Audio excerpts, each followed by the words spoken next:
This guy is named Kang Jiyama. He looks like a basic normal dude, but the truth is he actually got reincarnated into this world that's literally his favorite game, and he's about to take the entrance exam for the Nobles Academy. Everyone here is loaded, and he is just broke. Right on the first day when he went to register his sword, the professor completely lost it. The guy had to be one of the seniors pulling a major prank, but the kid didn't back down. These are his swords. He is poor, and his family can't afford the tuition. The professor then spotted the green badge on the uniform. It was a student who got in through a special admission test, and the prof got all teary-eyed over the kid's hustle. The other rich students were definitely not feeling it. When they heard someone was poor and got in with a special admission, they started griping that the place was smelling. Despite the super hostile vibe, Jiyama wasn't fazed. In his past life, he never managed to live a chill life, so this time he's gonna make it happen. He is young and good-looking, and even though he awakened a rare ability, it has a weird catch. He can only use swords under 30 centimeters. Talk about being handicapped. When he tested his awakened ability,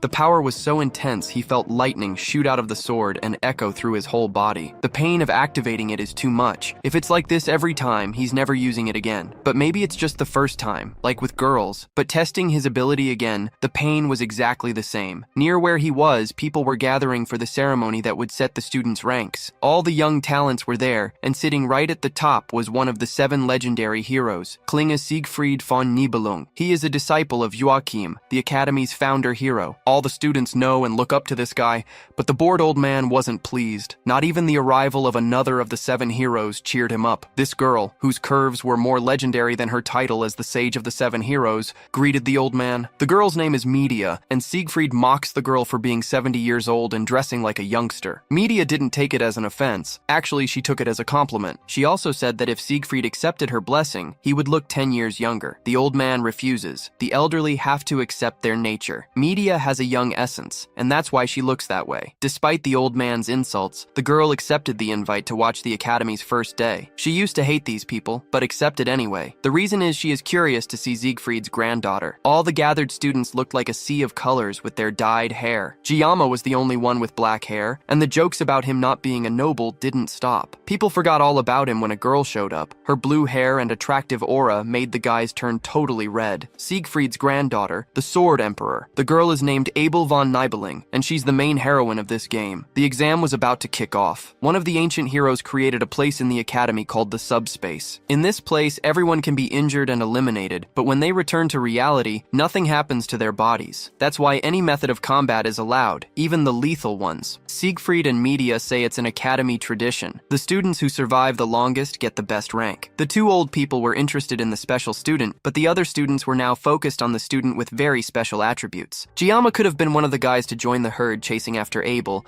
but he knows the real deal about this girl and her miraculous blessing. While everyone follows their pheromones, he heads the opposite way. He's even reading a book on how to have a peaceful life in this world. He also remembers that to fight here, he will have to use that darned ability. Well, I better just give up. When it was announced that everyone would be sent to the subspace, all of them were hyped, except Jiyama. But when it happened, he was determined. After 7 minutes, several students were sent back. The agony of how they were eliminated there left everyone shaken. Media watched all of it and commented that Abel took first place, but that's a given, considering her lineage. The woman was really pumped to see Siegfried's granddaughter's performance, but the man didn't see it the same way. She didn't break the academy record, which has been Siegfried's for ages. Just as the old man was about to leave, an overwhelming feeling hit him like a stomachache. Everyone felt it. The students felt fear while looking up at the sky. Media asked Siegfried if he felt it and knew what it was. Not even the great hero had a clue about it, but their attention turned to the sky. The sky was breaking. That was unbelievable. Then 2 people fell from the sky and got totally smashed upon impact on the ground. The silence in the arena was deafening. Media ordered the medical team to go to the students. Then we cut back to a few minutes earlier. They were supposed to be fighting among themselves, but it was more accurate to say that a pair of brothers were beating the crap out of everyone else. Because of these 2, the outcome of this match had pretty much already been decided from the start. This isn't a battle royale, it's a death match. And Jiyama knows exactly who's responsible. The evil twins, Mao Jun and Shun Mao, Two guys with a natural talent for brutal violence. For the last 30 minutes,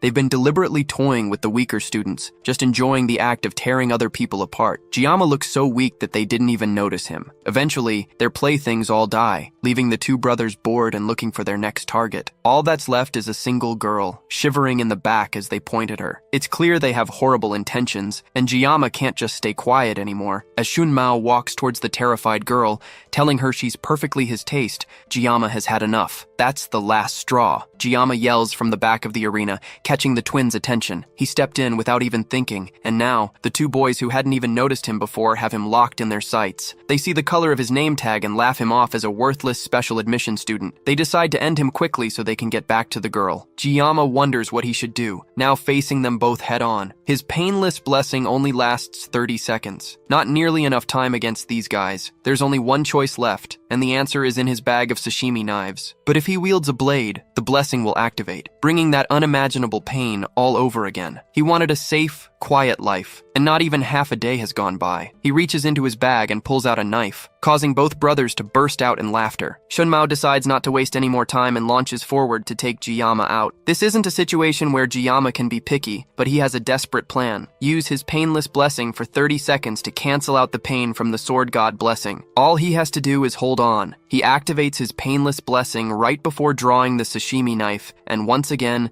the blessing of the sword god flares to life, just as Shun Mao descends on him with a wicked smile. There's only one way for Jiyama to survive this. If he can't cut through this situation, he will die. But can a sashimi knife really cut through a person? He remembers asking his old master, an ex-gangster, why gangsters in movies always use them. His master told him it was just movie nonsense. He said you can't slash a person like a piece of fish, not even if a god comes down. But the blessing is clear. If he wills it, then he can cut it. Trusting the blessing over his master, Jiyama thrusts his knife towards the large man jumping at him, and in an instant, Shun Mao is sliced clean in half. The other students and the remaining brother, Mao Jun, stare in absolute shock. The quiet, gloomy kid just did the impossible with a simple kitchen knife. Shun Mao's body falls to the ground in 2 pieces. His brother screams. He desperately forces his brain to remember that this is subspace, that Shun Mao isn't really dead. But that doesn't change what he just saw. Mao Jun tells himself that his brother must have been careless. Now, as the remaining twin, he has to pick up the slack. He looks at his brother's fallen body and takes the power gauntlet for himself. With the gauntlet equipped on both hands, its true power awakens. Mao Jun's defense is boosted, his jumping power increases by 200%, and his fists hit like a truck. He's confident that not even an S-rank weapon can pierce his defense now. But Jiyama isn't even paying attention to him. He's just focused on the countdown, tracking the seconds he has left before his blessing ends. Mao Jun sees an opening and rushes in for a sucker punch while Jiyama is distracted. And then, in a single instant, it's all over. Mao Jun is on the ground, covered in his own blood and barely alive, while Jiyama finishes his countdown. The moment it hits 0, the painless blessing ends, and the full agony of the sword god blessing slams into him at once.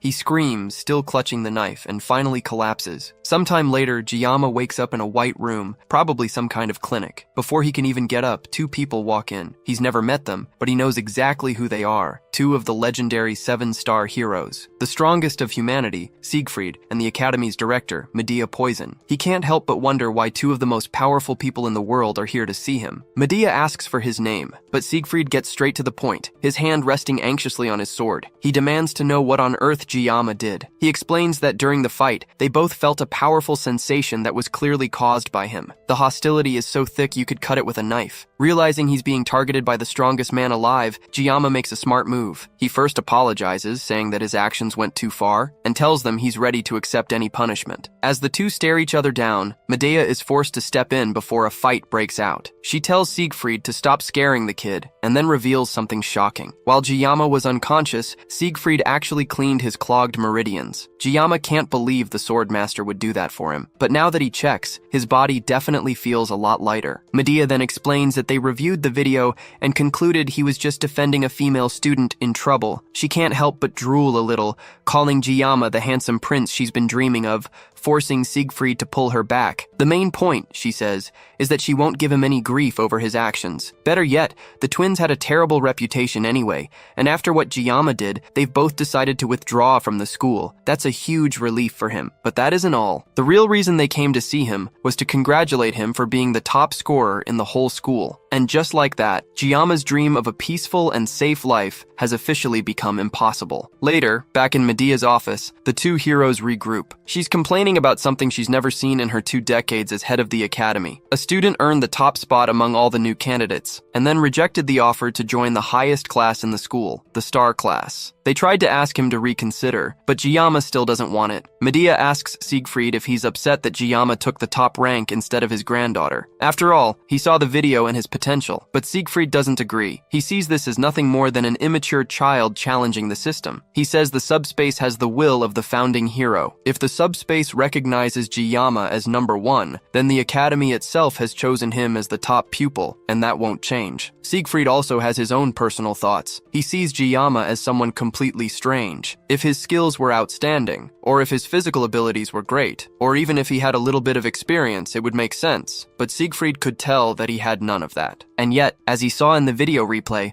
there was a great essence of skill in how Jiyama moved. It represented the ultimate form of swordsmanship, something he has been pursuing his whole life. When he was unblocking Jiyama's acupoints, he sensed how feeble his body was, that he had not yet received any physical training. But it also appeared that something was stored inside him that even the strongest human cannot comprehend. Because of that, he's feeling incredibly competitive towards someone the same age as his granddaughter. Medea, on the other hand, is more focused on the fact that he's quite attractive. She's still smitten that he revealed his skills to save a woman in danger. She jokes that if she were just 10 years younger, she would go after him for sure. Lost in thought, Siegfried stays quiet until she asks him what's on his mind. He doesn't answer, and eventually asks her what she thinks students call people like her. Interested, the school administrator tells him to go on. His answer is definitely not what she wants to hear, and she ends up exploding in anger. Meanwhile, Jiyama goes to attend his first class. He had rejected going to the star class, so the best they could downgrade him to was wolf class. Any lower, and the elders would have thrown a tantrum. He originally wanted to be in tiger class, but Medea practically begged him to go to wolf class. In exchange, she promised to keep it a secret that he is the top student in the school. He originally wanted to complete his studies securely in a lower class rather than battling it out in a higher one. Wolf class is a bit high level, but it's still within the range of what he would have expected. Jiyama pushes through the large doors and enters his new classroom. For a moment, all the students look at him with mild curiosity. Then they notice he is a special admission student, and just like that, no one could care less about him. Jiyama doesn't mind. The fact that they are ignoring him means that Medea kept her part of the deal. Now, all he has to do is live the tranquil life he has always dreamed of. He settles down at his desk as a familiar student walks towards him nervously. She shakily thanks him for helping her previously, but Jiyama has no idea who this is. She clarifies that she's the girl he saved during the test. Jiyama brushes her off and tells her that she doesn't need to thank him. After all, he says, anyone else in that situation would have done the same thing. It may look like he saved her, but he feels he actually did it to save himself. Accepting her gratitude would make him feel like a hypocrite. Jiyama changes the topic by introducing himself instead. The girl follows suit and reveals that her name is Chloe. It's an interesting coincidence that they ended up in the same class. Now that introductions are done, Jiyama tries to remember if he has ever heard of a character named Chloe in the game. Maybe she was introduced after he stopped playing, but that makes no sense. When he quit, the game's core narrative was already so far along that introducing a new character would be pointless. It looks like he has run into an extra, just like him. Jiyama asks her to keep the incident during the exam a secret. He doesn't want word of his power getting around and ruining his safe and easy lifestyle. Chloe agrees, but then starts to make a request of her own before being cut off by their homeroom teacher,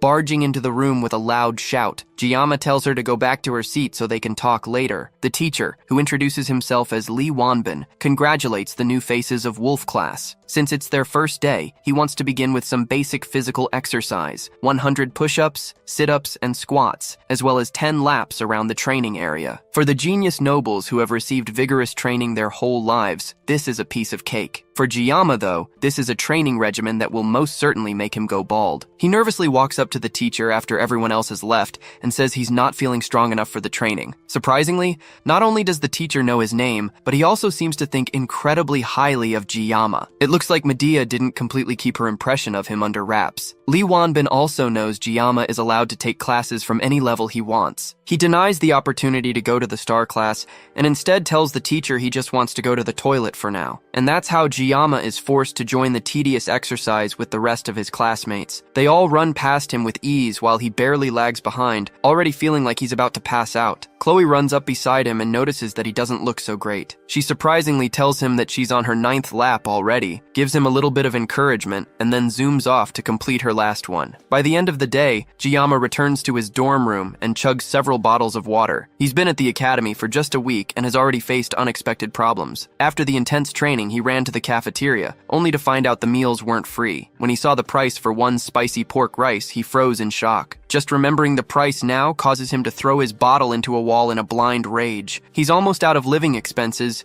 and severely regrets not accepting the money his father tried to give him. For the past few days, he has been surviving on nothing but the cheapest water from the campus shop. He even misses the complimentary dinners from his army days. For now, all he can do is try to think about something else to forget his hunger. The first thing that comes to mind is his blessing. As usual, the status screen appears, giving him the details. It's gotten a lot longer since last time. His physical level has risen, which has also upgraded the blessing of the sword god, allowing it to activate with slightly longer swords now. He checks himself out in the mirror, and sure enough, it looks like he has made good physical progress. It's probably because the swordmaster activated his pressure points. It almost feels like his body has evolved. However, the sword god's blessing still hasn't spread beyond the length of a sashimi knife. If he keeps improving, maybe one day he'll be able to use a small sword. His hands even start to itch when he's not carrying a blade now, probably a result of the blessing. There's a knock on the door. He opens it to see Chloe. She asks if she's interrupting, and he asks why she came over. It's because she hasn't seen him in the cafeteria and came to check if he's all right. He lies that he doesn't normally consume food made by others, but his internal self practically salivates at the thought of food. Chloe looks disappointed, telling him she was hoping they could have dinner together. Before she can even finish her thought, Jiyama is dressed up and calling for her to follow him to buy ingredients. Later that evening, the two have a great meal cooked by Jiyama. Chloe is genuinely impressed. Since Chloe grew up near a beach and loves fish, and Jiyama's expertise is cooking fish, it's a perfect match. The itch in his hands to grab a knife also hadn't left him, so this is a great time to refresh his skills by slicing some sashimi. The problem is the sword god's blessing. He can't hold a simple kitchen knife without it activating. He asks Chloe if she owns a larger knife, saying it would be awkward to use his own weapons to cook. She heads into her room and comes back with a large sword, definitely way too large for a simple fish. With no other choice, he is forced to use his blessing. The painless blessing will last for 30 seconds, so he just has to make sure he's fast enough. He was once called the greatest swordsman in his country,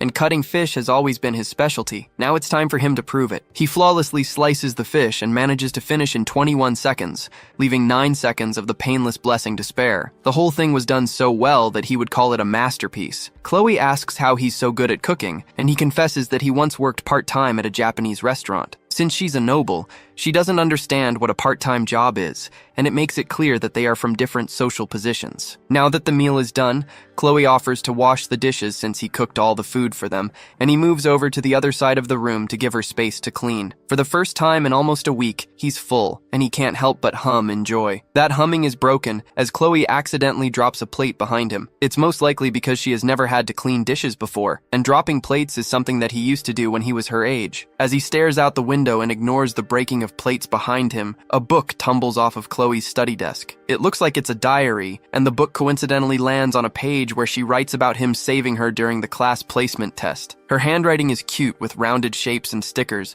and he finds himself picking up the book and smiling at it. The wind from the window turns the pages of the book to another part where she writes about meeting him in the same class and being interested in him. He finds it all really cute and can't help himself as he turns through more pages, admiring how cute she is. He turns a few more pages and sees his name again, followed by numerous pages with the words, "I love you," written countless times. Another plate breaks again, and he turns to see Chloe staring at him with blank, scary eyes. She simply asks him if he has read her diary. Chloe's emotionless state isn't a new thing, It's part of her upbringing, and it's more like a self-defense mechanism. Heroes earn respect by defeating demonic beasts, and this allows them to increase their social standing and to gain global reputation. However, within their stagnate ranks, there are certain factions that abuse the weak in the name of authority. When the law is unable to punish these abusers, another group is called from the shadows to take care of these people, and the name of that family is Auditor Sicily. They are a family that maintains order and carries out assassinations. They are known to work in the shadows while leading towards the light. Those born in the Auditor family have been training for assassinations since before they even reached adolescence. Their emotions are restrained, and they undergo severe training to become perfect assassination machines. Chloe is a part of this blood-stained family, and the first time she soiled her palms with blood was at the age of 15. She has been told all her life to not underestimate her abilities as an assassin, and this has allowed her to become completely conscious of herself. Slowly, her unyielding training distorted her nature, and a gloomy shadow formed over her heart. By the time her identity had been worn down, leaving only traces of emotion, Chloe eventually reached the age to enter the academy. Joaquin Academy is a place where students are placed in different classrooms based on their aptitude. Each student's talent is at least the level of a dragon or higher, but members of the auditory family who thrived in the shadows were assigned to the common class by their family's decree. That was the agreement between the family and the academy. She was told to remain undetected, and throughout the years of childhood, the family eliminated every individual's liberty. Chloe accepted her fate as an assassin and didn't protest, and she already believed that nothing would alter her fate. That is, until the day she met someone she would never forget. As she stood still and defenseless while the two evil brothers walked towards her, someone who looked like the weakest person in the room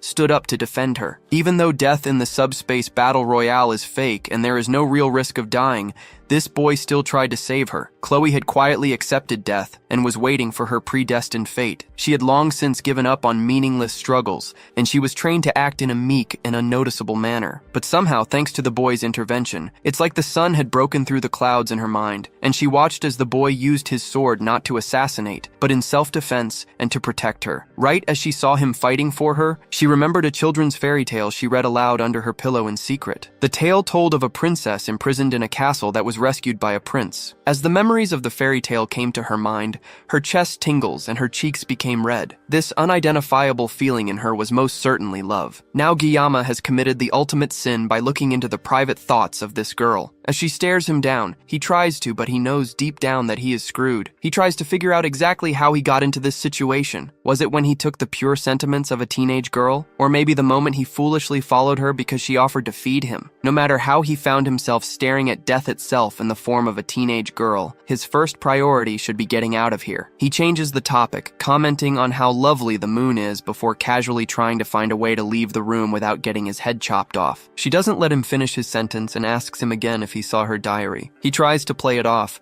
pretending that he only saw her reference book and compliments the amount of effort she put into studying. But none of that flattery will save his life right now. He can't even believe that she saw him reading it in the first place, since she was busy washing dishes while he was peeking through it, and she has even abandoned the formal speech she was using to talk to him before. It's almost like she has become an entirely different person out of nowhere. He promises that he didn't see it, but she pesters him until finally he admits that he saw it. As soon as he says that, Chloe decides that his life must end, and she pulls out the same sword that she offered him before to cut the fish. Guillaume looks around and weighs his options. They are currently on the 4th floor, so jumping out of the window isn't an option. The only way out for him is through the front door, but Chloe definitely won't let him just walk out of here, at least not with his limbs attached. She really is coming towards him with the sword, and it looks like his time is running out. He tries to figure out why she's suddenly acting this way, and he can only think of one possibility. Her unmoving pupils and her dark red eyes can only mean one thing. He's dealing with a textbook yandere, but if he takes into account her sudden shift in attitude from an adorable little strawberry to a fierce killer, it gets even worse. She's a yandere with a dual personality. Managing her yandere characteristics alone will definitely be difficult, but adding a dual personality disorder to it makes things even worse. It looks like her change in personality was triggered by him opening her diary. This might be harmful,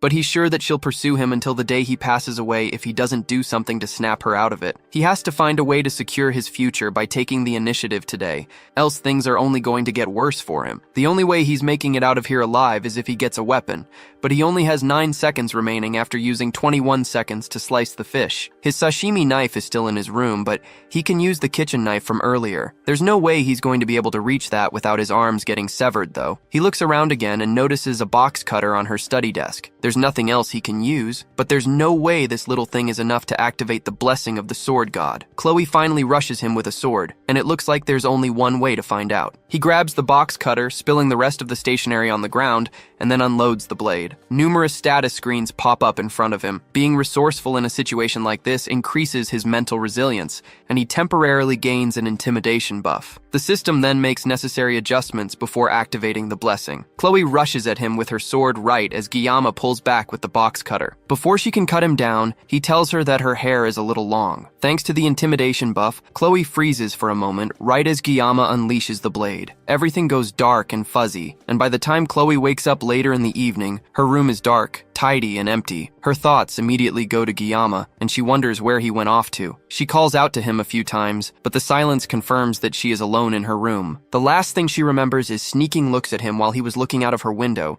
but everything is fuzzy after that. She suddenly feels the need to look for her katana, but she sees it leaning against her study desk. She sometimes loses consciousness whenever she holds her katana, but it looks like she managed to hold herself together this time. At least that's what she thinks anyway. Back when she was younger and still honing her skills, she would lose consciousness when holding her blade, and by the time she would come to her place would be covered in blood, and her elders would dismiss her whenever she would ask what she did while passed out. They would always remind her not to deny her talent as an assassin. Still, the fact that she can't remember what she did with Giyama makes her feel embarrassed, and she buries her head in her bed in shame. But that shame quickly turns to something else entirely as she starts thinking about Giyama. Then she notices the box cutter laying on the floor, and also that her hair looks shorter. Inside her trash bin, she also sees some of her hair, neatly cleaned up. That's when she realizes that he must have helped her cut her hair, and she opens up her journal to write about her love for him a little more. Giyama, on the other hand, isn't nearly as lovesick as Chloe is at the moment. In fact, right now, he can barely believe that he's even alive. Behind an inconspicuous wall at the far side of the college, he throws up the food that he was just praising Chloe for feeding him. He barely managed to go past the first 5 seconds after the 9 seconds of his painless blessing ended, and even then, he still feels incredibly sick. And after throwing up his only good meal in over a week, Giyama sits on a bench and contemplates what to do next. Now he's hungry again, and feeling even worse than he did before Chloe came to visit. His mind drifts to Chloe again, and he starts to wonder who exactly she is. Her swordsmanship is clearly honed to cut off an opponent's life with a single strike, or at least subdue them. The way Chloe wields her sword, it's like she is persistently aiming for the vital spots, almost as if her technique is specialized in assassination. If she had caught him off guard, Giyama certainly wouldn't have survived. He felt like his life was being threatened, so he instinctively aimed for her neck. Fortunately, the knife was too short, so he only managed to cut her hair. Before he left, he cleaned up the mess so there shouldn't be any problems later, but this is just further proof that keeping his peaceful and safe life isn't as simple as it looks. Apparently, being ordinary is the hardest thing for him. When he was first thrown into this game, it's not like he didn't have any ambition. In his past life, he once reached the pinnacle of skill with nothing but a sashimi knife, so it's not like he could easily let go of his dreams. But everyone has a role to play, and in this world, he was summoned as a background character. Miracle Blessing is the title of the game as well as the name of the protagonist's blessing. It was also the blessing of the founding hero, Valor Jaken. In the whole game, the protagonist and the founding hero were the only two people to ever possess the legendary blessing, and the description of the blessing was straightforward. They are to save the world from the Demon King, so the protagonist gets chosen by Balmung, which is an SS sword that is both holy and cursed. Meanwhile, all Giyama has is a lowly, rankless sashimi knife. There's nothing else to say, he's just bound for a life of obscurity. The endless stream of extraordinary people and situations that he has faced since entering the academy almost made him forget about his goal. There were plenty of reasons to give up on the goal of a simple life, and it's even more apparent now that it seems like there isn't even one normal person in the entire world. Since he has played the game before, he has a rough grasp of the key characters in the game, but his knowledge of the world itself is limited. It's already been a week since he joined the academy, academy at this point, which means that the protagonist should have already awakened his blessing and begun the late admission process. This is when the game's story actually begins, and Guillaume knows the general plot, but he never played it to the end. For the first time, he actually regrets quitting the game halfway through, but still, since he knows the canon route up to the first half of the story, that already gives him a big advantage. All he has to do is stick to the canon route no matter what. If he starts meddling in everything, then he'll end up losing the only advantage that he has. From his memory, he knows that the storyline takes a sudden dark turn around the second semester of the third year, which is when the demons realize that the hero has awakened, and they launch an attack on the academy, led by a legion commander. As the fight escalates, the demons and the humans spiral into an all-out war, and from there, the game's story turns into a typical fantasy novel. Back when he was playing it, he just wanted to emulate the carefree, simple, youthful life that he never experienced as a teenager, so he deleted the game without a second thought. The problem is that now he's part of the world that is destined for war, and there's a very real possibility that he might die too. He still has 3 years before then though, and he needs to stop running from reality so he can focus on what's possible. He won't let himself die, and he will focus on growing stronger so he can survive. Besides, cliché games like this one always have happy endings where the protagonist manages to save the world. All he needs is enough strength to protect himself, so he can't let himself be some helpless weakling that gets killed off. He just needs to train enough to protect himself while keeping as low a profile as possible. To do that, he will have to minimize his use of the blessing of the sword god, because just the few times he has had to rely on it has put immense strain on his body. It's a powerful ability, but it comes with way too many drawbacks for his liking. Thinking about the blessing once again activates a status window that gives him information about it. Weirdly enough though, there are new entries to the information that he didn't notice before. The 3 new entries are a body, mind, and armament grade, and the numbers beside them seem to be levels. They all reflect how much he has grown, and each one will lessen the strain of his blessing on his body. There's also one more called synchronization, but he has no idea what it means, and its description is just some question marks. He tries tapping on it, but access to it is denied because he has not met the relevant conditions. That's another puzzle to add to this mysterious blessing, but it's not important right now. His main priority at the moment should be improving his body and finding a new weapon. He can't depend on the 30 seconds of the painless blessing forever,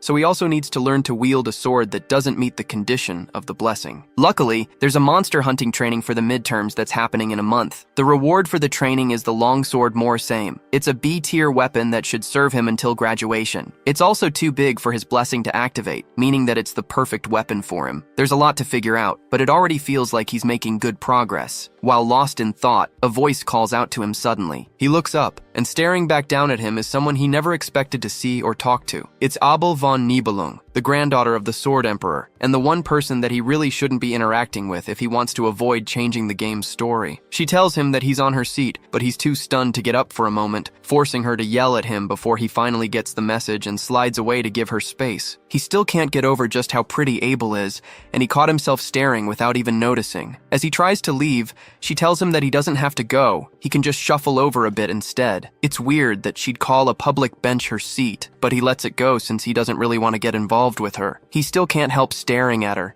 and just as he would expect from the heroine of the game, she really is gorgeous. Suddenly, she starts talking, and that startles Giamma back to the present. This is definitely way too odd since the Abel that he knows is usually standoffish and doesn't talk to people. Even the handsome protagonist of the game couldn't get her to warm up to him. She continues talking, asking him if he also uses a blade as his weapon, and he sheepishly answers her before asking how she knows. She tells him that her grandpa once told her that swordsmen have a different look in their eyes. Then she shows him her sword and asks if he wants to hold it. He's still feeling a bit odd about the whole thing, so he declines the offer, but that just makes her pout in annoyance. It looks like he heard her feelings, but he just can't get used to her talking to him. Then she asks him if he knows her. Giamma is surprised at first, but that's an odd question for her to ask. There's no one in the school who doesn't know who she is. He answers her in a blank way, saying that he sort of knows her, but then she tells him that she doesn't know him. She considers that a bit unfair, the fact that he knows her, but she has no clue who he is. Giamma doesn't agree since they have only just met, so it's not important if they know each other's names. But she tells him that he could be a spy sent by the Demon King, who's sneaking into the academy, dressed as a student. It's quite suspicious that he's out here alone this late at night, and although it looks like she's just saying random things,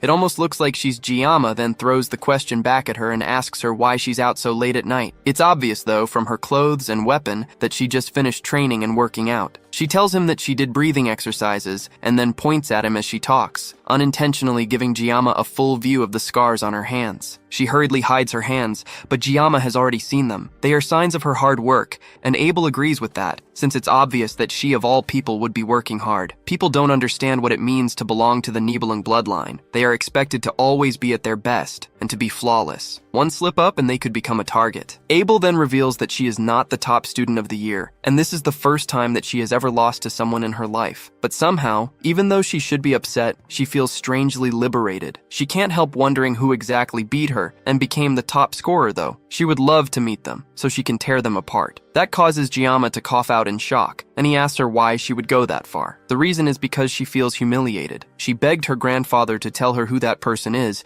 but apparently the person isn't even in her class. On top of that, they also skipped the speech, which means she had to do it in their stead, and that only felt even more embarrassing as the second place. She stops herself before she goes even further with her ranting. It's odd of her to decide to share all this information with someone she just met. On that note, Jiyama finally asks the question that has been on his mind this entire time. He wants to know why she's talking to him in the first place, considering her personality and how she usually feels about others. The reason is definitely not what he expected. It's because he looks weak. It's her family's motto to be unyielding to the strong and merciful to the weak, and all her classmates are already unbearable enough, so she doesn't have any friends. That would explain why she's so cold to the protagonist in the game. With that done, Abel gives a little stretch, then prepares to leave. As she gets up, she pauses for a moment and then asks him if he really isn't going to tell her his name. Just like before, Jiyama refuses with no room for negotiation. Time continues to pass, and to Jiyama's surprise, he continues his academy life without any trouble. Chloe seems to have made some new friends apart from him,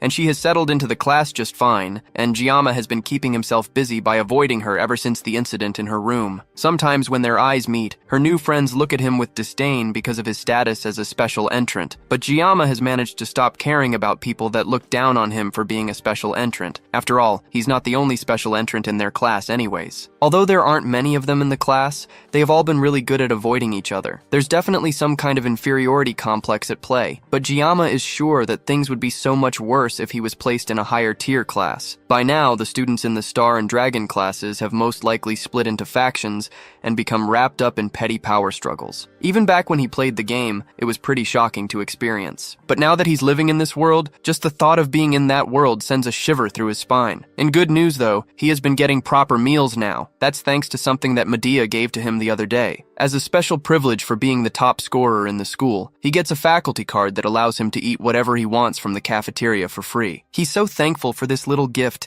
that bowing to the director's office 3 times a day doesn't feel like enough to express his gratitude. On top of that, he has been fulfilling his duties as a student pretty well, all while making sure that he hasn't done anything that could negatively affect the main storyline. All he has to do is keep it this way for the next 3 years, and his life will go smoothly. The days go by smoothly, and Jiyama attends all his classes without any problems. During one of his classes, an elderly teacher educates the students about the hero Valor Jokin, who founded the academy after recognizing the need to train the next generation of heroes. Jiyama pretty much knows about all of this from the games already. The founding hero, Valor Jokin, faced Lycan, the Demon King's right-hand man, and the commander of the First Legion. The battle went on for 20 years, and in the end, the hero emerged victorious. However, Jokin lost one of his arms as a consequence for his victory, and as a result, he could no longer fight. The war was filled with carnage and bloodshed, and although the hero won the battle, there was no clear winner of the war on either side. And just like that, the first human-demon war ended in a truce. In order to train the next generation, Jokin founded the academy, and a non-aggression pact was signed between the two races. That pact is the reason that there have been 700 years of peace that still stands till today. The students are sure that they won't see any war in their lifetime, but Jiyama is the only one that knows that the peace will be broken. Everyone is so used to the calm at this point, and it's no surprise. The only person he would want to warn about the impending doom would be Medea, but doing so would also alter the canon route, and he has no idea what that would lead to. Despite constantly complaining about wanting to leave her position as an academy director,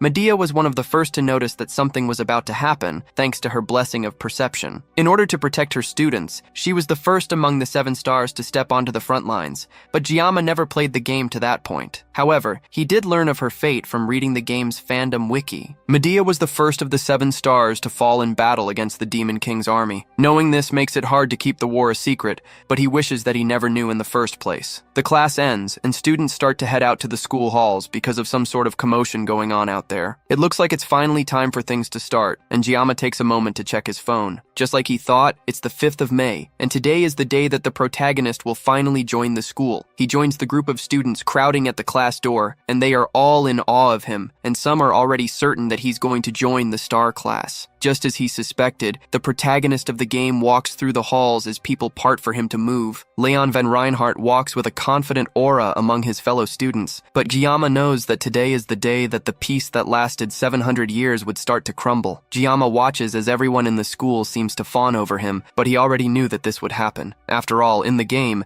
every woman seems to fall for him. If this were an adult-rated game, Leon would definitely have been dead before facing the Demon King. Among all the women that are seemingly drawn to him, the ones who become his party members are also pretty impressive. It's annoying to think about, but Leon van Reinhardt, the protagonist of Miracle Blessing M, will be among the first to get drafted in 3 years. Although he calls it a draft, it's more like a mandatory enlistment, and if Giamma gets drafted as well, this will also be his second time in the army. But the hero only barely managed to seal the 1st Legion commander, which only makes Giamma wonder how strong the Demon King is. There's no way that protagonist is going to lose, right? As he wonders about all of this, his eyes lock with Leon, and the protagonist smiles charmingly at him, almost as if he's reassuring Giamma without knowing what he's thinking. He's the protagonist after all. There's no way he won't be able to handle these kinds of threats. Giamma turns to walk away from the scene, but suddenly someone calls him from behind. It's Chloe, and she meekly asks if she did something wrong. He'd love to tell her that she almost cut off his head, but they will be spending the next year together, and it would suck if he made things awkward between them. He lies that there's no problem between them in hopes of keeping things civil, so he doesn't end up making any unnecessary enemies. Chloe at least seems relieved, and she's back to acting cute just like he remembers, which is so different from the murderous psychopath he faced that day. Despite her being unconscious, he could tell that her swordsmanship is filled with sorrow. It's as if it was a blade pleasing to be saved, and yet the killing intent radiating from the edge is so intense that it made his skin crawl. If the purpose of her swordsmanship is simply for killing,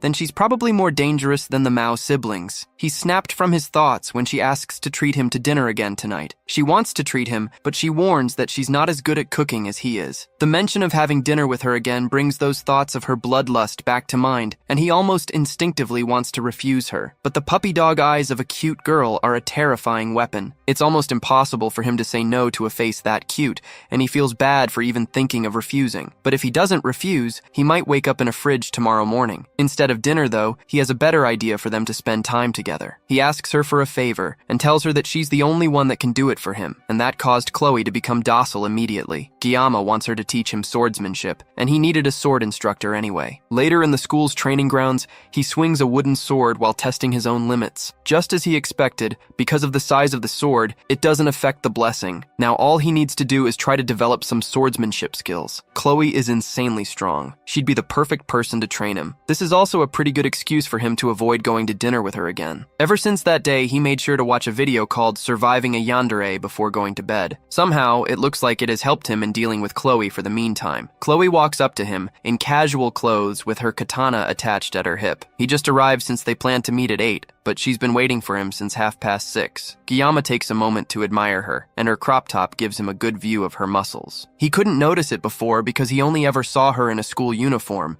but that would explain why she's so strong. He gives her another wooden sword, and Chloe is confused that they aren't using real swords. There's no way that they can train with real swords, and they are definitely not fighting with their lives on the line, so there's no need for them to use real weapons. Chloe gladly takes the wooden sword from him and tests the swing, and the power of her thrust with the sword is enough to send a small shockwave crashing between them. She's so strong that the air around them is trembling just from that strike, and Giamma starts to get second thoughts about asking her to train him. For now, he needs to err on the side of caution. Before their training starts, he decides to check his blessing one more time. The sword's length isn't an issue, thankfully, and his body has been growing steadily. But now that he thinks about it, it's odd for a blessing to upgrade with experience. He doesn't remember if blessings also come with additional side effects, and he also has no idea how much more he needs to grow before the mysterious hidden trait shows up. Chloe walks up to him and asks him what's wrong, and he's reminded of the fact fact that only he can see his status screen. To her, he must have looked like a crazy guy who's spacing out. He turns to start their training and nervously asks Chloe to go easy on him since today is their first day. Then he readies himself with his sword and faces Chloe. In his past life, he learned everything through hands-on experience. He firmly believes that to master something, you can't just give a piece of yourself. You have to be ready to sacrifice your entire being. The reason he adapted so quickly in the academy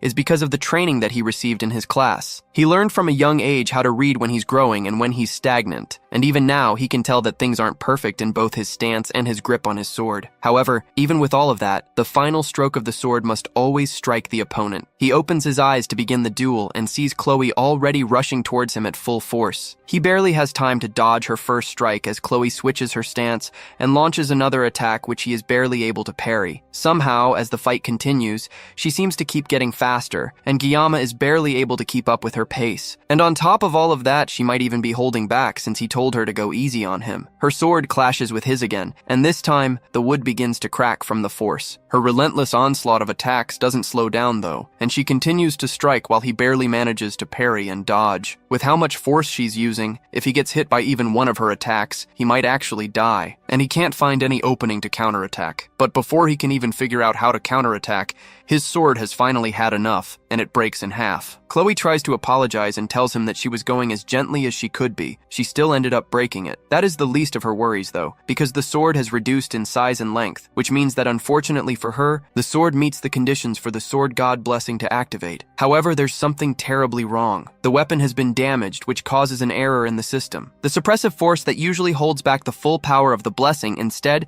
starts altering Guillaume's personality. By the time the alteration is done, his humanity level has decreased, leaving Guillaume as a fighting shell. The sword god's divine blessing fully activates as Guillaume turns to her with his half-broken wooden sword as a menacing aura builds around him. Chloe steps back as Guillaume's entire attitude clearly starts to change. While Guillaume's body seems to move on autopilot, inside Guillaume's mind, he's returned to his past body and finds himself in his kitchen. Everything feels like a dream, and right now, all he can think about is cleaning and cutting the fish that has appeared in front of him. He doesn't remember what he was doing before this, but right now, he just has to get back to work. It's been a while since he has worked on a fish like this, so he decides to cut the fish using a Chinese cleaver this time. As he tries to pick it up, a message pops up, informing him that he can't pick it up. Since that's not working, he tries to pick up the knife, but once again, a message pops up telling him that he can't pick it up. There's only one option left, and it's the sashimi knife. That's the only blade that the system allows him to pick up,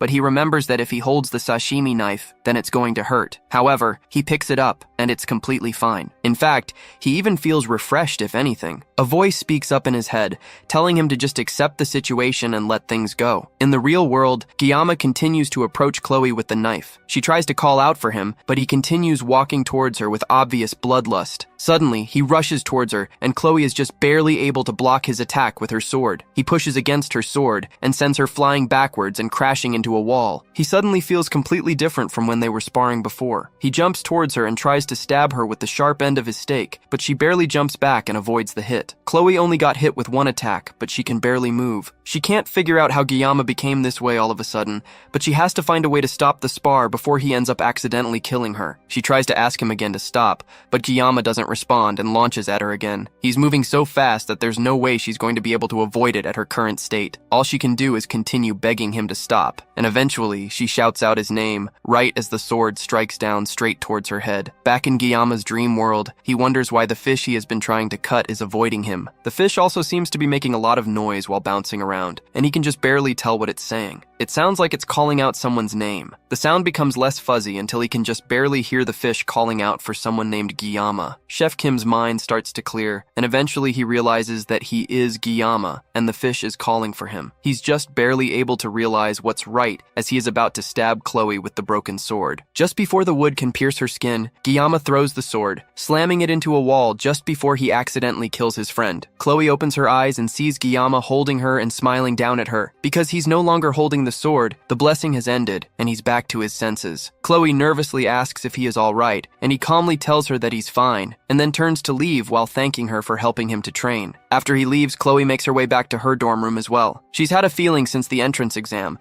but Guillaume's capabilities are more peculiar than strong. When she fought him, she could tell he wasn't fighting with skill but just raw instinct. Even though he subconsciously activated his divine blessing, she was no match for him. Even with that halved wooden sword, he managed to completely overpower her. As she walks through the campus, someone peeks out from the shadows and comments that Chloe looks quite content. This mysterious newcomer is Nox Aditor, and also Chloe's older brother. Nox mocks her for hanging out with a lowly person after joining the academy. Chloe knows that he's talking about Guillaume and warns him not to talk about her friend like that. Nox didn't even know his name until now, but warns Chloe that she should avoid loitering around with him unless the Auditore family will erase him. Chloe turns and walks away and tells Nox that even if the Auditore comes, they will be no match for Guillaume. As Chloe walks away, Nox wonders about this guy that has changed his sister so drastically. Speaking of Guillaume, as he walks home, he also takes a moment to think about his blessing. The power he has been given is a far cry from the blessing, or a favor from a god. It's more like a curse, if anything. In order not to rely on the sword God's blessing, he tried to find new weapons, and yet that power chased after him and even took control of his body, as if mocking his efforts to not rely on it. When he fought Chloe, he felt no pain, and instead he felt pleasure, as if he was intoxicated. Just like a curse, the blessing toyed around with him like a puppet, and it whispered sweet words into his ear telling him to slash, cut, and destroy. Because of that, he gave up his body right until Chloe's screams dragged him out of his daze. Thanks to that, he suddenly remembered his own name, and he returned to reality. Thanks to that, he regained consciousness just long enough to throw the wooden sword away, because he felt like he would lose more of himself forever if he didn't get rid of it as fast as possible. It's funny to think that Chloe, a yandere who almost killed him not too long ago, is now the girl that managed to pull him out of his daze. He was pissed off that she broke the sword in the first place, but in the end, he felt a deep sense of gratitude. That's why he didn't make a fuss when he returned to reality. He was terrified of activating the sword god's blessing again, but today proves that he can't just ignore this issue for the rest of his life. This gift is something he has to deal with for the rest of his life, and it's the reason that his wish to live life normally will most likely never be fulfilled. As he practically crawls his way back to his room, Guillaume realizes that there is something in him that is trying to devour his sense of reason. This definitely isn't a blessing. It's a curse that is trying to consume him whole. 3 days later, classes continue as usual, and Chloe chats with her new friends, but something is clearly wrong. Since they had that duel, Guillaume has not been coming to class, and they never shared their contact info, so she hasn't even been able to check on him. Every time she went to his dorm, the only thing that she would hear in response to her knocks were pained groans. She considered breaking the door down, but she feared that he would end up hating her for it. She likes watching him from her seat during class, and she lost track of how many times she would secretly glance at him during the day. At first, she thought she was drawn to him because he risked his life for her, but that's probably just an excuse at this point. Whatever the reason that she's drawn to him now, she just misses him. The next day, Guillaume still hasn't shown up to class by the time the teacher is yelling at everyone to settle down and be quiet. It's raining today, so the teacher tells them that they will be having a study hall instead of training. As the students start to make their way to their seats, he too also notices that Guillaume has not shown up for several days. However, knowing him, there has to be some reason for it, so the instructor decides to just wait patiently for him to return on his own. As he disciplines his students, the doors to the class creak open, and Guillaume calmly struts in with a completely new look. Chloe stands out of her seat in shock as Guillaume apologizes to the instructor for being late to class. His eyes are sunken and look almost dead,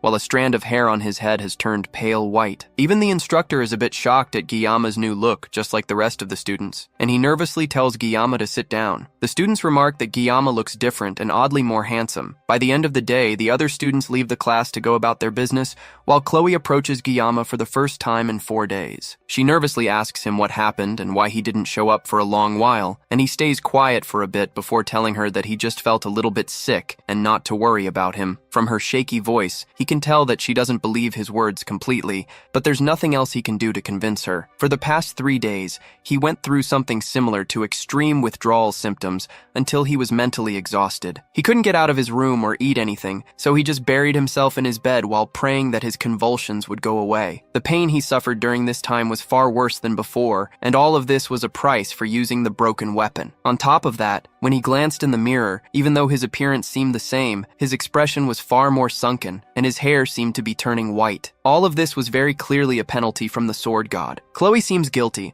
and it's probably because the last time she saw him was at the training grounds, so she must think that this is somehow her fault. To calm her down, he asks her if she's still interested in having that dinner with him like she wanted before. That shocks Chloe even more than him coming back to class, and she nearly rushes him in a hug. It looks like that was the right choice because she seemed to really like that suggestion. She asks him what he would like to eat, and the first thing that comes to his mind is fish. As they talk, a strange sensation passes through him, and he turns to see someone staring at them from the end of the hall. It's Chloe's brother, Nox, and the atmosphere changes as soon as they see him. Guillaume goes directly to confront the newcomer and tells him that instead of staring, he should come in and talk to them. Right away, Guillaume notices something wrong with the guy's eyes, but Chloe tries to get in between them before something crazy happens. Her voice is shaky, and there's definitely some hesitation in how she's acting, but she's still trying to protect him in her own way. Nox asks Chloe if this is really the guy she's choosing to break Adaro's rules for. Chloe tells him that she wants nothing to do with her family, but her brother reminds her that she can't just wash the blood off her hands. If someone is born as an auditor, then they will always be an auditor. Chloe is speaking as if she's a rebel, and the brother is speaking as if he's from a historical drama, but Guillaume is just annoyed by the whole thing. Nox continues to insult Guillaume, and that finally causes Chloe to snap. She yells for Nox to stop talking about the man she loves like that, and her angry voice surprises even him. Guillaume hoped that this whole thing could at least be done in moderation, but he's starting to get used to these disruptions in his life. The more important thing is the Auditore. He knows that they are a group that works in the shadows and specializes in assassination, and they show up in the middle of the game to play a major role. It's said that they are weaker compared to other heroic houses, but they are unrivaled in assassination. All the members of the Auditor clan are ridiculously strong thanks to their abusive training regimen, which they all undergo from childhood, which molds them into cutting-edge assassination tools. For Chloe to be from this assassination group, that means her cute and bubbly personality makes her the abnormal one in this situation, unlike her brother. Nox has an expression that shows that he's used to killing, and although Guillaume has nothing against that, it looks like Chloe wants to lead a normal life instead. Just like his blessing of the sword god, the environment of the auditories is something that Chloe had no say in being a part of. She's destined to live a life as an emotionless murderer, and that's almost unfortunate to think about. Guillaume doesn't think he's a hero,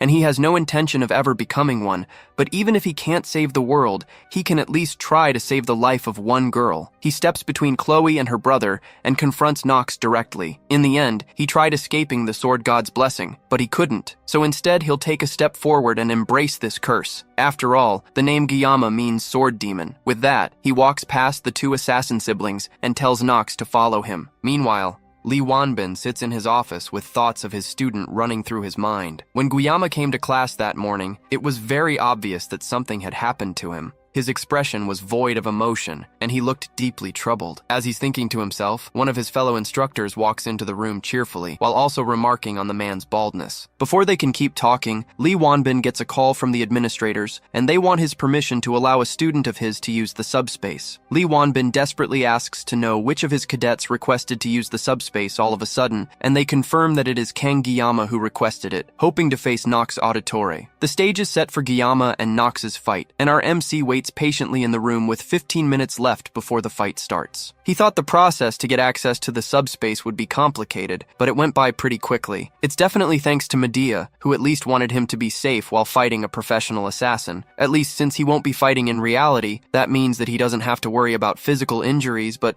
there's still a pretty good chance that he could suffer mental ones. However, none of that matters as long as he can win. He can hear all the noise in the arena from the waiting room, and it looks like the fight between the two students managed to draw some unintended buzz. It's almost ironic that he was trying his best not to stick out before, but right now that all feels pointless. Beside him, Chloe is practically drowning in grief and guilt. She's probably blaming herself for this whole situation, and Guillaume tries to assure her that it really isn't her fault, and she even lent him some gear, so everything will turn out all right in the end. She tells him that Nox is really strong, and he's a genius with unmatched talent in the entire history of the Auditory family. When it comes to the dark arts, there's no one that's up to his level, and at the age of 14, he was already dubbed the pinnacle of the dark arts. That's a pretty cringy name, but it does show how strong he is. Guillaume stares down at the rose-colored blade in his hand as he remembers the decisions that led him up to this point. His old teacher always used to tell him that he is destined to wield a blade for his whole life. He never expected that he would still be running around with a sashimi knife,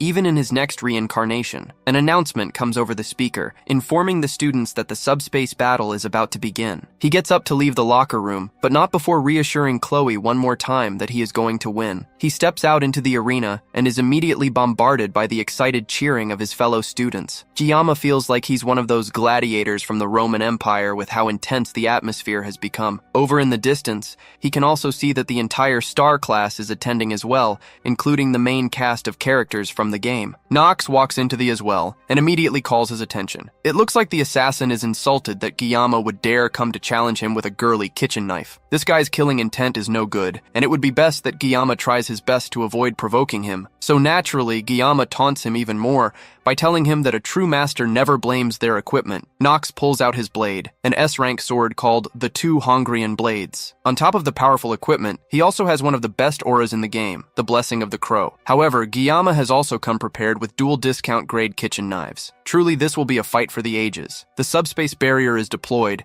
and before it is even fully active, the two students leap at each other. Giyama activates the Painless Blessing as he uncovers the two knives, which activates the Sword God's Blessing. The people in the stands watch in awe as they can barely see anything going on in the arena. This was supposed to be an easy match where a special admission student would get demolished by an accomplished assassin, but with how fast the two of them are going, the students can't even keep track of what's going on. The students from Star Class are also surprised by how interesting this fight has suddenly gotten, especially Abel, who can't believe that the person she labeled as weak has such fighting prowess. Their swords continue to clash, and Giyama is effortlessly dodging all of Nox's attacks. The assassin gets frustrated and launches another attack that's so fast, it creates 3 after images of him. Somehow, though, despite the attacks hitting Giyama head-on, he still manages to come out of it unscathed. The students watching are praising Nox's strength and speed, and they see this battle as Giyama running away from every attack. But Abel knows the truth that no one else can see. Only those who can clearly see the match will understand what's happening. Somehow Giyama is perfectly dodging every single one of Nox's attacks, almost like he's not even trying to fight. Meanwhile, Nox is getting even more agitated, since he even used his Blessing of the Crow, thinking that it would be enough to annihilate him. But Giyama somehow managed to everything like it was nothing. Now that Nox has seen for himself how skilled Giyama is, he decides to be more cautious and aim for a powerful strike that can slice through a wide area in just one go. Giyama suddenly drops the sashimi knife that he brought with him and holds the rosy blade that was given to him by Chloe. Just looking at the confidence in his stance makes Nox even angrier, and he doesn't think a nobody like Giyama should have the nerve to act like a big shot. As Giyama charges his attack, Nox also activates a powerful attack aimed to our MC with a single strike. Before he can even move though, Giyama goes on the offensive, and in a flash, the match is decided. Giyama wanted to live a comfortable life, and to achieve that, he stuck to the rules and tried not to stand out as much as possible. Now he has given his body up to the Sword God, with the sole aim of cutting Nox up so cleanly that he wouldn't even be able to see if he was cut at all. The whole crowd falls deadly silent as Nox's arm, still holding one of his blades, flies through the air and falls limply to the ground. This is the beginning of Kang Giyama's origin, and it's the moment he says goodbye to his peaceful future. Giyama turns around and finishes the job, slicing Nox cleanly into pieces and officially ending the battle. The subspace barrier gets turned off, and the crowd is still in stunned silence, and Nox tries to catch his breath with his arms on the floor. Giyama puts his blade back in its hilt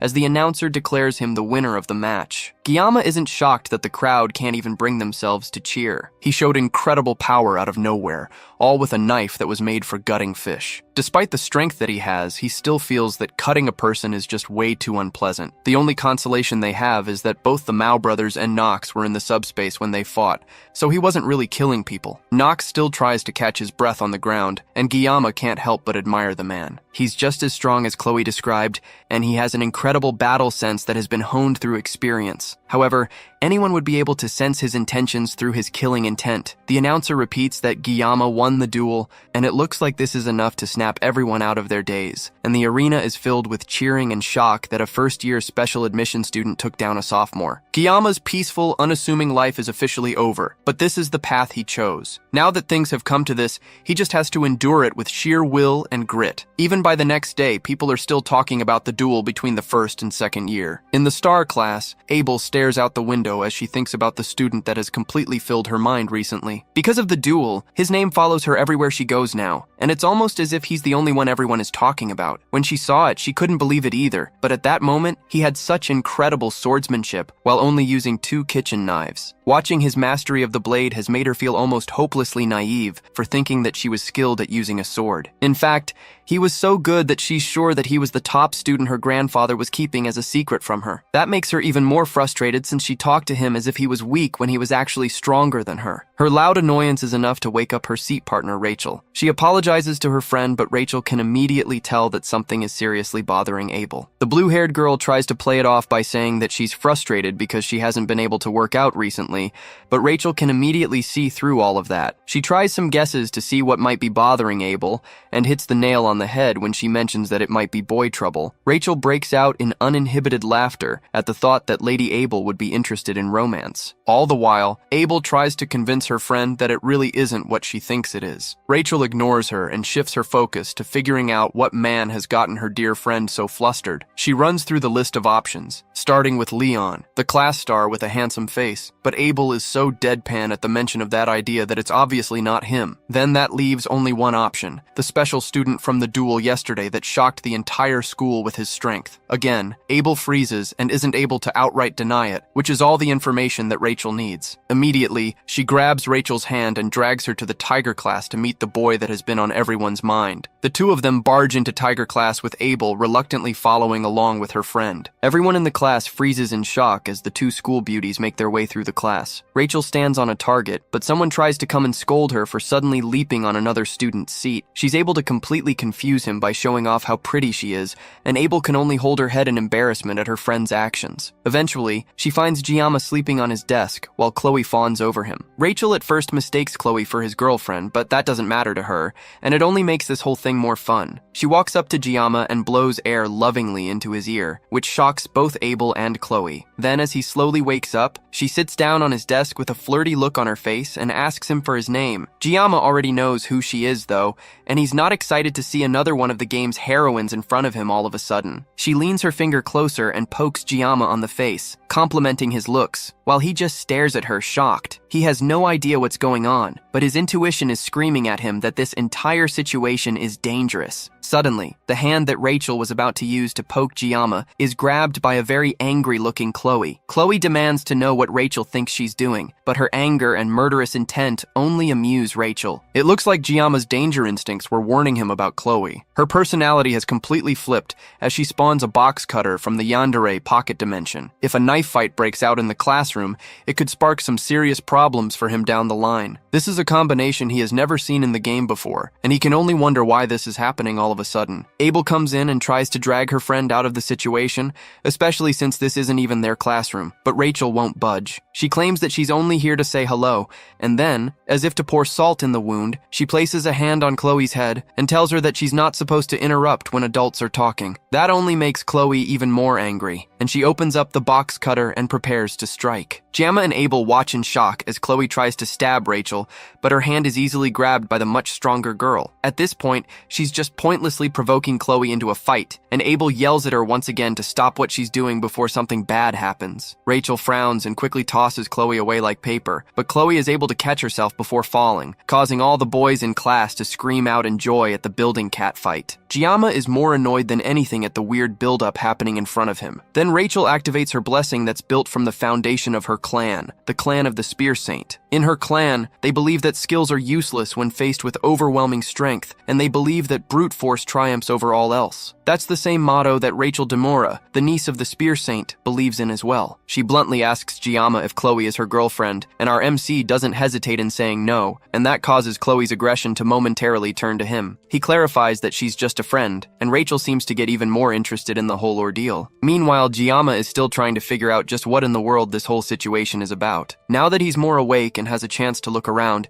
he finally notices Abel, who looks just as frazzled as he was not too long ago. He cuts straight to the point point and asks why the two of them came looking for him, and Rachel says it's because Abel was interested in him and wanted to see his face. Abel yells that her accusations are definitely not true, and it's Rachel that practically dragged her there. Rachel thought that Abel genuinely wanted to see him because she followed her to the tiger class. As the entire class's attention turns to her, she tries to shyly explain that there was a misunderstanding, but now Giamma just wants them to leave. He tells that to them bluntly, and that shocks the two girls, and Rachel can barely hold back her laughter. That makes her even more interested in Giamma, and she likes interesting guys. She tries inviting him over to her dorm room after class to do some ungodly things together, and that's the last straw for Chloe. She yells for Rachel to get away from her Giamma right this moment, and Rachel tries to mock her again, but Abel has had enough. Even she can barely hold back her anger at Rachel's flirting. Sensing that things might be getting too far, Rachel finally backs off, but not before telling Giamma that she'll see him later, which he quickly refuses and tells her not to come back. The two girls finally leave the class, and Giamma immediately goes back to sleep while Chloe rushes to check up on him. No one notices Abel pausing for a moment to stare longingly at Giamma before walking away. Abel and Chloe continue their walk back to their class,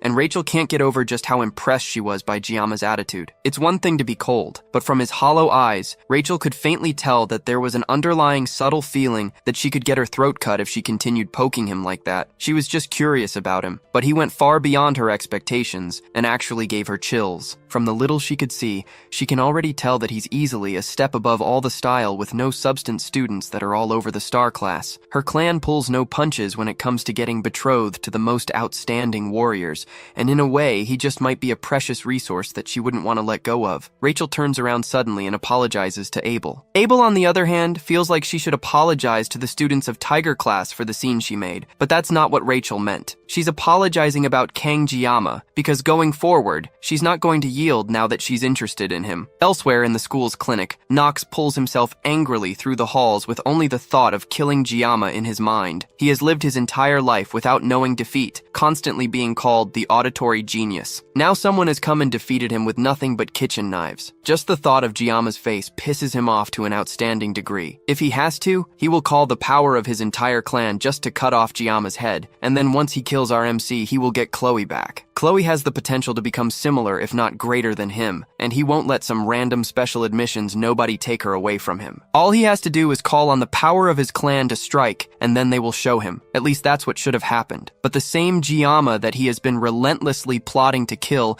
sits calmly in his clinic room, eating an apple. Before then, though, while the class was in session, Giamma watched Chloe worriedly. The two girls have left, but Chloe is very clearly still upset, even though she was the one who pulled the blade out first. As she's having her psychotic thoughts, Giamma goes over to her in hopes of calming her down. Even though he can probably talk her out of whatever mental break she's about to have, he still wished she'd at least put the box cutter down when talking to him. He asks her about how Knox is doing, and she sadly tells him that her brother is in the academy's medical ward. That's odd though, since people can't actually get injured in the subspace, so he shouldn't have any need for medical attention. The last Chloe heard, he was admitted into the ward despite having no injuries. But it should be fine, and there shouldn't be any reason for Giamma to worry. Giamma can't help but think about it though. Even though he was sliced up in the subspace, Knox isn't the kind of person that'd be weak enough to be traumatized from that. To make sure that nothing else happens, he has to check in on Knox. And to do that, he asks Chloe to tell him where Knox's room is. To sweeten the deal, he even pats her head, which is another tip he got from the How to Handle Yandere type series. That's how we got to where we are today, as Giamma stares down Knox, who is still surprised to see our MC in his room. Giamma comments on the room and how the auditories must be loaded with cash for them to get a hospital room this fancy for just one person. Before Knox can ask Giamma how he got into this room in the first place, our MC picks up a skinning knife from the bedside counter, and Knox momentarily goes on guard, wondering if Giamma wants to finish what he started. However, instead, Giamma simply picks up another apple and cleanly peels the skin off before placing it right back on the table. Then Giamma gets up and walks right past Knox, advising him to take fruits and vegetables for his health. That pisses Knox off even more, and the assassin reveals a knife hidden under his sleeve, ready to stab Giamma while he's least expecting it. But as if predicting this, Jiyama warns him that if he ever has ideas of getting any sort of revenge, then he will be cut up along with the entirety of Adatore. With that, Jiyama slams the door shut as he leaves, and the force is harsh enough to turn the apple that he cleanly peeled into slices, revealing that he cut it up so fast that Nox didn't even notice. Jiyama walks out of the medical unit with his mission hopefully accomplished. Now Nox is nothing more than a candle that can be extinguished at any time, and his will has been totally destroyed. This is all thanks to Jiyama's bravado-filled intimidation, which he hopes doesn't come back to bite him. After all, the Adatores are an incredible group of assassins, and there's no way that he can take on an entire clan with just 30 seconds of pain neutralizer. Although he should be able to take out 10 people in 30 seconds, the rest of the clan is an entirely different case, and that's only in the worst case scenario anyways. Jiyama would love to avoid killing as much as he can. As he walks under the moonlight back to his dorm room, he feels like he's standing in the eye of a storm in a weird way. He's starting to get used to this new crazy life of his. As long as Nox doesn't stir up any trouble, then he doesn't have to worry about things getting too insane. But he has another problem to deal with, and that's the girl that he wanted to avoid the most, Rachel. In the original game, she approaches the main character first and gets attached to the main heroine, Abel. Now that she has decided to approach him instead, this is a clear sign that the timeline has changed drastically. He also needs to prepare for the midterms, and for once, he's going to have to take things seriously so that he can get that reward. The test will need a group of 5 students to subdue a demonic monster. The 5 students will be picked regardless of class, and this test is meant to emphasize teamwork. Individual prowess is definitely important, but having faith in your comrades is certainly more important on the battlefield. The best thing a weak student can do in this situation is find the right teammates and hope to be carried by them. Although it's not like the monsters are much of an issue anyways. The monsters that they will be hunting in this test are D-rank demonic monster mermen. Jiyama remembers them looking really gross in the game, which means facing them in real life is going to be even more disgusting. If they were mermaids, then they would at least be more attractive to look at, but mermen are just going to be gross. But mermaids are considered demonic humans, and they are the main force of the demon army, meaning that they are way more powerful. Compared to demonic humans, demonic monsters are nothing more than just guard dogs or pets. Fortunately, only mermen should be on the island, meaning that students don't have to deal with demonic humans. It's already been a month since Jiyama came to this school, and this is the first night that he has felt a bit of peace. It's been 700 years since the humans and the demons swore a truce, and just like how human history isn't without war, there have been a few disputes between the humans and the demons, both big and small. An example is half a century ago when Vasmon, the commander of the 6th Legion, claimed that he would revive the commander of the 1st Legion. That decision caused an entire week of battles that bathed the city in blood. In the end, humanity emerged victorious, and the 7 heroes were born. Although from those heroes, 3 sacrifices were made, and neither faction wanted to escalate things further. Other than that, peace has continued to this day. But Jiyama wonders if this is really peace. The more he thinks about it, the one who sealed the 1st Legion commander alone 700 years ago must have been a real beast. The 6th commander took 7 people together to bring down, and even then, there were deaths among their group. And now, they only have 3 years before the second human-demon war begins, and this time, the war will include the Demon King. It's terrifying to think about that future, but thinking won't change anything. What Jiyama needs to do now is to focus on the upcoming midterms. The first thing he needs to do is find teammates, but that's easier said than done since he has no friends. Right now, though, he's the most famous student in the academy, and he can probably use that to his advantage in hopes of solving the problem. There's no way he can live 3 years under the radar, so Jiyama decides to change his motto for the time being. He will no longer try to live quietly, but still try to live comfortably. Now he needs to try his best to get people to join his group. However, a week later, he's still completely alone. Not a single person invited him to join their group. In the end, they might all just be scared of him. He turns around and glances at his class, and the only person alone like him is Chloe. Maybe she's been considered an outsider since the altercation with her brother and how he lost. Or maybe because of how she acted when Rachel came around. Regardless of the reason, he approaches her and asks if she still hasn't found any cadets to partner up with. Just like him, she's still alone, and Jiyama is worried about her. After all, he's used to being alone, but she had some friends at least, and yet they are all gone. She claims that she will be alright as long as she has him. In any case, he offers her to partner up with him so they can find 3 other people. With Chloe's capabilities, she will be a huge asset to him. He can only fight for 30 seconds, so she is like 30 soldiers packed in a cute bundle. The peace in the class is broken up as Rachel comes charging in, calling for Jiyama. He doesn't hide his disdain for seeing her again, and Chloe doesn't hide her bloodlust either as she pulls out a box cutter. Rachel continues to bother him, even falling over on his desk, and then she asks him if he has found any groups to take the test with. Since she's clearly not listening to him, he answers her question, and the fact that he doesn't have a group yet is perfect for her as she invites him to her group. Giamma is suspicious of the sudden offer, since there is definitely a huge line of other students available to join her group, so why would she come for him specifically? She tells him plainly that he seems more fun to do the test with than any of the other students in her class. Giamma then tells her that he's already in a team with Chloe, but that's alright too since Rachel's group has 2 spots left. Giamma is still suspicious of the whole thing since this is a bigger risk for Rachel. Doing something like this could risk her grades if they underperform for the island test. He glances at Chloe, and she begrudgingly nods, agreeing to join the group. With nothing holding him back anymore, he tells her that he will join, and Rachel immediately opens her phone to test someone after telling him that he can't back out. Then Giamma asks who the other members of the group are, and the first person she mentioned is none other than Leon. Not just any Leon, the counterfeit protagonist of this world, and the one person Giamma wants to interact with the least. Giamma can't help wondering what crimes he committed in his past life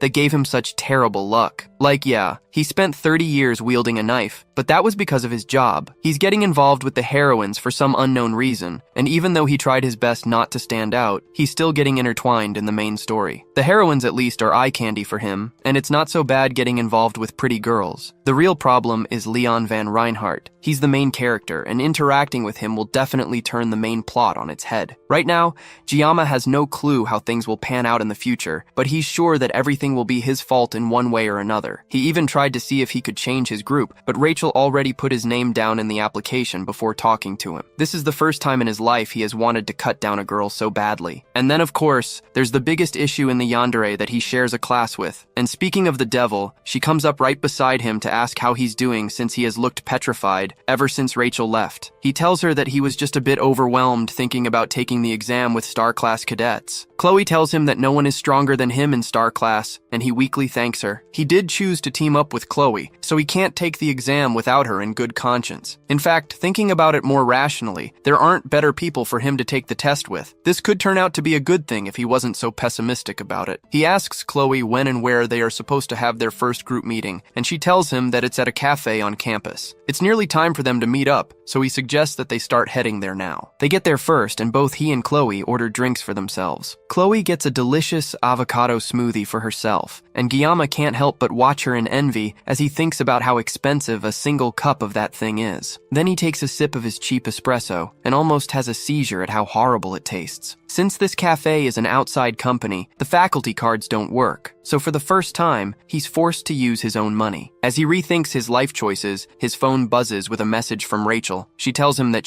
and not long after she walks into the booth with Leon and someone else close behind her. Leon and Giamma make contact for the first time, and then Giamma glances at the person beside him. The first impression he can get from the guy is that he must be some sort of delinquent. Leon is the first of the guys to introduce himself with a hand outstretched to our MC. Giamma takes it in a handshake, and Leon compliments him on the battle he had in the subspace a few days earlier. Just from the way he talks, Giamma can tell that he's a perfect blend of intelligence and class. Then they all sit down, and Rachel suggests that they do proper introductions. Leon goes first and introduces himself as the group's leader and a student of Star Class. He ended up becoming the leader of their group somehow, and he seems genuine when he says that he looks forward to working with them all. The next to introduce herself is Rachel, but everyone there already knows her, so she passes the baton to the person sitting beside her. His name is Speed Weapon, and he's also a student of Star Class. His introduction is short and to the point, but Giamma is more interested in his unusual name. Chloe goes next and introduces herself as a student from Wolf Class,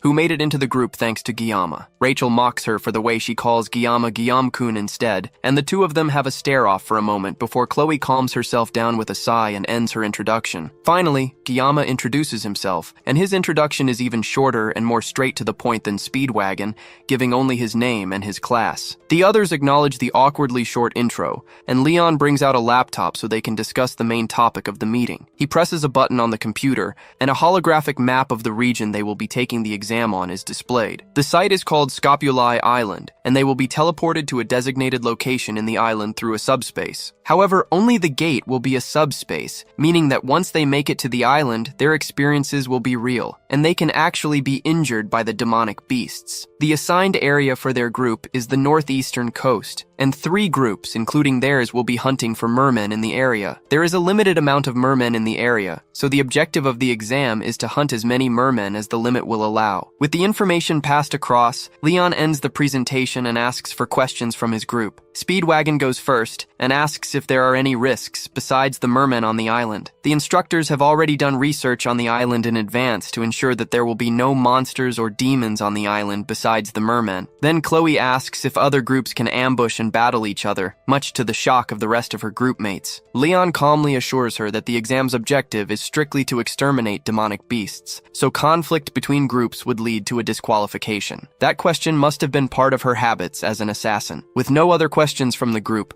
Leon disbands them and tells them to prepare themselves for the midterms until they meet again the next day for another discussion. The other cadets exit the cafe, leaving Jiyama alone with Leon. The atmosphere is awkward, so Jiyama moves to hurry up and leave, but Leon suddenly calls out to him. The faux MC asks Jiyama where he came from. Jiyama pauses and takes a moment to ponder about the strange question from Leon. He heard a similar question before, but this question coming from Leon is fundamentally different. Leon also looks deadly serious while asking this question, and Jiyama can't tell what he's thinking. He could have asked that question earlier while they were introducing themselves, but Leon specifically chose to ask that question after everyone had left. After noticing the long silence, Leon apologizes for springing that kind of question out of nowhere, and says that he can't help but feel like Jiyama is similar to him. While it's true that this world's official language is Korean due to where the game was made, that doesn't mean that other cultures don't exist. Anyone can tell just from a glance that Jiyama is Korean, so it's for Leon to ask where he's from and say that they are similar. With still more silence from Jiyama, who is struggling to comprehend this weird conversation, Leon tells him to pretend like he didn't hear anything before getting up and leaving the cafe. Jiyama stops him and throws the question back at Leon, asking him where he came from. It was a reflex response, and Jiyama regrets it immediately,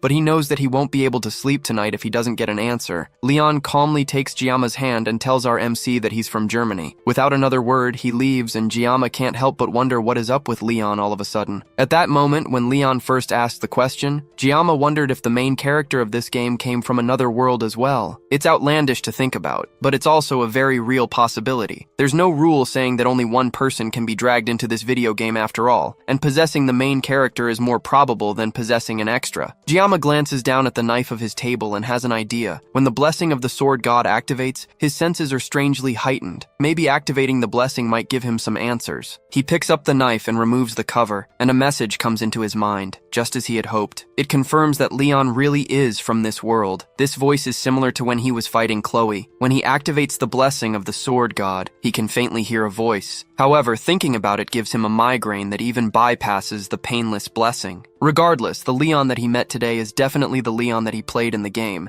and no actor could replicate Leon so perfectly. It's weird that Leon would ask him which country he came from out of nowhere, but then the claim that the two of them are similar is also quite concerning. He heads over to a wiki page, but there is no information about Leon in this world. Things are getting weird, and Jiyama decides that this is the last time he will be involved with Leon. If something like this happens again, he can just go and see Medea about it, while ignoring her attempts to run away with him. Jiyama is also surprised by how calm he has managed to be, despite the situations that have been unfolding recently. Maybe this is also an influence of his blessings. He takes a look at his status screen, and as usual it looks like he's making smooth progress. His mental fortitude and armament are the same, but his physical fortitude has increased thanks to the training that he has been doing. His armament will also probably increase when he gets Murasame from the midterm exams. The only thing he's not sure of is the assimilation rate. It has gone up a lot, and it looks like it will soon unlock something special for him. Maybe it's related to what he has done so far. It's still annoying that he doesn't know what it is, and it's not like he can ask someone else either. At the bottom of the status screen, though, there's something new. His blessing of painlessness has increased by 10 seconds, meaning that he can now use his blessing for 40 seconds. It looks like after so much time, his labors have finally borne fruit. As the days go by and the groups continue to meet up to discuss their battle strategy for the exam, Jiyama continues to train and hone his skills, until finally, the day of the exam arrives. All the groups stand in front of the subspace gate, and Jiyama can tell that it has a completely different vibe than the training ground subspace. The rest of his team arrives as well, and they seem just as excited as he is. In their previous meetings, they decided on which roles each person will take in their team. Rachel will lead the front as the main damage dealer, while Leon takes a center role as the leader to keep everyone together. Speed Weapon will be behind Leon as a support, while Chloe works with Rachel as a secondary damage dealer. Finally, Jiyama will take up the rear guard behind everyone else. making up a solid team. Giamma takes a second to look at all their equipment and how powerful it is. Rachel has S-rank gear called the Vermilion Phoenix Halberd, and although Leon doesn't have Baomeng yet, he still has a powerful sword. Lastly, Speed Weapon's gear is a recorder. I didn't know the support also provided musical entertainment. Rachel assures him that the recorder is one of the few S-rank equipment that provides healing, and even Giamma knows that a healing S-rank armament is ridiculously hard to get. That kind of equipment is incredible to own, and Giamma gets closer to inspect it, much to Speed Weapon's surprise. Their chat is cut short as a voice comes on the intercom to announce that the first-year midterms are about to start. The instructor of Wolf class, Lee Wanbin, comes over to talk to the students. They already have a good grasp of the rules, so he keeps their discussion brief. He tells them to not be shy of running away when things get hectic. There's no reason to risk their lives for extra credit. If they are injured or wish to surrender, they can just call for the instructor in charge. Now that the exam is officially about to start, Lee Wan tells them to do their best and try not to be nervous. Chloe seems anxious, and Giamma asks what is wrong. She tells him that she remembers the fact that mermaids can appear on the island, but Giamma assures her again that the instructors have already confirmed that everything is clear. Chloe tries to take his word for it, but she can't help being nervous. Back in Sicily, where she grew up, mermaids were often sighted, and they were known to cause large amounts of damage. Humans now have a truce with demonic beings, so they are rarely seen outside of dungeons. But the fact that these rumors have persisted, even though the truce means that the conditions of where mermaids appear have yet to be fully confirmed. He places a hand on her head to calm her down as the teachers call for the cadets to step through the gate. She smiles and decides to place her belief in Giamma. Much later, she hears Giamma's voice calling for her through a haze in her mind. It looks like she lost focus for a moment, and now things have turned on their head. When she opens her eyes, she sees Giamma and the others standing in front of something large and powerful. Rachel asks Speed Weapon if he has been able to contact an instructor in charge, but since they are in a cave, he doesn't have a connection on his phone. Meanwhile, someone lays on the ground, bleeding and clearly in danger. And then in front of them is the main cause of this sudden chaos, a mermaid. Let's go back a bit before our group found themselves in this terrible situation. As soon as they arrived on Scopuli Island, the first major problem they all faced was motion sickness from passing through the gate. The only person who seems alright is Giamma, who tells them that he doesn't suffer from motion sickness. Not long after that, they had their first encounter with a merman. It stared at them in surprise for a moment before scurrying away. As disgusting as they look, they are way smaller than Giamma expected. Leon confirms that the one they saw is too small to give them any points. To find the adult merman, the group has to head to their assigned location. Chloe goes ahead of them to scout the location, and the group follows along at a slower pace. Eventually, they make it to their location, and Chloe returns from her scouting trip to report what she's seen. She tells them that there is a cave about 500 meters ahead of them, and she leads them to it. Before they even enter the dark and ominous-looking cave,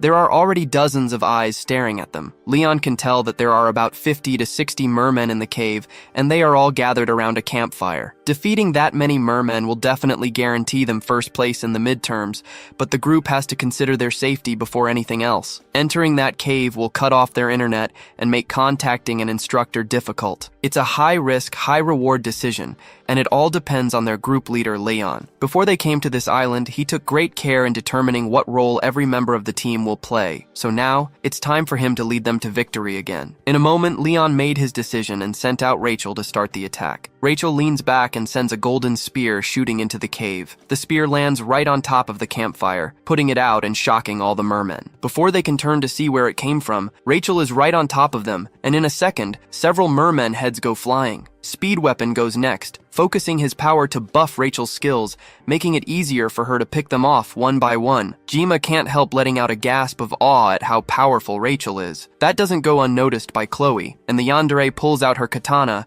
and activates her blessing to take on the fishman as well. She immediately rushes to catch up to Rachel's number, taking out more and more mermen while the two of them rush towards each other. They aren't slowing down, even as they continue to get closer and closer to each other, and Giamma gets worried that they have no intention of slowing down at all. They get within inches of each other before finally turning and taking out the last merman that was rushing towards them both. Then they step away from each other and continue taking out the others, while Giamma breathes a sigh of relief. In the end, he was worried about both of them for nothing, and eventually, with their combined efforts, all 60 mermen were slain. It looks like they are done here, and Leon suggests that they go somewhere else to continue the exam. That kind of determination and leadership is what makes the blonde MC the heart of their team. That further proves to Guillaume that Leon really is the true MC of the game. There's no way anyone would be able to replicate these qualities of a hero. As Guillaume's thoughts continue to wander, he takes his eyes off Leon for a moment. He looks back up just in time to see the blonde hero fall to the ground after taking a fatal blow to the stomach. The others stare in shock as something powerful rises from the pool of dead mermen behind Guillaume. It's a demonoid mermaid, the exact monster that Chloe feared would show up unannounced on the island. Guillaume had a feeling that things were going way too smoothly for them. Now the question is whether they should run or stand and fight. There's no telling if they will even be able to get to safety while looking after an injured Leon. Rachel tells Speed Weapon to call the instructors and inform them that a mermaid appeared. But just as Guillaume feared, the cave is messing with their internet access, and there is no way to contact the instructor. Everyone is panicking, and it looks like Guillaume is the only person not panicking at the moment. With Leon down for the count, there's only one person that can take the lead in this situation. He steps up and starts giving orders to his teammates. He tells Rachel to keep the mermen away from them no matter what. Then he orders Speed Weapon to dump as many healing blessings as he can on Leon. Finally, he calls Chloe, who seems to have zoned out, and he tells her to evacuate the other cadets and tells the instructors what's going on. It takes a moment for his words to sink in, but eventually she heads off to do what he says. Now that everyone has been given proper instructions, Guillaume steps up to the mermaid, much to the shock of the others. He tells Rachel and Weapon that he's leaving the mermen to them. As for the mermaid, cutting up bitfish has always been his specialty, so it's only fair that it goes to him. Demons can use a unique power similar to a human's blessings. It's called magic, and it's a power that was strong enough to take down the protagonist in just one hit. That's the difference in strength between humans and demons. Guillaume has the blessing of the sword god, but that doesn't guarantee that he will survive this battle. Even in the original game, it was impossible to take down a magic-utilizing demon without a party, and yet here he is, about to solo a boss that usually requires a full-scale raid. In other words, Guillaume is in deep shit, but there's no way he can back out of this now. It should take Chloe about 10 minutes to find help and come back. Despite that, Guillaume has only 40 seconds to take this overgrown fish down before he meets a worse fate than the main character. Rachel struggles to keep the mermen away, while Speed Weapon focuses all his power on healing Leon. The wound is deep, but it's recovering regardless. Despite the daunting task in front of him, he can't help but focus his attention on Guillaume. Just looking at the mermaid is making Super Weapon's bones shiver, and yet Guillaume wants to fight it all by himself. The demon strikes first, launching the same laser attack that took out Leon. Guillaume dodges the attack and rushes in with his knife to close the distance. The mermaid seems to primarily use long-distance attacks with water magic properties. Guillaume doesn't know much about magic, but he does know that this demon is just a fish with flesh and bones. All he has to do to come out on top is dive in and cut it. He jumps close to the demon and slices it, but it dodges out of the way and heads for Speed Weapon instead. Before it can get to him, Guillaume comes around and manages to cut off one of the monster's fins, causing it to scream out in pain. The cut was way too shallow, and our MC goes in for another attack, but it quickly dodges away and dissolves into water. Since the mermaid went after Speed Weapon, it looks like she is deliberately going after the ones who are injured. Leon is somewhat healed now, and Speed Weapon calls out for Guillaume. It looks like he's alright, and Guillaume takes a moment to check on him before rushing off to fight the mermaid again. In Speed Weapon's eyes, Guillaume is really cool. During one of their many meetings, Speed Weapon talked about how he looked up to heroes that sacrificed themselves for the sake of others. So far, since Speed Weapon entered the school, he hasn't seen anyone that matches the title of a hero. That's why he entered a group with Rachel, in hopes of finding the hero he was looking for in Leon. He even told Guillaume frankly that he is far from a hero in Speed Weapon's eyes, and yet now, in this crazy situation, the one that's stepping up and risking their life is Guillaume himself. The mermaid continues the attack, launching fish-shaped magic blasts that Guillaume skillfully dodges. However, this time, instead of just zooming past him, they turn around and follow him. The mermaid can control these attacks, and they chase Guillaume around the cave. With Guillaume distracted, the demon tries again to attack Speed Weapon. Guillaume gets there just in time to cut down the monster before it can launch the attack, but it's shallow again. He can't take it down with small cuts. If he wants to kill this demon once and for all, Guillaume is going to need to stab it as deeply as he can. The mermaid sends another blast at Guillaume, but this time he manages to dodge, causing the blast to break through the top of the cave, shooting into the sky. The attack is so powerful that cadets around the mountain are able to see it, and they hear a loud roar following it as well. On top of that, it also started raining. The instructor with one of the groups suggests that they take the wounded and move quickly before the rain starts to affect them. them. Back in the cave, the mermen start to retreat, and the cadets have a moment of rest. The mermaid was crushed under the debris from the cave breaking open, but Gyama is sure that she isn't dead. Just as he suspects, the mermaid breaks through the rocks piled on top of her and rushes towards the students. This whole time, Gyama hasn't been able to fight properly because he has been conscious of the injured Leon. Now that the mermen have retreated, he tells Rachel to take care of Speed Weapon and Leon for him. Speed Weapon still can't believe that Gyama is taking on a demon by himself. He thought our MC was a madman before, but now he might just be witnessing the birth of a legend. Meanwhile, Gyama is just happy that he can finally focus now that he doesn't have to worry about his teammates. He only has 10 seconds left of the painless blessing, and he has to make up for lost time if he doesn't want to die. Gyama and the mermaid stare each other down for a moment before rushing in for the final clash. Elsewhere, Chloe dashes through the forest as fast as she can, looking for anyone to help her. She's tired, but she knows she can't stop running unless everyone she left behind will be in danger. Her body hurts incredibly bad, but the more she feels like stopping, the more she thinks about Gyama and the fact that he's in the cave, fighting that monster on his own for their sake. Gyama really is the strongest person she has ever met in her life. He clearly doesn't like fighting and tries to avoid drawing his blade whenever possible. The only time he stands to fight is when there is really no other choice. Since Gyama made the best decision fighting that mermaid, she knows she has to do her best to get help, but she can't help feeling that if she was just a little stronger, then maybe she would have been able to help him somehow. Behind her, a loud blast tears the side of the cave apart, and she knows that it's the sound of Gyama and the mermaid fighting. In her worry, she trips off a vine and almost falls, but manages to catch herself on the ground and keeps running. She can't stop or fall until she has found someone to help. As she continues to run, she senses something ahead of her. She can't send it clearly since her head is in a mess, but her first thought is that they must be mermen. She draws her sword to defend herself and unleashes a blow towards the closest one to her, but surprisingly, the merman blocks with their sword. That's because it isn't a merman, it's Abel. As soon as she realizes that she has finally found another person, Chloe stops moving and collapses to the ground. Abel's teammates get suspicious and start to suspect that there is some sort of ambush in the area. Meanwhile, Chloe weakly tries to tell them that they should go and help Gyama. Luckily for her, Abel remembers her face from when she and Rachel went to Gyama's class. Back in the cave, Speed Weapon is left in complete awe at what he's witnessing. He wonders if there will ever be a day as astonishing as this ever again. The way Gyama fights seems like a skilled swordsman handling a live fish on a chopping board with skill. At this point, this whole thing is beyond just fighting a demonoid. Gyama is completely overwhelming it. This scene unfolding right is definitely something that will be etched in his memory for the rest of his life. Even Rachel, who's the successor of the Spear clan and grew up among strong people, clearly hasn't seen this caliber of skill before. Despite that, she's the first to push him out of the way when a stray attack comes towards them. Speed Weapon nearly forgot where he was because of how intense the sight was. Gyama's opponent is a demon that uses magic. A blade against magic isn't a good matchup to begin with,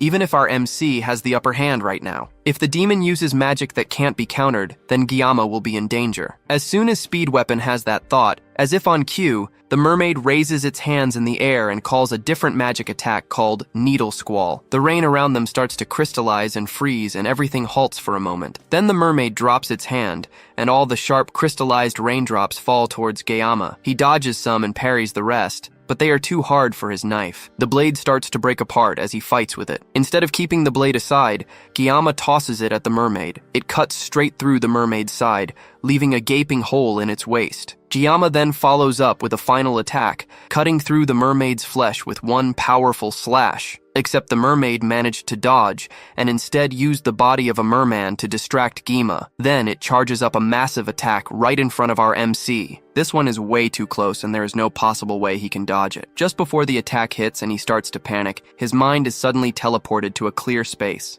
In that space, he sees a red line that indicates where he should cut, and he hears a voice telling him that if he can slice it, it will cut. Instead of dodging the attack, Gyama readjusts his grip on the knife and cuts through the magic instead. The cut causes a massive shockwave to push through the area, and by the time the smoke clears, Gyama stands over the lifeless body of the mermaid. The demon makes a few sounds in death, and Gyama kicks it away, down into the pool that it came out from. Rachel and Speed Weapon stare at the scene in front of them in shock. Somehow, a freshman defeated a demonoid alone. Suddenly, Gyama falls to his knees and starts coughing up blood. Rachel is the first to react, and she rushes over to him while Speed Weapon checks on Leon. Thankfully, the protagonist is fine, but there are other sounds behind them, and Speed Weapon turns around thinking that the mermen that ran away have returned. Instead, it's Abel and her team, carrying an unconscious and injured Chloe. The first thing Abel notices is Rachel, who caresses an unconscious Guillaume. The sight makes her angry for some reason, but she ignores it to look around. The rest of the team look like they all have one foot in the grave,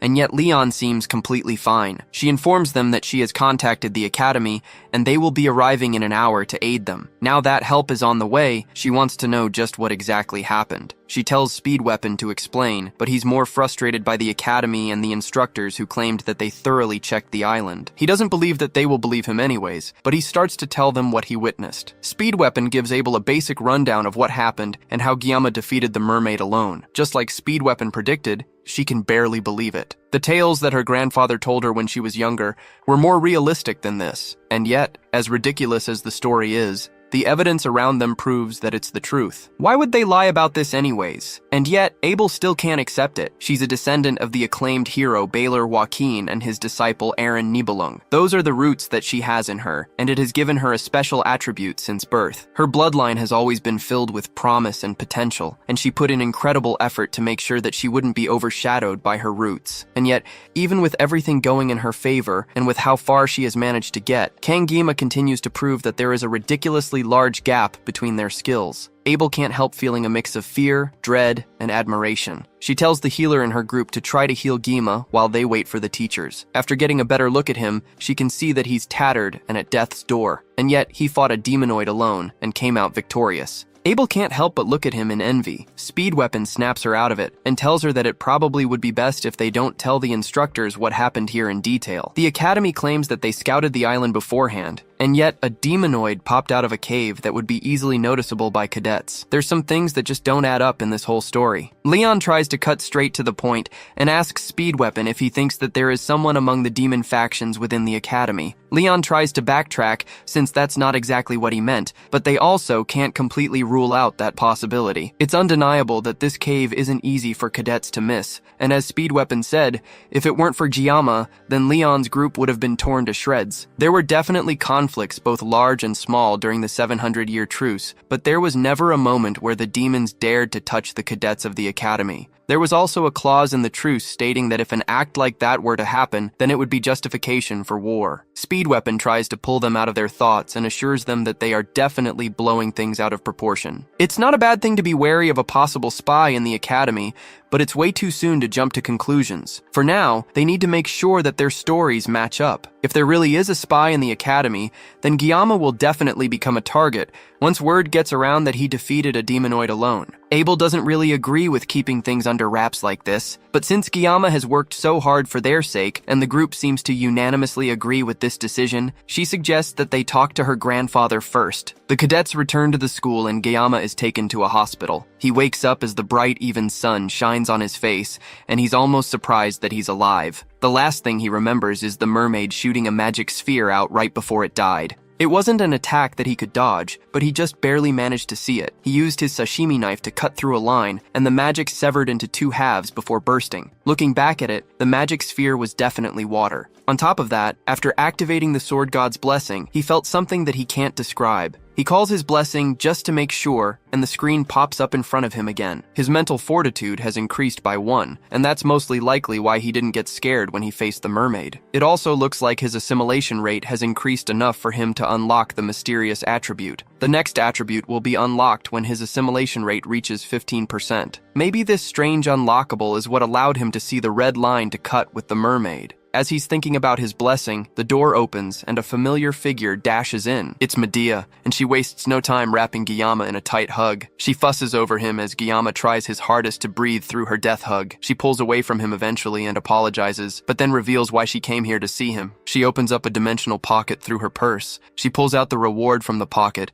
and it's what he had been hoping to get from the exam, the Murasame sword. The Murasame is a B-rank sword with high-level stats, and it's exactly what Guillaume was looking for. He stares at it in disbelief as Medea asks him if he likes it. She apologizes for giving it to him in this kind of situation, since he should have gotten it officially. Meanwhile, someone lurks at the door watching the whole interaction. Medea calls out to the person and tells them to just get in the room instead of stalking at the door like some kind of shy creep. Siegfried Nibelung clears his throat and walks through the door sheepishly to stand beside Medea. This interaction gives Guillaume a strange sense of déjà vu, considering what happened when he first came to the academy. He asks what exactly the Sword Emperor is doing here as well. Medea reveals that she heard what happened from his teammates. Then they both bow their heads and apologize on behalf of the whole academy. They are to blame for everything that happened during the midterms. Because of their negligence, everyone who was there nearly lost their lives. Guillaume can't bring himself to speak as she continues to talk. She swears to him that they will uncover the truth behind the incident. Siegfried speaks up as well and thanks him for saving the cadets. Guillaume nervously scratches his cheek and meekly tells them that he did what he could. Medea continues and says that even though his actions were remarkable, they need to keep the incident under wraps. Medea is sure that the mastermind behind this incident is in the academy, and they have to keep things quiet if they don't want this leaking out to the public. Guillaume understands and doesn't hold their decision against them. Medea smiles and says that sometimes Guillaume acts like an old man trapped in a teenage boy's body. The two administrators leave the room and make their way back to the administrative block. As they walk through the halls, Medea asks her old friend if he remembers the day they met after enrolling in the school for the first time. Siegfried was laying on a bench, and she told him to shove it. In response, Siegfried drew his sword without a word. Siegfried pretends not to remember anything, and Medea smiles slightly. The whole thing feels like it happened just yesterday, but it's already been 60 years since then. Yet even with that, they haven't filled a tenth of Joaquin Academy's history. Back when they enrolled, the school was already ancient and filled to the brim with history. There were big and small incidents, but the academy nurtured and protected its cadets for 700 years. Suddenly, the atmosphere changes, and Medea's aura causes the surrounding windows to shatter. Before the midterms, she received reports that they had completed multiple preliminary surveys of the island. Even though it was rare, the Scopuli Island was known as a ground for mermaid sightings, so she took every precaution to make sure that nothing would happen to her precious students. And yet something terrible like this would happen under her watch. Siegfried places a calming hand on her shoulder, and she snaps out of it with an apologetic look. Then she immediately switches to fangirl mode, as she thinks about how amazing Guillaume is. The fact that he took a mermaid down all by himself is incredible, and she asks Siegfried what he thinks. Siegfried has seen natural-born talent countless times. He has seen many names hailed as the chosen ones of their era, only for them to lose sight of their light. In families of heroes that are desperate for glory and honor, the word genius is recklessly thrown around. When a child shows the slightest bit of promise,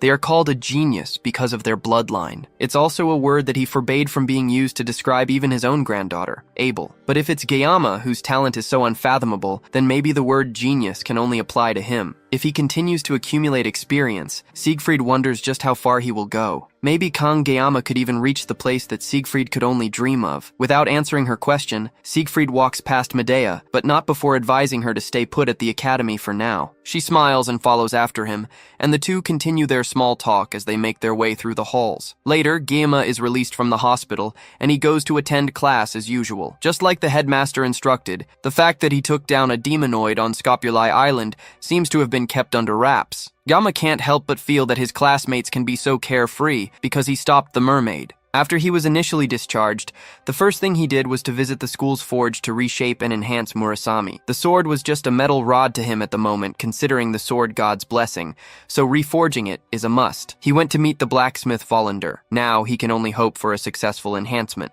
As he thinks through the recent events, he hears Chloe call out his name. He turns to see her walking towards him in crutches, while her leg is in a cast. Thanks to Speed Weapon's emergency treatment, the doctor said that she will be able to walk without crutches within a week. Despite her injuries, it looks like she's doing much better. Even if Guillaume did take down the mermaid alone, it was thanks to everyone's efforts that they all came out of that situation alive. Chloe's rescue call, Rachel's merman clearing, and Speed's healing and blessings all played a part in that battle. The only person who didn't play a decent role would be Leon. Guillaume can't help but wonder if he is going to be able to defeat the Demon King with a fighting spirit like that. Maybe it's because he got injured first or something. Their chat is interrupted when their instructor barges into the class and orders everyone to sit down and pay attention to a few announcements before the training assembly. Once all the students are in their seats, he informs them that there will be someone co-instructing them. The students are initially annoyed by this sudden change until they see just who will be instructing them. Siegfried calmly walks into the class, much to the astonishment of the entire class, as Lee Wonbin bows to him in respect. Even Gima can't hold back his shock at seeing the strongest human coming to his class. Meanwhile, elsewhere, an old man is thrown against a wall before being grabbed by the scruff of his neck and held up the wall. A pink-haired woman slaps the old man across the face, sending him flying to the ground. He apologizes to the woman named Instructor Kim while she struggles to control her breathing. This woman that is mercilessly beating up this man is the 5th Demon Corps commander, and she is not pleased at all. She asks him why he didn't cooperate with her when he had the chance, and the man tries to apologize, but that only gets him another smack to the face. It's clear that the purple-haired instructor is tired of apologies. The goal of this whole scheme was to bring Leon back from the exams half dead. He may be a hero candidate, but there's no way he could take out a mermaid alone. But now, because of the old man's incompetence, Leon is now comfortable at the academy. Instructor Kim gives the elder another kick to the face, but immediately regrets it when she sees that she got blood on her shoes. She still can't believe that a full demonoid was taken down by a bunch of first years, but looking at the new students that joined the academy this year, she can't say that she is surprised. The elder speaks up and clarifies that taking on the mermaid was done by just one cadet. Instructor Kim first thinks he's talking about Leon, but he clarifies that it's the academy's top student, Kang Jiyama. The Demon Corps commander recognizes the name of the special admission student, and that tells her everything she needs to know. It looks like there's new prey for her to hunt now. The prey in question, though, isn't the most efficient person to hunt. Wolf class once again goes on their daily training with the exception of Chloe, who is still in a cast and crutches. Jiyama can't help being jealous of her getting to rest, and he's forced to run for his life with his fellow students. And to make it worse, there's now an older man breathing down his neck after every lap, and he's surprisingly fast and nimble for his age. Siegfried runs up close to Jiyama and urges him to run faster, even thinking that he might still be hurt from the midterms. It's weird for the Sword Emperor himself to be running around with first-year students, much less with a special admission student. Siegfried von Nibelung is a man that will later inherit the title of Sword Saint and become one of the greatest forces of humanity. Not only that, but during the Second Demon War, he will also become Leon's swordsmanship master, and he's a character whose importance rapidly increases in the latter half of the story. So why is someone who's this important training with Wolf class? The main story has clearly started to go off track, and now it's pretty much falling apart. Come to think of it, Leon never ended up receiving the Sword Saint title, and that ended up being a pretty big issue in his past life. But Leon can't inherit the Sword Saint family because he's not part of the Nibelung bloodline, so it doesn't matter. That doesn't make this situation any less uncomfortable for Jiyama, though, especially considering the jealous glares his classmates keep shooting him. With how close Siegfried is to Jiyama, it almost looks like they are running together. Siegfried also takes moments to try and educate Jiyama, telling him that the foundation of any warrior comes from their physical strength and endurance. No matter how talented or outstanding someone is, it's completely worthless if their body cannot support it. Once he gets Jiyama motivated, he runs ahead, expecting his student to keep up with him. After their running laps are done, it's time for field training. For this training, personal weapons are strictly prohibited. Instead, the students will have to use one of the weapons provided by the school and learn to master it. Siegfried dumps a variety of weapons on the ground. He notices that there is even a sashimi knife among the pile. The rest of the students are surprised by this sudden condition that their teacher has given them. One of them asks why it wouldn't be better to just use the weapons passed down by their families. That's because the basics are more important than anything else. The more a person relies on high-grade weapons, the more they will start to neglect their training, and it's easy to mistake the power of a weapon for one's own strength. At the end of the day, a master can never blame their equipment. Those words resonate with Jiyama specifically, and he nods his head in agreement. With no more room for idle chit-chat, the Sword Emperor tells the student to pick up the weapons and master the basics with them. Cadets who can handle ordinary weapons skillfully also have a high probability of receiving a high score in the class, which will affect their promotion evaluation at the end of the year. That additional bit of information gets the rest of the students excited, and they rush to pick up any weapon they can find. Jiyama naturally goes towards the sashimi knife, laying unnoticed on the floor. As soon as he picks it up,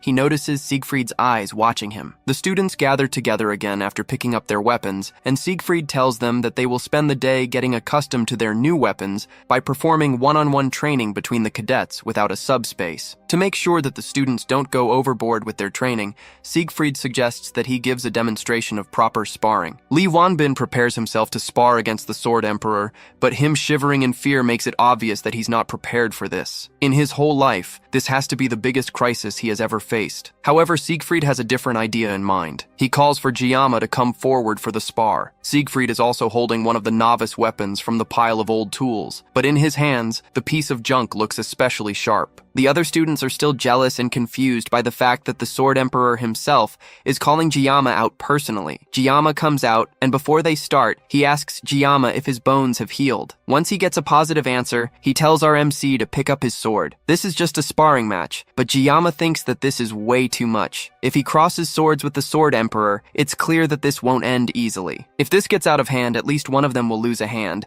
and if they are unlucky, then even a head will roll. Despite those thoughts, though, maybe because of the influence of divine power, his instincts are craving for a fight. Jiyama tries to de-escalate the situation and says that he's nothing compared to the Sword Emperor, so Siegfried should lower his sword. The rest of his classmates mock him behind his back, making fun of the fact that he's chickening out of a fight. Siegfried also isn't impressed, and calls Jiyama out for continuing to hide his power and his pride as a swordsman. There's no reason for Jiyama to have such extraordinary talent while living as a cowardly person. Pride is a word that Jiyama had engraved in his heart ever since he claimed the title of the greatest swordsman in the country. Those characteristics are also the reason why he never put down his sword. The provocation from the Sword Emperor is supposed to test him, and if he falls for the prohibition in this situation, then he will definitely end up regretting it for a long time. Still, he can't ignore his pride as a swordsman and his urge to fight. Li Wanbin notices Jiyama's change in demeanor and rushes to stop what's about to happen, but Siegfried stops him. It seems like Jiyama has already made up his mind. Jiyama pulls out the sashimi knife from its cover and prepares for a fight. The two of them stare each other down for a moment,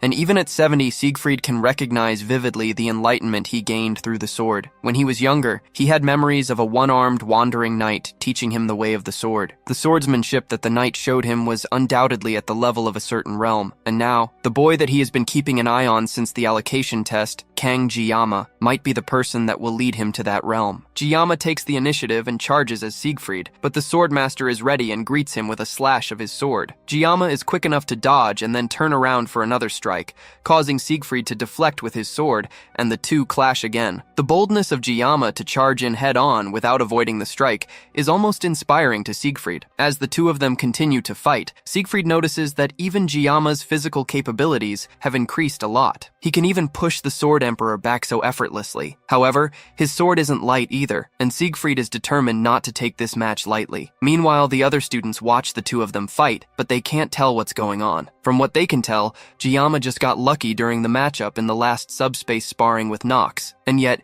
even the Sword Emperor seems to care a lot about Jiyama, who is just a special admission student. They at least hope that the Sword Emperor will give him a proper lesson that will leave him crying. And yet, after several minutes of watching, the two of them are just standing there, staring at each other. Li Wanbin knows what's really happening, though. They aren't just standing still. They have reached a level that the Wolf class instructor doubted was even possible. Before the spar, he warned Siegfried that if the headmaster found out about this, then things might get out of hand. On top of that, the other cadets could also be affected. But Siegfried assured him that he has no intentions of crossing real swords with Jiyama. The older man already knows that our MC has the power to cross into a special place. The place is called the mental realm. To enter this place and withstand a battle with Siegfried, Jiyama must be on an entirely different level than they even gave him credit for. A duel in the mental realm is an intense battle of wits, and Siegfried can tell just from the short time they have crossed swords that Jiyama is growing at an impressive rate. If that's the case, the Sword Emperor might have to take things to another level as well. He activates a powerful blessing called the Sword Spirit Protection, and even outside the mental realm,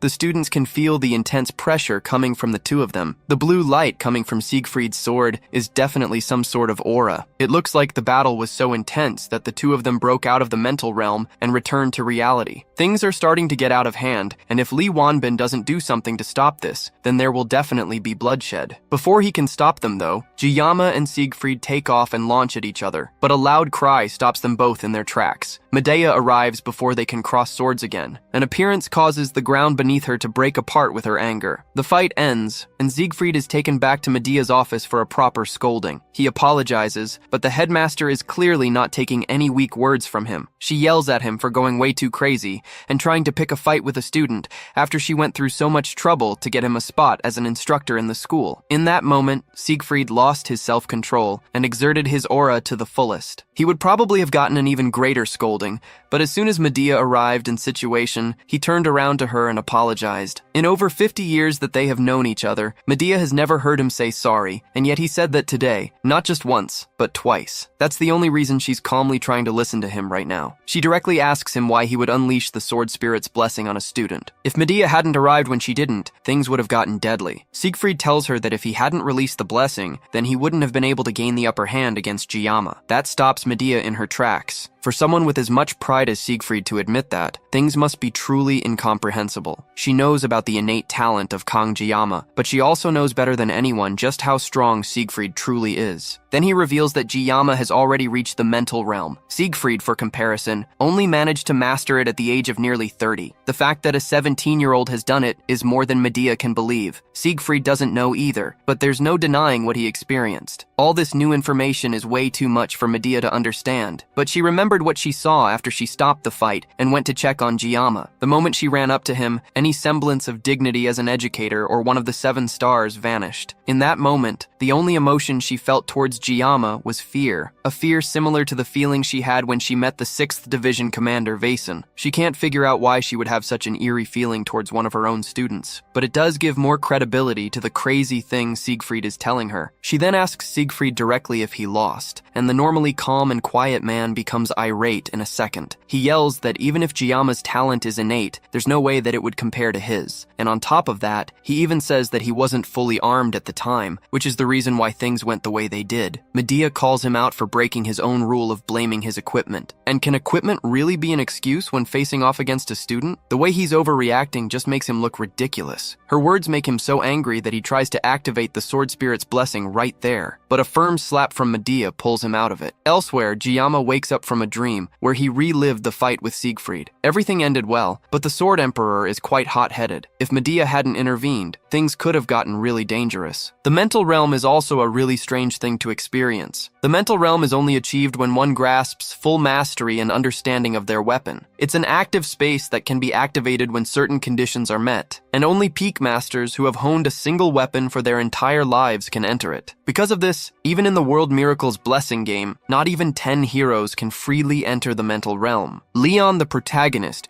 blessed with the qualities of a hero, needed 3 years of private training just to set foot in it. That's the point where Jiyama stopped playing. However, Jiyama managed to do it right away. Maybe it's because of his sashimi knife. Including his previous life, he has been using the sashimi knife for more than 20 years. What's more, every time he unleashed the sword spirit's blessing, he would experience a concentration that transcends perception. The tangled web between the life he's living here and his past life start to intertwine, breaking through situations. Based on his experiences so far, avoiding situations only makes things worse. Rather than being swept along passively, it'd be better to tackle what he can do and solve things step by step. Now that he can freely control the mental realm, he can probably try to train in combat without relying on the sword god's blessing. He stands up from the bed and slowly uncovers his sashimi knife. Then, after a little bit of concentration, he re-enters the mental realm. Then, in an instant, the realm shatters, and a large hand reaches in through the void towards him. It stretches down, and a single finger touches Jiyama's shoulder, snapping him out of his trance and filling the hand holding the knife with aura. Whatever it is, though, it's too much for the knife, and the weapon disintegrates. Elsewhere, some elders argue among themselves in a dimly lit room. The old man from before that was talking to the Demon Corps commander,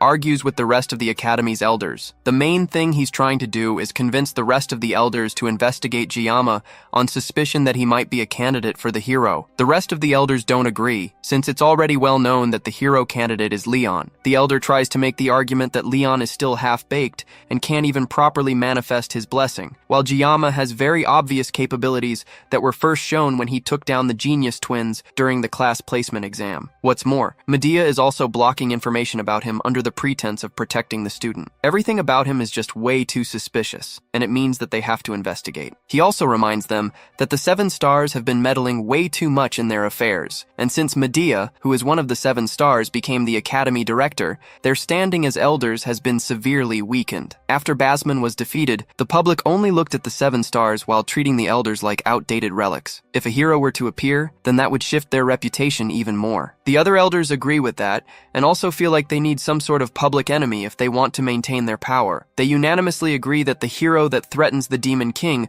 must be eliminated. The man became an elder of the academy because of the purple-haired instructor, and that's why he's putting so much effort into persuading the elders through sheer force. If he doesn't do something here, then Heir Acor, the 5th Demon King Division commander, will definitely make him wish he were dead. After some more persuasion, the elders finally agree with the verdict that Kangjiyama needs to be investigated and eliminated, and for that, they need to issue orders to the Adatore family. That isn't the only problem on Jiyama's plate, though. Right now, he's staring at the blacksmith that he trusted to take care of his weapon as the man backs away in fear. Despite his hopes of using the Murasami as an alternative to sashimi knives, somehow, Volunder managed to turn his only hope of escaping the sword god's blessing into a sashimi knife. And if that wasn't bad enough, the sword has also been reduced to an E-rank weapon from a B rank. Even Volunder is confused, and in the 30 years that he has been smelting weapons, he has never seen something like this happen before. What happened was, when he tried to work on the sword, it's as if it refused to be forged. He hastily melted the metal and reforged it, but he barely managed to give it a proper shape. If any ordinary blacksmith had tried to do this, they would have ended up with a useless lump of metal. Even with Jiyama's 20 years of experience with knives, he can tell that the craftsmanship is impressive, and the specifications also align plenty with the sword god's blessing, but the hardness is still E rank. The knife still has the potential of a good weapon though, so if it's reinforced, it will definitely become useful. All Jiyama has to do is bring the reinforcement materials, and Volunder will fix up the weapon without any additional charge. Jiyama still isn't convinced though, and he angrily asks what will happen if it breaks again. Volunder shakily assures him that even if it's an E rank weapon, it has the growth potential of an A rank weapon, and it could grow to become even better. There's also the Never Fail material, which will guarantee that the Murasami will become stronger, but that material can only be obtained from A rank or higher demonic beasts. A rank demonic beasts are on par with E rank demonoids, so sending him on this mission is the equivalent of telling him to fight something like the mermaid again. It'd be crazy to risk his life to reinforce equipment, especially since even low rank demons drop reinforcement materials. Jiyama asks Volunder to promise, and the blacksmith swears on his honor as a blacksmith. That aside, he wants Volunder to at least refund half the cost of the leftover scrap metal, which is worth about 10 million won. Volunder can't agree to that, especially since he made the weapon exactly as Jiyama ordered, and he even said that he wouldn't charge for enhancement costs. Jiyama argues that his B-rank sword was reduced to scrap, and considering the market price, this only seems fair. Volunder still tries to fight back, but the glint of the blade and the death glare from Jiyama are enough to shut him up. Volunder, realizing that he can't get out of this, tries to bring the price down to 500, but Jiyama changes it to 1,000. That's still way too much for him. But Jiyama isn't going any lower, and his sword is definitely more than ready to get value out of Volunder in other ways. It's either the money or his life, and Volunder finally agrees to the price. Jiyama heads to a lone bench on campus to take another look at his blessing. After obtaining a new weapon,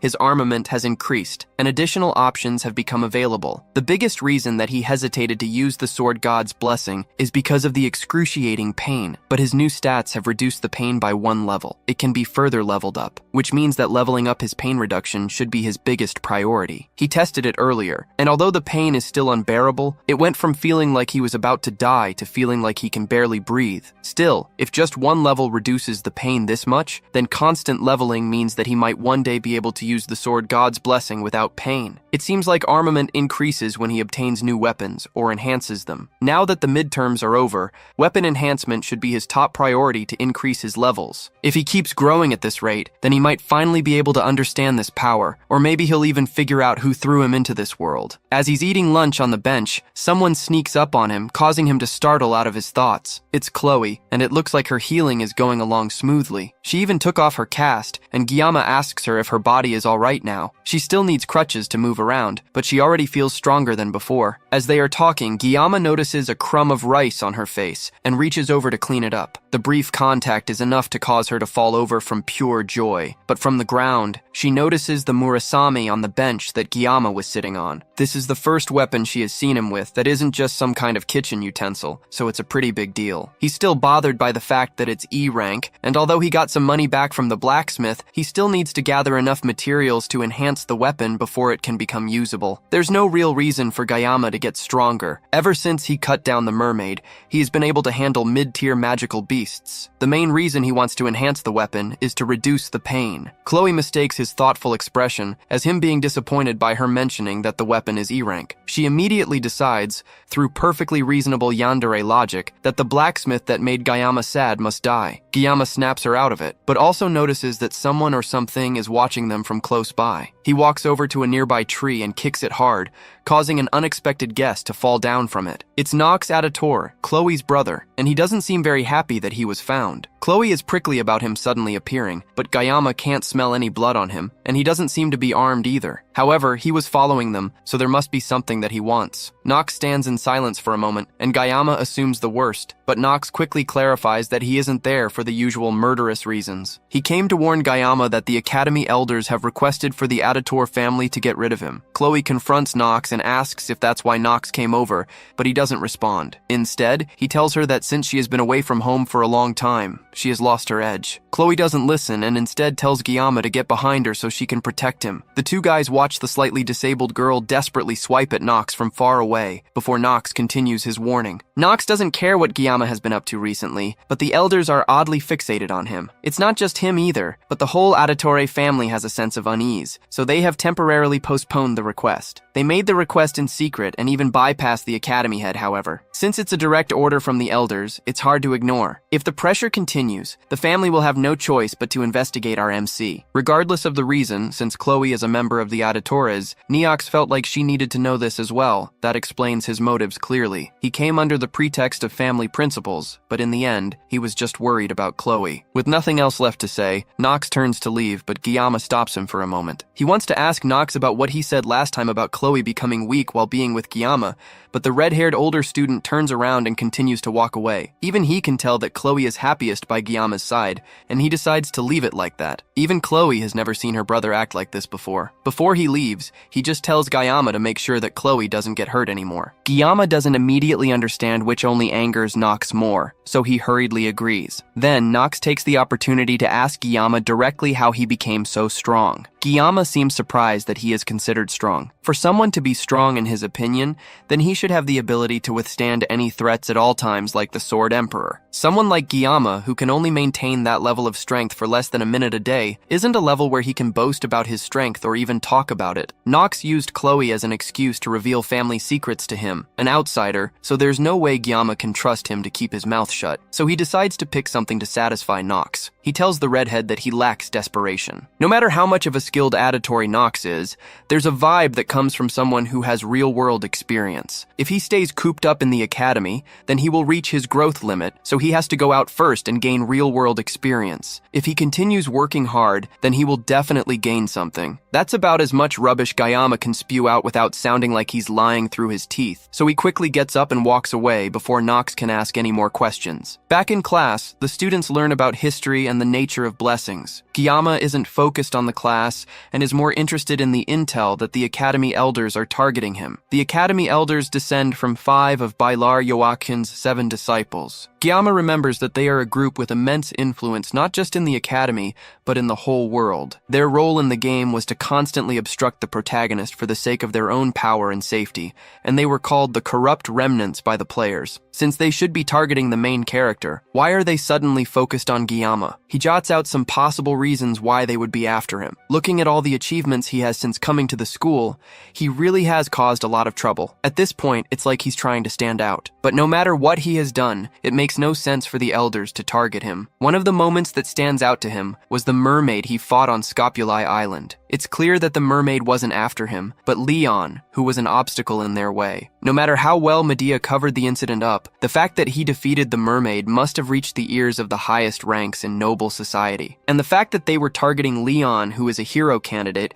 means that someone among them, or perhaps all of them, are colluding with the demons. They didn't just try to obstruct him either, they tried to kill him. All of this is just to preserve their own power over the safety of humanity and the Academy. The whole scheme is beyond rotten. Guillaume could easily storm into the elders' chambers and cut them all down, but it's not the right time for that yet. However, when the time comes, Guillaume will definitely cut them all down. With this new piece of information, it solidifies his decision of going to the dungeon to get weapon enhancement materials. First, he needs to gather a party since it will be too hard to do this alone. Chloe would be more than happy to help him, but he needs other people too. Instead of a brute like Rachel, he needs to find someone more strategic. The first person that comes to his mind is Speed Weapon. After class, he heads over to the Dragon class to look for Speed Weapon. As soon as he gets there, he's immediately confronted by a brute who clearly doesn't like the fact that Guillaume is a special student. This third-rate extra is definitely the kind of person that Guillaume knows will be annoying to deal with. RMC walks away from the confrontation, warning the wannabe bully to not bother him before he gets his jaw cut open. The brute immediately pulls back his fist,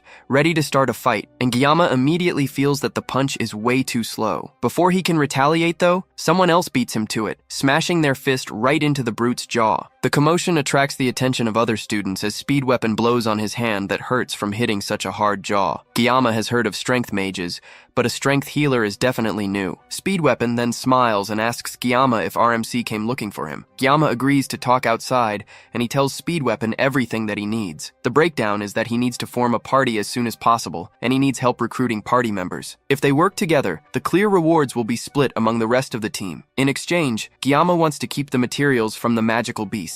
The reason he needs help is because in his class, if he says that he's gathering a party, no one except Chloe will come. But if Speed Weapon lends a helping hand and talks to people from Dragon class, then things will go a lot easier. Speed Weapon thinks that if it weren't for the Academy's rules, then Guillaume should easily be able to clear 5 or 6 dungeons on his own. That would be true if he could handle the effects of his blessing without his magical painkiller. Guillaume admits that he can't even clear one alone, but Speed Weapon doesn't agree with that and thinks that Guillaume is just being humble. The switch to idle chatter and Speed Weapon talk about how Guillaume looks a lot better now after the events of the midterms. After some small talk, Speed Weapon accepts Guillaume's offer since there's no reason to refuse, and he has a feeling that working with Guillaume will be a new experience. The dungeon Guillaume has in mind is a C rank called the Buffalo Dungeon in Kowloon. Guillaume, Chloe, and Speed Weapon means that they have a party of 3, so they just need one more member. Guillaume straight away says that he would prefer it if it weren't Rachel or Leon, but they wouldn't want to come anyways. Rachel has been in seclusion since Guillaume was hospitalized,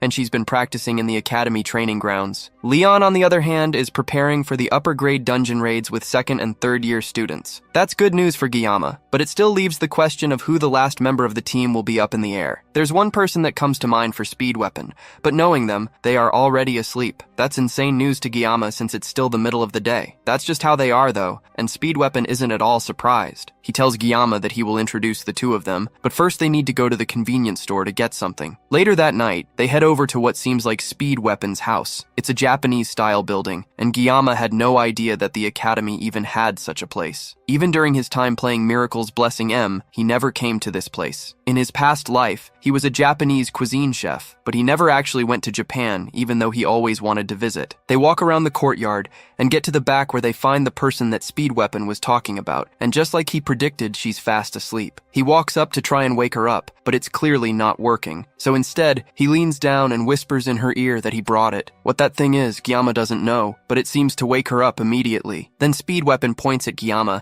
and tells her that what she wants is with him, and without wasting a beat, she sprints towards our MC and snatches the bag that he's holding in his hand. The speed that she uses to snatch the item from his hand causes her to spin mid-air and land on top of him. Guillaume is left in shock as the new girl lays on his chest, eating the treats that he and Speed Weapon bought from the convenience store. While he's trying to figure out what in the world just happened, she asks him, while still laying on his chest, if he had any more yanggayang, which is a Korean dessert made of bean paste. In Guillaume's past life, after a life of nothing but work, Miracle blessing M and escape from living a life surrounded by men. And like any gacha addict, our MC sat hopeful on his porcelain throne after sending a concerning amount of money, praying that RNG would be on his side. The angel who made him spend all his money was none other than Abel von Nibelung. And just like any other gacha addict, he's immensely disappointed when he finds out that RNG will never be on your side, and is more likely to spit on your face as a standard but equally rare character flashes on his screen, asking if he has any Yang. Her name is Saki Ryozo, and her beautiful appearance on his screen only further makes him realize that gacha games are a scam. Miracle Blessing M is a narrative centered around the protagonist, Leon, and it also features numerous heroines. Among them, the character officially known as the main heroine by the developers is Abel von Nibelung. Each heroine had their unique charm and abilities,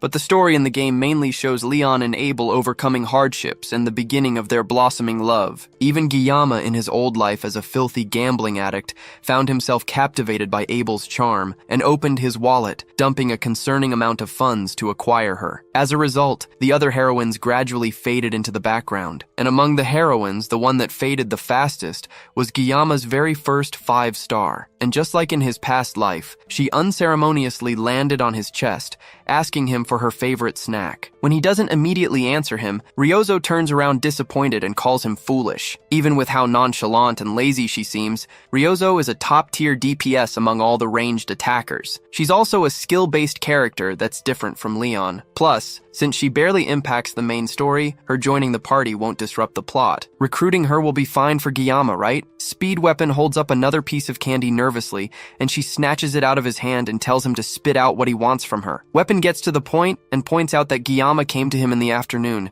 and he's looking to form a team for the Buffalo Dungeon raid in a week's time. Ryozo looks at him quizzically for a moment, then walks up to him and asks if he's the one that fought the upperclassmen back in the subspace training. Guillaume doesn't immediately answer, and the two of them stare at each other before Ryozo turns in care. The dungeon clearly reflects on their grades, and there's no real reason for her to refuse, but Guillaume seems to lack the conviction that she would have liked to see. It's pretty odd for her to judge someone when she's still half asleep, but she makes it clear that she doesn't want to work with someone who seems so unmotivated. Speed Weapon tries to advocate for Guillaume by reminding Ryozo about the fight that happened recently, but she still isn't convinced. Then Speed Weapon almost accidentally blurts out what happened in the midterms with the mermaid. He quickly covers his tracks before she can get curious about it, and turns it around on her, reminding her that she drools over Yang without a care in the world. Guillaume just watches the two of them argue, and he's not impressed. A party member can be greedy or rude, but not both. There's no reason for Guillaume to waste his time begging her. He turns around and calls for Speed Weapon to follow. They don't need her uncooperative attitude poisoning their party. Ryozo coldly asks him if the dungeon raid is really that unimportant, and the two have a brief stare-off again. Then without warning, he pulls out a knife concealed in his belt and tosses it at one of her archery targets without looking. The knife hits dead center, and before Ryozo can process what happened, he throws another one, hitting the knife perfectly in the handle. Ryozo falls over in shock, and Guillaume asks her simply if she's interested in their party now. The next day, Ryozo is the first person waiting for them in their meeting room. She greets Speed Weapon and Chloe, who both enter first. Then she nervously greets Guillaume as he sits down. Then they get straight to the point. The permits for clearing the dungeon are ready, so it's time for them to start talking about how they are going to tackle it. Speed Weapon steps up to a board in the room and starts explaining the details of the dungeon. The Buffalo Dungeon has C-rank demonoid buffaloes. They are nicknamed water buffaloes, and they are known to charge from a distance and then engage in close combat. However, they are weak to ranged attacks. All things considered, it's a straightforward dungeon clear, but the school has one rule for any students that dare to attempt it. They must never open the stone gate at the center. Rumors say that there is some kind of seal on the gate, but it's just a hypothesis and nothing is confirmed. The Academy's permit also requires that they leave the gate closed, so there is no reason to disobey. Guillaume nervously agrees that they should never open it,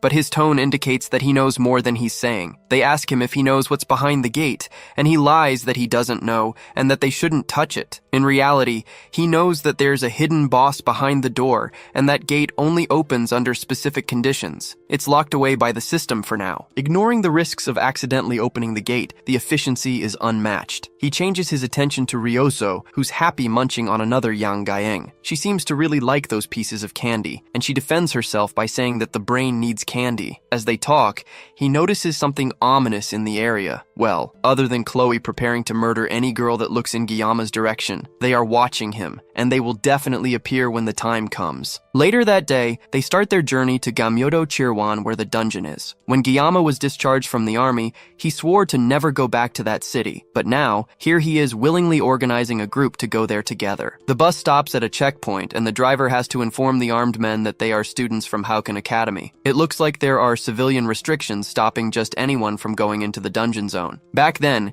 he could feel that the elders were watching him, and he also felt like something bad might come out of this trip. Speed Weapon pulls him out of his thoughts and offers him some eggs. Gyama refuses, and Speed Weapon asks if he's getting nervous over a measly C-rank dungeon. Then he asks Ryozo if she wants some eggs, and her response is a swift no. She idly stares out the window, not paying attention to the group. But for a moment, Gyama can feel her staring at him. He already feels watched enough by the Academy elders, but it looks like everyone is staring at him. The bus finally arrives at the place where ancient demons once nested. Now the place has been reduced to a simple farming dungeon. Speed Weapon notices that Gyama seems to have a lot of luggage, and he asks about it, only to find out that it's just a bag full of kitchen knives. The group walks towards the dungeon, and Chloe offers to take point as usual, and with that, they confidently walk towards the dungeon. Just like at the dungeon border, the guards watching the door to the dungeon have to confirm that they are actually from Hauken Academy, and then ask the 4 students to sign a visitor log. One of the guards seems especially curious as he watches Gyama write his name down. Speed Weapon calls him over to the dungeon before he can talk to the man, and the large mechanical door opens for them. Gyama glances behind him one more time as the doors close, and the man continues watching them from outside. On the wall of the dungeon, there are cute little signatures and drawings from students who have been here before. Looking at them makes this place feel more like a tourist spot than a dungeon. He feels a tug on his arm and turns around to see Ryozo looking tired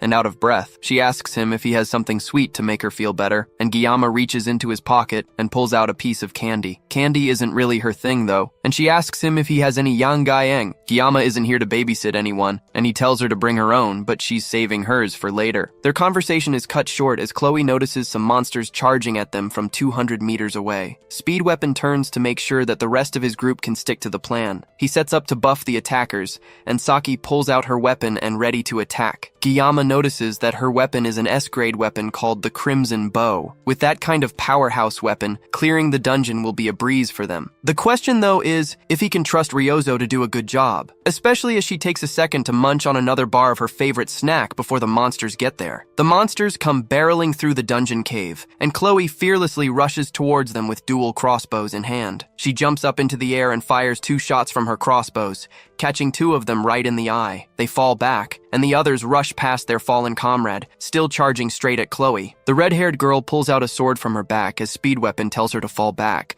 but Ryozo is faster, shooting 3 arrows straight at the monsters and taking out 3 monsters in turn before they can get to Chloe. Gyama is impressed by her skills, but he's more concerned about her breaking the horns that he needs for his weapon enhancement. Regardless of her attack power though, a hard carry is still a carry, and she's a skilled DPS that can't be stopped. They head deeper, but one of the monsters that didn't fully die suddenly gets up and charges straight at Ryozo before she can react. She turns to try and take it down, but her foot catches on a rock and she starts to fall. With no way to defend herself, she falls to the ground and takes up a defensive position, but luckily for her, Gyama is there just in time to catch her fall and cut the monster before it can get to her. Ryozo stares at him in shock as he holds her off the ground, and her excitement and shock comes out in a cute little hiccup. Meanwhile, outside the dungeon, the same man that was eyeing up Gyama earlier answers a phone call from an unknown person. It looks like a plan has been set up in the background. Now that most of the monsters have been taken down, Gyama takes his time collecting the buffalo horns that he will need for his weapon reinforcement. As he's collecting them,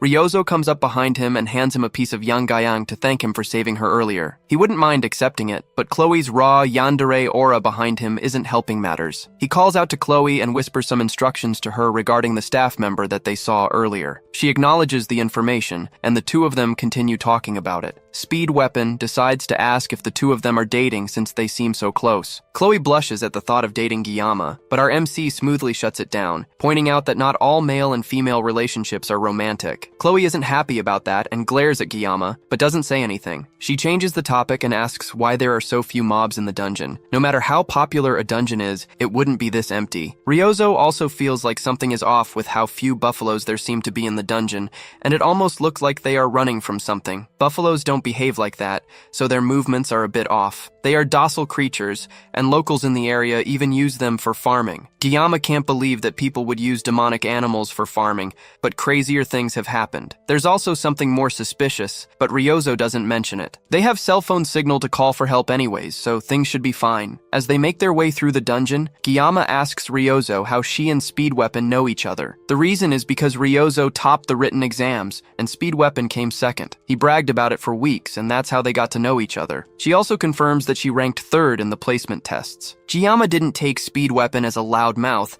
but Speed Weapon surprisingly tells them that Rachel is his distant cousin, so being loud is in his blood. Being distant relatives also explains why Giyama, who is a player of the game, didn't know about Weapon's connections to the mean characters. Weapon's family is a branch of the Changsong clan, while Rachel is from the main branch. That's why they at least know each other. It's not the time to talk about this though, and Weapon assures Giyama that he's living the dream. If anything, Giyama is the impressive one here, so there's no need to worry about Weapon. Weapon even says that Giyama could join the 7 heroes, and Chloe agrees, but Ryozo doesn't say anything. Instead, she walks forward, away from the group, and declares that she hates the 7 heroes. The others watch her, puzzled, but they don't have time to focus on it. For now, they just need to work together to finish the dungeon fast and then go back. They need 20 kills for it to be considered a dungeon clear. As they walk through the area, Giyama notices some strange, cursed-looking claw marks on the walls. Weapon and Chloe walk ahead, and they call Giyama to follow them since he was lost in thought. Meanwhile, outside, the man continues to talk to the mysterious person on the other side of the phone. He confirms that Giyama's group should have encountered the enraged buffaloes by now,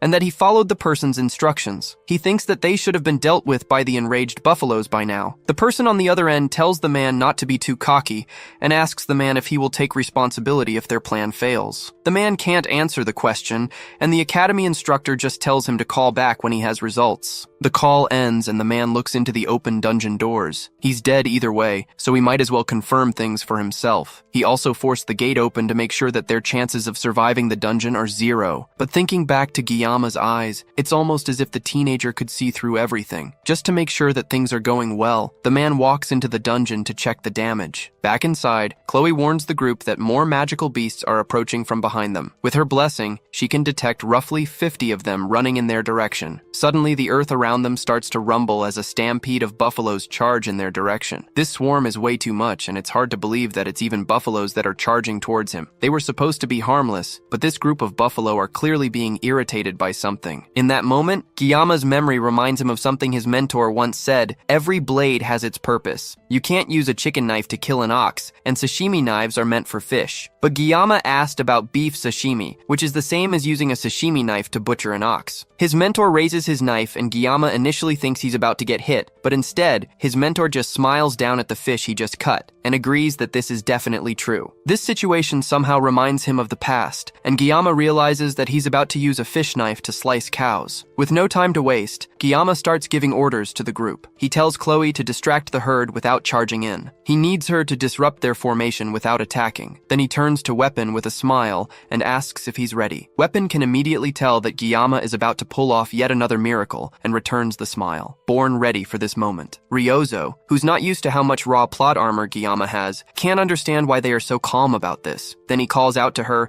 and tells her to hold down the front and stop anything that gets close. She shakily agrees, then asks Weapon why Giyama seems so calm. Ryozo simply tells her not to be too surprised when she sees what's about to happen next. A herd of 50 buffaloes is still a lot of buffaloes, and that's why he came prepared with an army of sashimi knives. One of the closest buffaloes finally makes it to the group, and Giyama tosses his knives at it like throwing knives. In just a matter of minutes, the 50 buffaloes are reduced to nothing but hunks of meat under Giyama. Ryozo is so shocked that she even drops her yanging. Everything happened in a split second. Chloe rushed in with her feline's blessing, attacking some of the raging buffaloes while dodging the rest, creating the perfect distraction for Giyama. Then our MC jumped in with his throwing knives, cutting through dozens of them without stopping, until the roar of the buffaloes caused him to stagger and freeze. The others took the opportunity to pile on top of him, and at a point, Ryozo started getting worried, thinking that Giyama might be getting overwhelmed with the number of them on top of him. But in an instant, the large number of buffaloes on our MC got blown away in slices of flesh,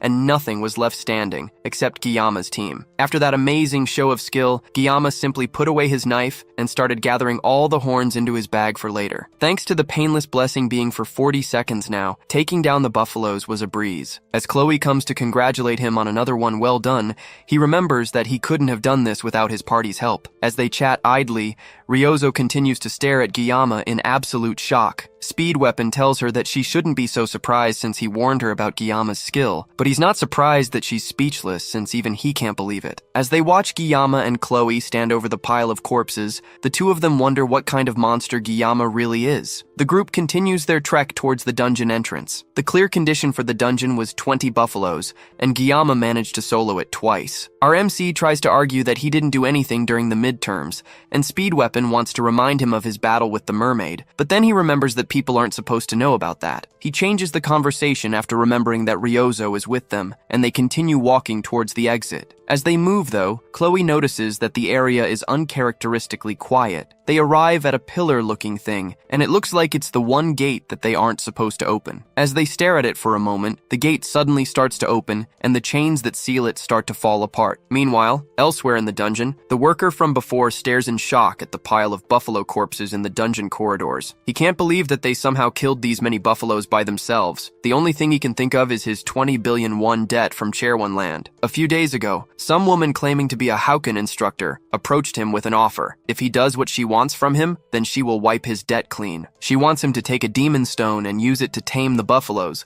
then put them in a frenzy when Kanjiyama shows up. Finally, she wants him to open the stone gate in the depths to finish things off. At first, he was hesitant because she wanted him to sacrifice the students, but the pull of having his debts cleared was way too much for him to ignore. He took the stone and salivated at the thought of all his worries going away, and the instructor left, telling him that she will be in contact and that he should answer every unknown number. With the thought of his 20 billion won debt being cancelled, there's no way that he would care about a bunch of brats. With the stone gates open, there's no way that they will survive. Gyama and his team walk through the stone gates, wondering where exactly they are. Now it's starting to make sense why everything seems so easy. They walked right into a trap, and this is all because Gyama didn't trust his gut. The gate only opens when the giant's demon stone is brought into the dungeon. The demon stone is a mid-game quest item, and the fragments from earlier were pieces of the giant's mana stone. He didn't expect the door to be left open with just those fragments, though. If this follows the game's story, then the reward for clearing this place is huge, but he needs to focus on surviving first. He can see something on the second door. There's a single red line carved into the stone gate, which is supposed to be indestructible, but he's used up all 40 seconds of his painless blessing when he was fighting, that the Murasame should hold out for a little longer, and it should allow him to slash the gate and get out before it shatters. Before he can try it out, a massive presence causes the students to pause and turn around. It's a large buffalo that looks incredibly powerful. However, the reward for beating this massive buffalo is the Blessing of Transition, which is an ability that transfers and amplifies the owner's blessing to a chosen target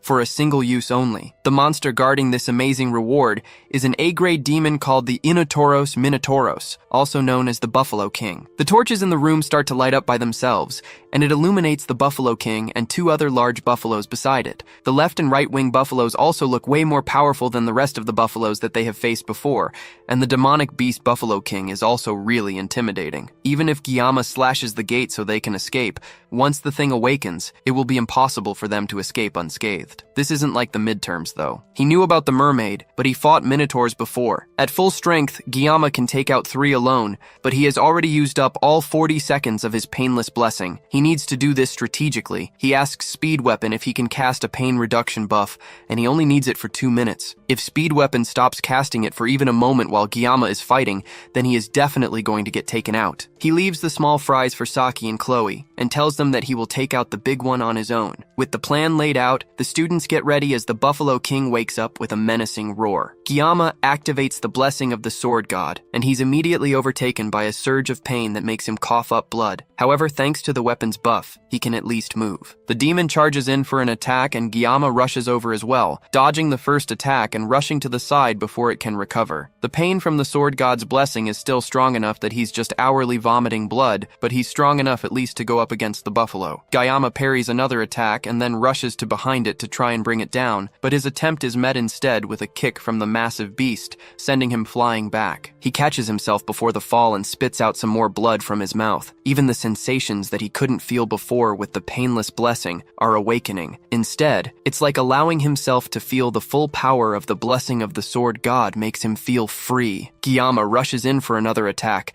dodging a massive attack from the Buffalo King's axe and moving at speeds that the rest of the group can barely comprehend. The two monsters continue to fight as Gyama dodges all the buffalo's attacks. In frustration, the Buffalo King raises its axe above its head and brings it down in a massive swing right over Gyama's head. As the smoke clears, Gyama rests peacefully on top of the Minotaur's axe, completely unscathed. Ryozo can barely believe that a human can even move like that, much less fight at that speed. She can't focus on Gyama's fight, as she's also fighting one of the buffalo guards at the moment. She knows the basic concepts of fighting. Muscle control, stance, and leveraging kinetic energy are all part of a combat sense that breaks the enemy's center of gravity with minimal effort. However, knowing these things and putting them into practice are two very different things. As Gyama fills her thoughts, she shoots an arrow straight into the eye of the buffalo, causing it to charge at her in rage. In moments like these, even when facing death's door, Gyama still has unshakable focus. His attitude reminds her of Siegfried, the Sword Emperor. She pulls back her bow and aims at the charging bull, blowing its head off with a single powerful shot. She turns back to Gyama and remembers a rumor floating around recently that talked about a special admission student that was strong enough to aim cause Siegfried used his aura. Meanwhile, Gyama's aura isn't too far behind, and the fear causes the Buffalo King to rage out, trying to punch Gyama off its axe. Instead, though, Gyama cleanly dodges the punch and easily cuts open the arm that the monster tries to use to punch him. Meanwhile, Chloe also manages to take down the buffalo she was fighting, and she wipes the blood off her face. She's still inexperienced when it comes to demonoids, but she knows that the more human-like they are, the deadlier they are. It may vary from person to person, but if a demon acts like a human to that extent, then it is definitely incredibly powerful. That means the one that Gyama is fighting is incredibly strong. The monster roars as it clutches its slashed arm and takes its axe in its other arm, preparing to cast a magic spell. That's strange though, since demonoids can't cast magic. However, looking closer at what it's doing, it's not casting magic. Instead, it's burning its life force in exchange for mana. It's hard to even approach the monster because of the rampant magic power. Yet even now, as Speed Weapon blows into his flute with all his might, he still believes that Kang Gyama can do something miraculous in this situation. The monster raises its axe, which is now completely fused to its one good arm. Then he brings it down on our weakened MC, who's still bleeding profusely from his mouth. Gyama raises the Murasami and blocks the initial attack, causing a massive amount of energy to leak around him. He wanted to try cutting through the magic attack, but it's way too dense. However, he can't dodge the attack either since his teammates are standing right behind him and they would take the brunt of the attack. The Buffalo King continues to push on with its attack, and slowly, Gyama starts to get pushed back. It almost looks like he's about to get taken out, but an arrow suddenly shoots straight into the monster's eyes. Gyama turns to see Saki angrily telling him to stop zoning out and cut the monster down already. Gyama closes his eyes for a moment, then when he opens it, he's filled with a new power. Slowly, the axe starts to cut open, and the Murasami shines with a blue light. The blue light is very similar to Siegfried's sword aura from when he and Gyama sparred. Eventually, Gyama is able to push through the axe and completely cut through the Buffalo King,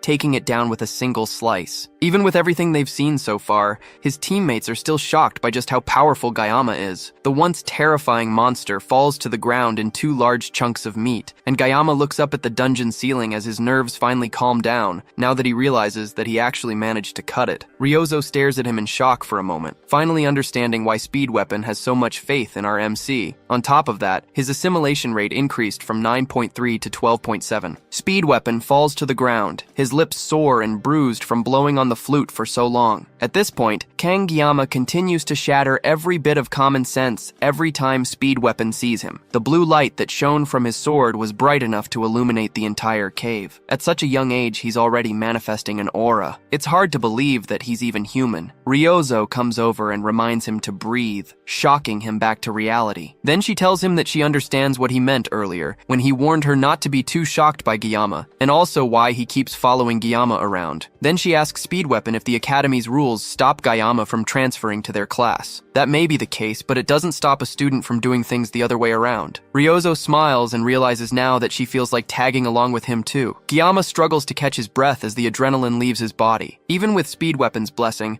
the strain on his body is still unavoidable. Still, fighting without the blessing of painlessness is progress for him. Chloe collides into him, crying as she frantically asks him if he's alright. He tries to calm her down, because her weight on his body is messing with his already grave wounds. She backs away from him, blushing as he rethinks his life choices. A status window appears in front of him, informing him that he has acquired a new blessing. Originally, this blessing should have gone to Leon, and its rank is a spirit rank, which is the rarest in the world. It's a blessing that only reveals its full potential when combined with another. The blessing of transition can transfer an owned blessing to another living being or an object. However, the user must make direct physical contact with the target. It's an essential blessing for controlling the dual-natured Baomeng, which is a sword that Leon will acquire later in his adventures. Since Gayama has found himself with this powerful blessing, he might as well make the best of it. Then, he notices someone watching them through the now open stone doors. He asks Chloe if she remembers the favor he asked for earlier. Then, in a second, she crashes into the man before he has a chance to walk away. Then she stabs a knife into the man's thigh, immobilizing him. Speed Weapon and Ryozo have no idea what's going on, and Gayama calmly walks to the man while explaining that he asked Chloe to do him a favor earlier. The man tries to play innocent and asks what he did to deserve this, and the other two quickly pick up on what's going on. The rummaging buffalo horde and the open stone gate were all caused by this person. It's a bit suspicious since there weren't any surveillance cameras inside the dungeon, but he just happened to show up on time. It's obvious that he was targeting them, but they have no idea why. One thing Ryozo is able to figure out quickly is that the staff member didn't pull this off by himself. Since he doesn't want to talk immediately, she and Gayama threaten him with his life if he continues refusing to talk. With certain death in front of him,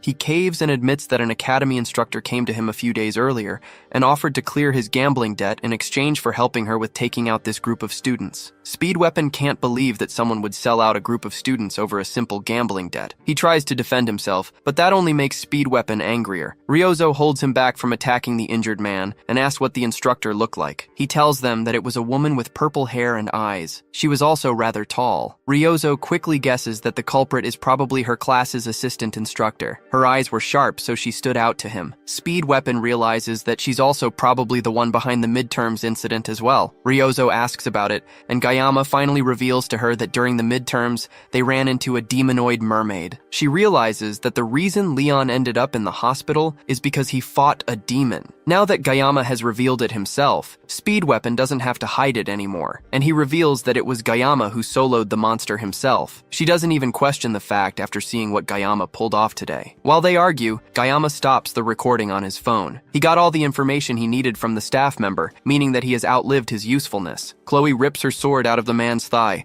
causing him to shout out in pain. A dungeon that was never supposed to open just happened to open, meaning that this is the perfect time to erase someone from existence. As Gayama turns to leave, he tells the assassin of their group to take care of the trash. Chloe wastes no time as her eyes change to yandere mode, and his cries only last for a second. As Gayama walks out of the dungeon, he mentally challenges Houken Academy's elders and instructors, as well as anyone targeting him to come with all they have. No matter what they do, he will make sure to erase them all. Gayama returns to the academy with his reward from the dungeon, the Cow King's horn. It's the horn of Minotauros, the boss of the Hidden Water Buffalo dungeon, which guarantees the success of weapon enhancement below a rank. He asks the blacksmith to enhance the Murasami with the Cow King's horn. The blacksmith is shocked that Gayama brought back an A-grade beast material. Even if he's a Houken Academy student, it's still insane. He asks Gayama how he managed to take down the boss all by himself, and Gayama simply says that he couldn't have done it without his team. Then he drops the battered Murasami on the table and asks if it can be repaired. Volunder, who was excited, is now appalled that Gayama could wreck the E-rank sword he painstakingly worked on. But one glare from Gayama changes his mood entirely. With their business done, Gayama turns around and walks off, leaving the sword with Volunder to finish up. As our MC walks away, Volunder wonders how his life ended up like this. As revenge, he considers making the sword even shorter this time. Before Gayama leaves the shop, he turns and tells Volunder to use the leftover materials to buy a drink for himself. Volunder sighs, wondering how a kid like this walked into his life. Back in Gayama's class, he takes a moment to reflect on how much he's grown. He has definitely gotten a lot better, but it wouldn't be a bad idea to ask Speed Weapon for more blessings later. He takes a look at his blessings screen and it looks like it gets longer every time he looks at it. The most noticeable change is the assimilation rate. Unlike the other stats, the assimilation rate jumps drastically after every major battle. It's likely that clearing another dungeon will raise it again, and maybe it will unlock something even more interesting for him. Unlike his skyrocketing stats though, he has been growing gray hair since the day after he had his first spar with Chloe. Now Gyama is worried if he's going to lose all his hair after it turns white. With all the enemies targeting him recently, it's best for him to be fully prepared. He can't let issues like these lead to a meaningless death. He also needs to study how to use the blessing of transition. It's a shame that he stole it from Leon, but as the protagonist of the story, he will end up drowning in buffs anyway. There's too much to do. But for now, he needs to focus on recovering. He looks down at his table and notices a gift of Yoken, which is an unbearably sweet candy that's so sweet, it's bordering on inedible. The gift is clearly from Ryozo, and it causes Gyama to recall the fact that for the first time ever, he led his own team to clear a dungeon. Being targeted for assassination is now just another part of his daily life, but having people to call friends isn't all that bad either. Weapon and Chloe don't play a major role in the main story, and he's not even sure if Chloe considers him a friend. After the dungeon, Chloe ended up hospitalized with a fever, and Gyama considers visiting her when he has the time. He doesn't have any more time to be lost in his own thoughts as the instructors of Wolf class walk in and tell the class to settle down. His phone vibrates in his pocket, and he gets a text from an unregistered contact asking what he's doing. Gyama has no idea who this person is, and wonders if they messaged him by mistake. Then the mystery person messages him again and tells him to look in front of him. He glances up and sees Ryozo walking into the classroom with a cocky smile on her face, waving her phone at him with the same wallpaper as the unregistered contact's profile photo. The instructors announce that from this day forward, Saki Ryozo will be assigned to their class. The announcements are over, and the instructor orders them to change into their gear and report to the training grounds in half an hour. The rest of the class can't believe that Ryozo is in their class, and the instructor even said that she requested the reassignment herself. They try to talk to her as she walks through the classroom, but she ignores all of them. Gyama watches as she struts through the classroom and wonders if she's actually coming to his class. Among the year's recruits, she's considered one of the current miracle generation, since she is one of the top 4 students in the school. The others are him, Rachel, and Abel. She also ranked first in academics, and her combat skills aren't far behind. She really is a true balance of brains and brawn. She's also the daughter of Kojima Saki, one of the 7 heroes, also known as the Absolute Bow. Kojima Saki holds the title as the Prime Minister of Japan, which means that Ryozo is basically Japan's princess. And in this world, Japan is still a superpower, so people in the class are rightfully losing their minds like they just met a celebrity. Everyone except Gyama, who is desperately praying that she doesn't come and meet him. As she smiles in his direction, Gyama continues to ignore her, and Ryozo jumps over to his table, landing on his desk elegantly and showing him her phone, which basically orders him to save her number immediately. It looks like Gyama's bad feelings are never wrong. Back in Gamyodo Cheorwan, at the dungeon gates, some men are interrogating witnesses in relation to a missing person that disappeared in the Buffalo dungeon. The last thing the man said before entering the dungeon is that he was worried about the cadets and needed to check it out himself. Other than not looking too well, there was nothing off about the guard who entered the dungeon. The detectives tell the guard they are interrogating to leave so they can continue their site inspection. As the day turns to night, they head outside for a smoke break. It's common for people to die inside dungeons, but no matter how bad an accident is, there is always a body left behind. This time, though, there was no hymen body left in the dungeon. Instead, there was nothing but a mountain of fleas and blood, piled high with buffalo corpses. It's hard to believe that this was the work of mere students, and the cadets returned safely afterwards, while the staff member who went in after them disappeared without a trace, not even leaving a body behind. Something definitely doesn't add up here, but the detectives can't figure out what that is. They wonder if he could be inside the stone gate, but that is unlikely to them since the stone gate has never been opened before, and it's not like they can just bust into the academy and interrogate the cadets directly. The place is crawling with nobles, and the higher-ups wouldn't even approve a warrant. One of the detectives leaves to go take a leak while the other leans against a cargo crate and tries to figure out what's going on. Suddenly, his partner falls to the ground beside him as long, slender legs come out from the shadows towards him. The detective immediately recognizes the power as magic, which means there's a demon nearby, but surprisingly, it's a human that walks up to him. Before he even has a chance to figure it out, his head is sliced off cleanly by the woman, leaving his body to fall to the ground. The last thing he can think of is that this is a human who made a pact with a demon. She's a demi-demon, which is a half-human, half-demon. In other words, she's a villain. Ryozo happily enjoys her snacks as she relaxes in her new seat beside Gyama. She asks Gyama why he didn't eat the snack that she shared with him, but he ignores her and tells her that Chloe sits where she's currently sitting sometimes. Ryozo doesn't seem to care since it doesn't matter whose seat it is. As far as she's concerned, it's first come, first served. Guillaume takes the opportunity to try and ask her why she transferred to their class, but he's cut off by the teacher who announces that there will be 5 minutes until assembly. The rest of the students get up and make their way out of the class, but Ryozo instead puts an eye mask on her head and prepares to sleep. Guillaume asks her if she's going to come for morning training, but she declines and says that she'd prefer to meditate instead. In truth, she's just going to take a nap in class without a care in the world. Before he goes, though, she tells him not to call her Saki anymore. She wants him to call her by her first name, Ryozo. In her country,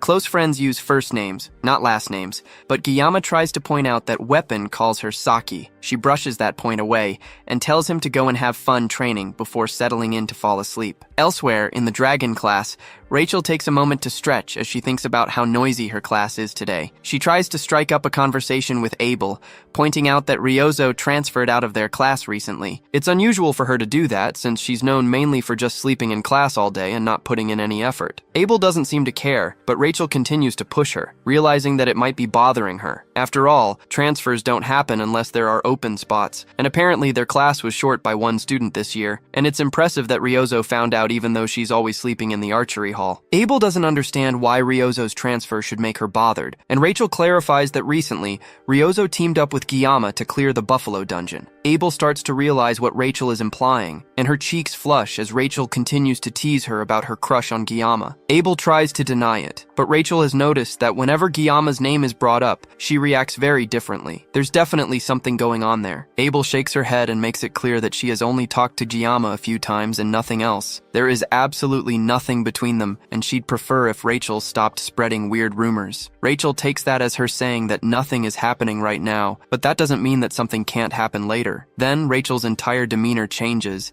and she tells Abel that she can fool others, but lying to herself isn't a good look on her. That causes Abel to freeze, and Rachel simply tells her to think about it. This reminds Abel of an interaction she had with her grandfather recently. He told her that he would start teaching at the school, and initially she hated the idea, thinking that he's just joining the faculty to follow her around. She would hate that because she's already getting a lot of unwanted attention, but Siegfried clarifies that he's joining the school staff to keep an eye on the first-year students. After what happened in the midterms, Abel asked him for help, and that's why he's deciding to look after them. He assures her that she won't be bumping into him too much. Siegfried tries to hide it, but there's a sharp glint in his eyes that's impossible to hide. The swordmaster, who always seemed indifferent, is now suddenly stepping into the field. The only person that Abel thinks could possibly cause this kind of change in her grandfather is Kang Guillaume, a prodigy who disregards status and breaks through noble society purely with his strength alone. He also possesses a ridiculous level of talent that defies all logic, and even his background is that of a fast-tracked student. When Abel first met him, he was nothing but a scrawny kid that was always sneaking around, but now he has grown into a strong, sharp-eyed young man. He's even more than Leon Reinhardt,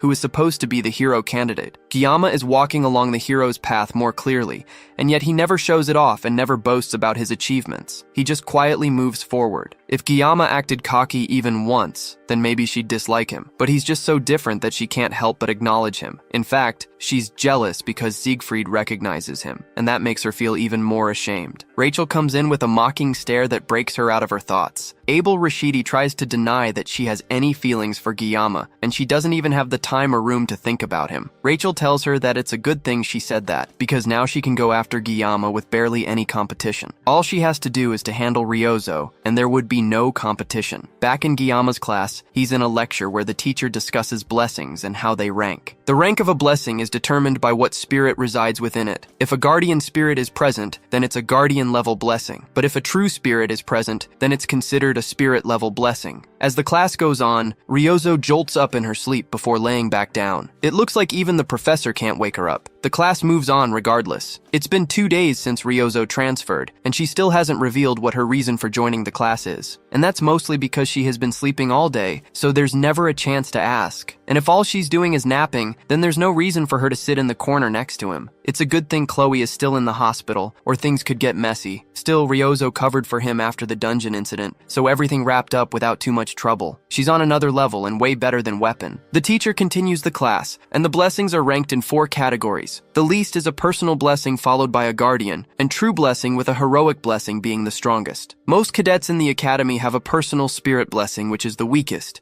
but the personal spirit blessing can outperform a guardian level blessing. Spirit level blessings are insanely rare, and Giyama just happened to grab one of those spirit level blessings, that being the blessing of transition. Then there are heroic level blessings, which are basically considered a legend. Since the dawn of blessing manifestation, there is only one person who has ever awakened it, the hero of origins, Valor Hawakan. In modern times, though, there's rumored to be one more person, and Giyama knows that the person they are talking about has the miracle blessing. Their class is over, and the teacher says that they will finish the story next time, but Giyama has one more question. He asks about the phrase that he always hears faintly whenever he activates the Sword God blessing. That phrase is, "May the blessing of the gods be with you." That causes the teacher to pause for a moment, and even Ryozo wakes up a bit. The teacher doesn't understand what he's talking about, but there's a flaw in what Giyama has said. That is because there are no gods left in the world, which means that there can be no blessing of the gods shared. As the teacher walks out of the class, Ryozo chuckles at Giyama for his embarrassing question. He asks her if she's done with sleeping, but she turns and goes back to sleep. Giyama doesn't blame her either, and decides that it's time for him to take a nap as well. As Giyama's consciousness fades, a message starts to appear in front of him. He wakes up, and there's a large message in front of him, informing him that the GM has requested to have a conversation with him. Giyama suddenly finds himself in a very abstract world, with lots of floating scrap all over the place, as the message also floats in front of him. Then the notification changes to a question,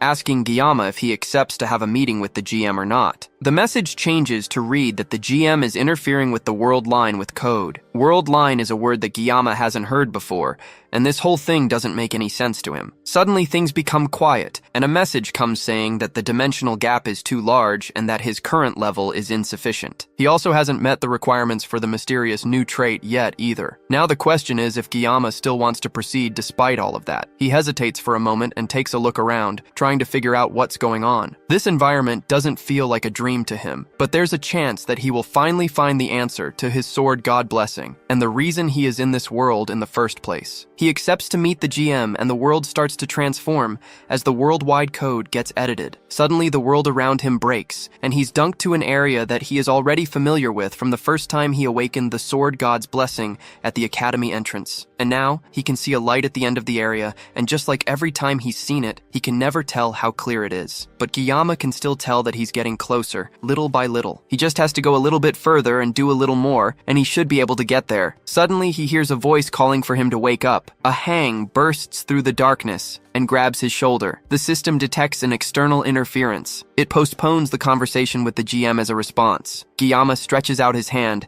as if he's trying to hold on to this reality, but the hand drags him out of the space by force. Before he's fully pulled out, the GM leaves a message for him. The message simply says that Giyama should cut and sever, no matter what it is. Then it ends with wishing the blessing of the gods on him. Suddenly, Giyama is pulled back to the waking world as Ryozo yells for him to wake up. He is always telling her not to sleep, and here he is taking a sweet nap himself. Her yapping is cut short as she notices that Giyama is crying and not really paying attention to her. Later that day, Giyama rests on a bench as his mind wanders back to the dream he had. Ryozo seemed genuinely concerned after she saw him crying, but looking back at it, he can't even remember what happened in his dream. It's also embarrassing that he was caught crying by Ryozo of all people. As he's thinking to himself, a group of his new unorthodox friends walk up to him. They've met up to summarize everything they have figured out so far. They know for a fact that someone inside the academy is targeting Giyama and that they need to take care of it. Ryozo interrupts Weapon as he starts his summary, since she already knows this whole story and doesn't want an entire recap. Giyama was the one that asked Weapon to give everyone a brief, but it looks like he's suffering. As the two of them argue,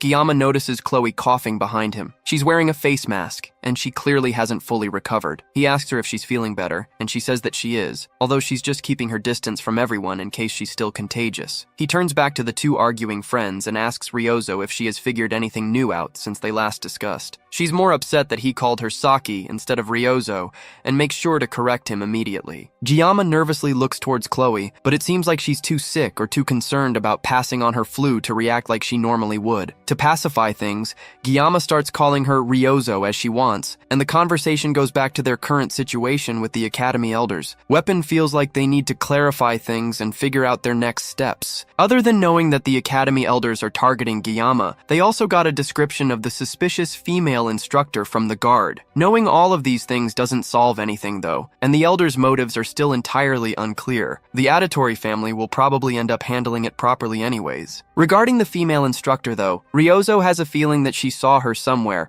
while checking through every instructor and assistant through the Academy's internal security system. She found someone who matches the person they are looking for, but strangely her identity can't be confirmed. Giyama is shocked that Ryozo can do something like that, but for her it's basic in the world of tech overflow. The Academy security is world-class though, so she had to do her hacking at the crack of dawn when the system was at its weakest. She was already sleep-deprived, but now she's even more exhausted. That's the reason why she's always been sleepy during class. That's probably also how she got his number despite the fact that he never gave it to her. Basically, they haven't confirmed anything yet, and it's not like they can just march up to the elders and threaten them. However, Weapon has a different idea. He wants the four of them to start their own club. Clubs at their school have free movement and financial support from the school. The Academy emphasizes cooperation among students, and there's a lot of perks, and one of them is that the clubs are treated as official Academy-affiliated groups. Joining a club also means that they will get the Academy's protection since being students clearly isn't enough. A club could act as a double layer of protection for them since they have enemies both inside and out. Giyama also knows about how clubs work from when he played the game in his past life. The club system was one of the many features of the game, and it was a mechanic designed for the Academy-based game, letting players decorate their own personal space with furniture. Players can also invite characters and boost affection, but it's more likely a way to empty the wallets of countless hardcore fans. This became known as the housing system, and Giyama was never interested in it because he didn't have the time for it. Who knew that it would end up becoming useful like this in real life? There are special requirements for making a club though. They need at least 5 members, and then they need to submit a club proposal form to the administrative office. They need one more member, since all of his sake. As one gets older, human relationships start to become more calculated, and yet these people fully trust and support him even though they barely know each other. He can't help but be appreciative of them for being by his side in this situation. Now the first thing they need to do is choose a club name first. Chloe suggests that they call it the Memories of Assassination,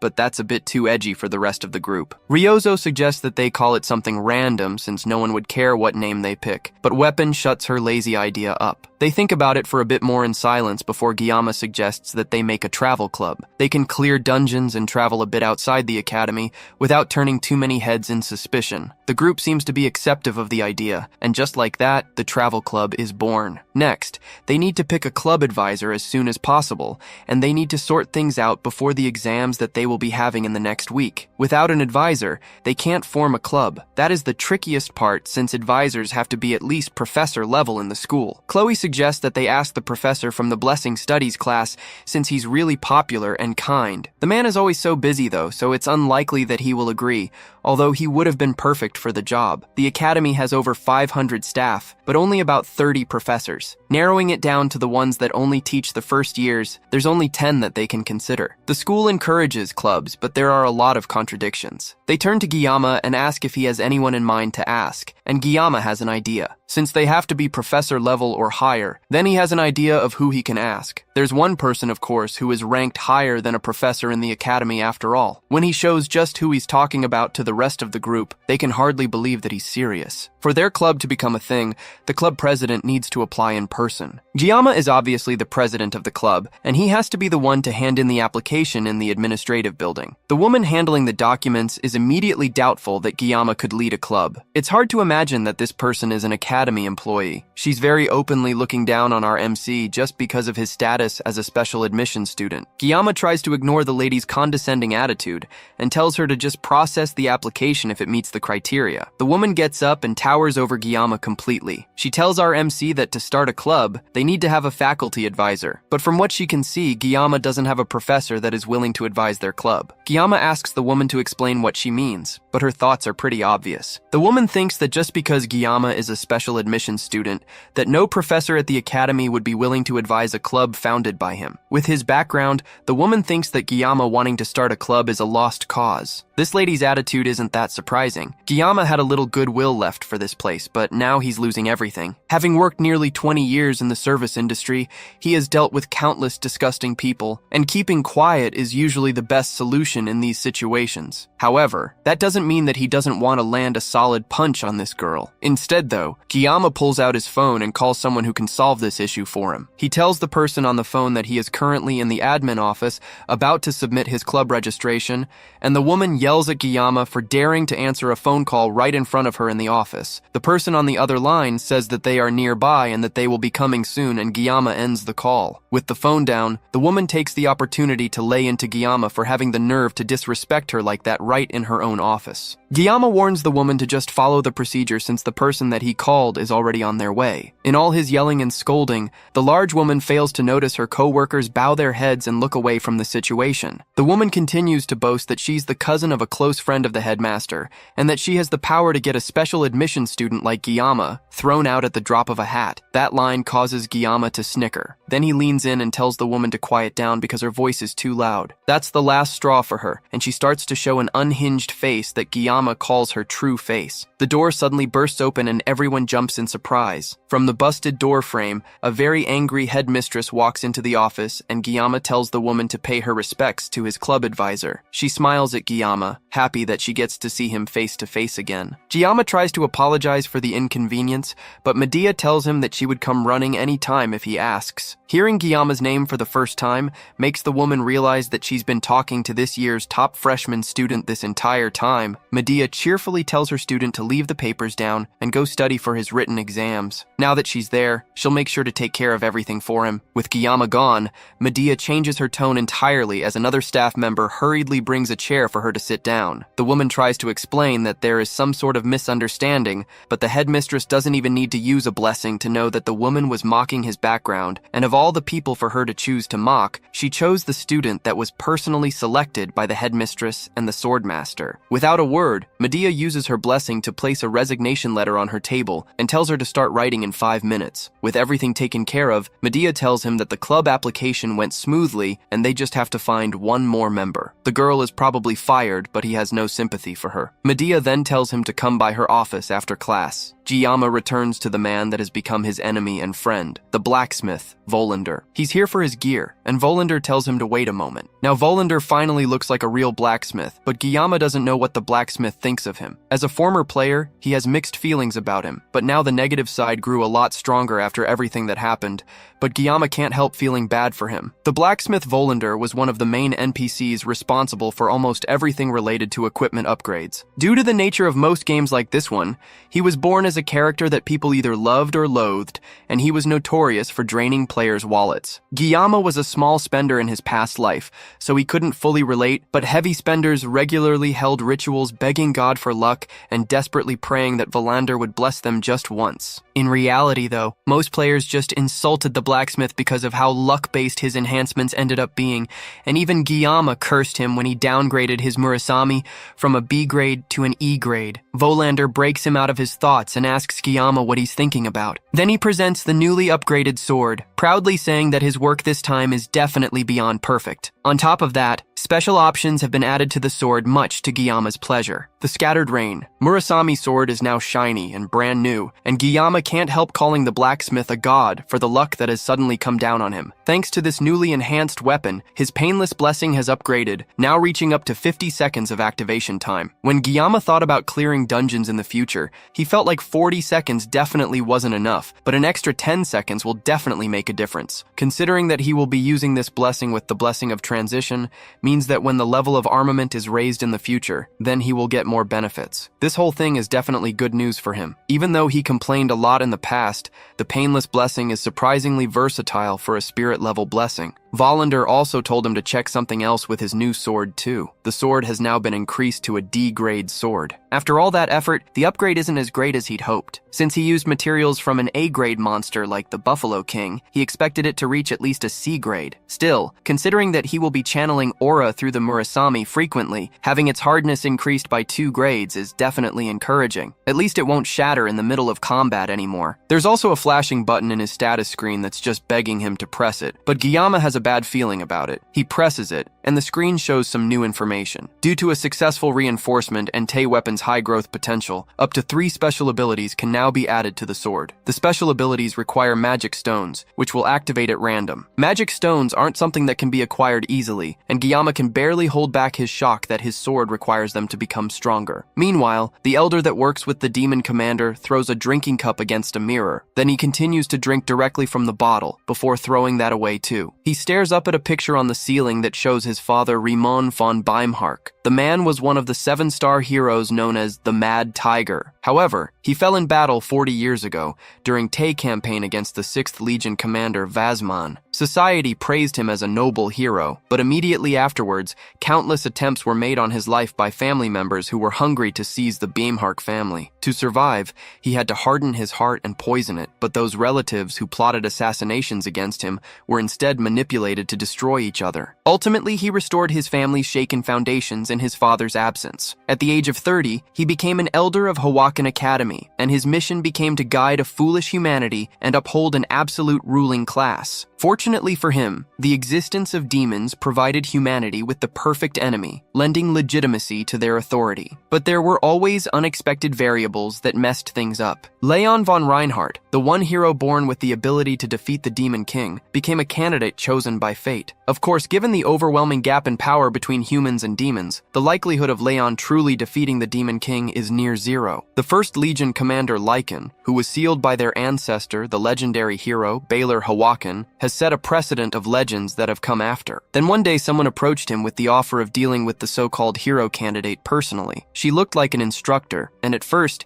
he wondered how someone who is so far below him in the hierarchy would dare speak to him so casually. But the moment their eyes met, it became clear who stood above and below in their positions. She is a human who willingly abandoned humanity to directly have a contract with a Legion commander. A half-human, half-demon, otherwise known as a villain. Things became complicated enough with Leon alone, but now a low-born special admission student is making things much worse for him. Even the auditor seems hesitant to act, claiming that they have insufficient justification to proceed further. The elder, Clady von Beimhark, tells the man to summon the Undertakers. Jayama scribbles his thoughts into a notebook during class the next day. He's mainly thinking about the fact that the Murasami is going to need magic stones to become stronger. The difference between weapons with and without magic stones is pretty significant. Having a weapon with 3 spots to put in special abilities is a jackpot.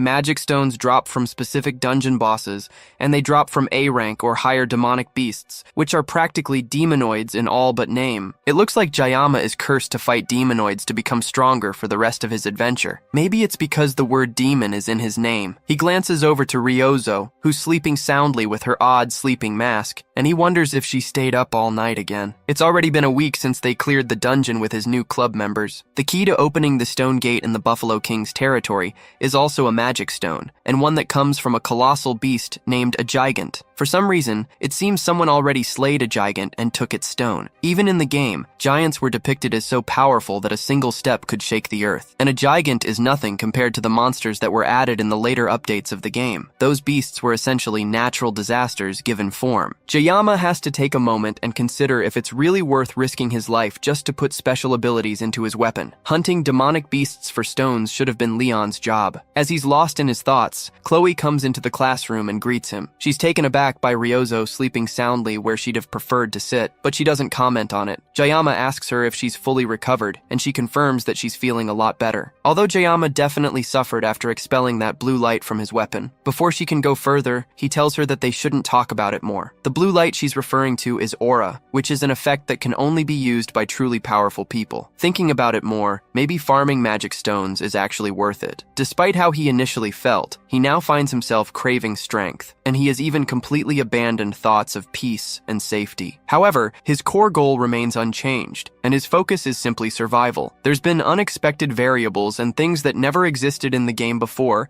have been targeting him relentlessly. The plot that he knew is being distorted, and it's as if the world itself just refuses to leave him alone. Somehow, it's already been a month since he enrolled at the academy, and the truth about the Second World War, which will occur in 3 years, will soon be revealed. Jayama choosing to strengthen himself and enhancing his weapon are more like necessities than just mere options. At this rate, he can't guarantee the war's outcome because he doesn't trust Leon as the hero candidate at all. Even if the mermaid was a demonoid, for it to defeat the hero candidate with a one-shot attract is beyond pathetic. The whole situation is way too exhausting for him to put into words, and he was so lost in thought that he didn't even realize weapon had come until he got punched in the face by Ryozo. He came to ask how the club's registration is going, and Jayama confirms that the headmaster approved it, and they can start as an official club once they find one more member. Speed Weapon also drops some news that Leon has been on a rampage recently. He has been clearing high-ranked dungeons non-stop. It looks like Leon is finally acting like a protagonist,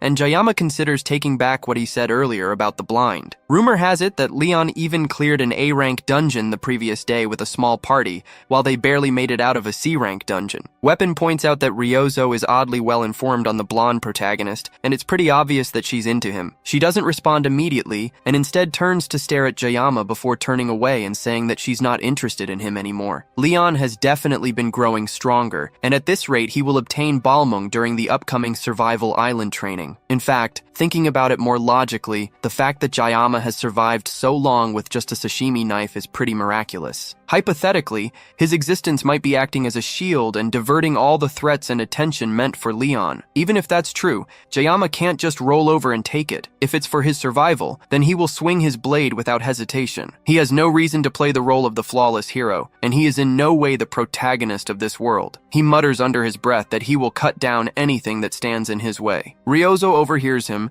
and asks if he's into anime, since that is definitely a line from an anime or a game. Elsewhere, a group of dangerous-looking people follow a maid through the halls of the academy. One of them wonders how their group could possibly be getting calls from the Hawakan Academy elders. At this rate, since they are getting famous enough for this, they might as well become a legitimate assassination group. The boss, a woman with short silver hair, tells her subordinate to up unless he wants his teeth pulled out. Another one of the thugs tells the guy who spoke up that since he's new, he doesn't know that their boss hates the elites, but the payout from this job was just way too good to refuse. As they continue to talk, the boss repeats herself and tells her subordinates to shut up. They reach the office of the elder that summoned them, and the maid calls out to him through the door. The man calls for them to step in, and the first to walk in are Zhang Taipeng, the deputy leader of their group, Pari, a simple grunt worker, and the boss herself, Rui Shen. These three are members of the Undertaker Syndicate, which is a mercenary villain alliance. The elder thanks them for coming such a long way,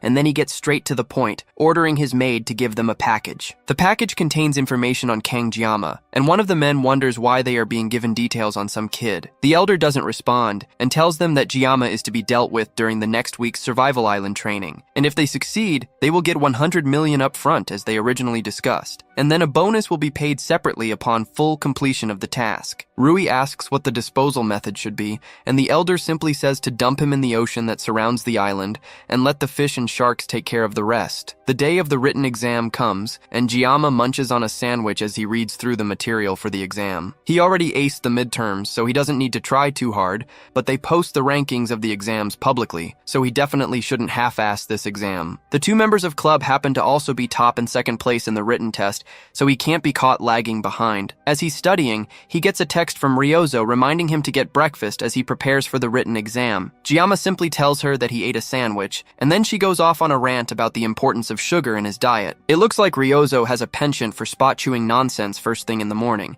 and it's almost a mystery how she became the top scorer. Jiama tells her that his country also has traditional exam sweets too, and she gets more interested at the mention of sweets, but then Jiama ends the discussion by telling her to eat shit. She continues continues to spam his phone with texts asking what he means by that, but Jiyama has already dropped his phone and put it on silent, not willing to put up with her nonsense any longer. He has to focus on acing the exam and not letting the Yangang maniac beat him. That's easier said than done though, because it turns out that Jiyama is an idiot. As Ryozo and Weapon argue about the answers to the questions, Chloe asks him how he did. He tells her that he guessed all the questions, but in reality, he scraped by using the game lore knowledge. However, he must have at least done better than Chloe, right? He asks her if she has heard anything from Nox and if there's been any updates. She tells him that her brother called the previous day, but she was asleep so she missed it. He called at 7 in the evening, and she had been pulling all-nighter studying, so she didn't see it. Jama knows that Chloe is a night owl, so it's more likely that she ignored it on purpose. Auditory members' contact info is classified, so unless Nox seeks him out directly, Chloe's intel is his only source. She has her reasons for ignoring him, but they still seem awkward around each other. Jiyama personally thinks that siblings should get along better. Weapon loudly complains that he studied for days without sleep, and yet it looks like Ryozo passed him once again in their exam scores from the discussion they had. As Weapon has a panic attack, Ryozo gets up and comes to sit closer to Jiyama, curious about what he and Chloe are talking about. She asks them if they are dating, and although Chloe starts to fantasize in the background, Jiyama quickly denies it and tells them that it's not what they think. Then she leans in closer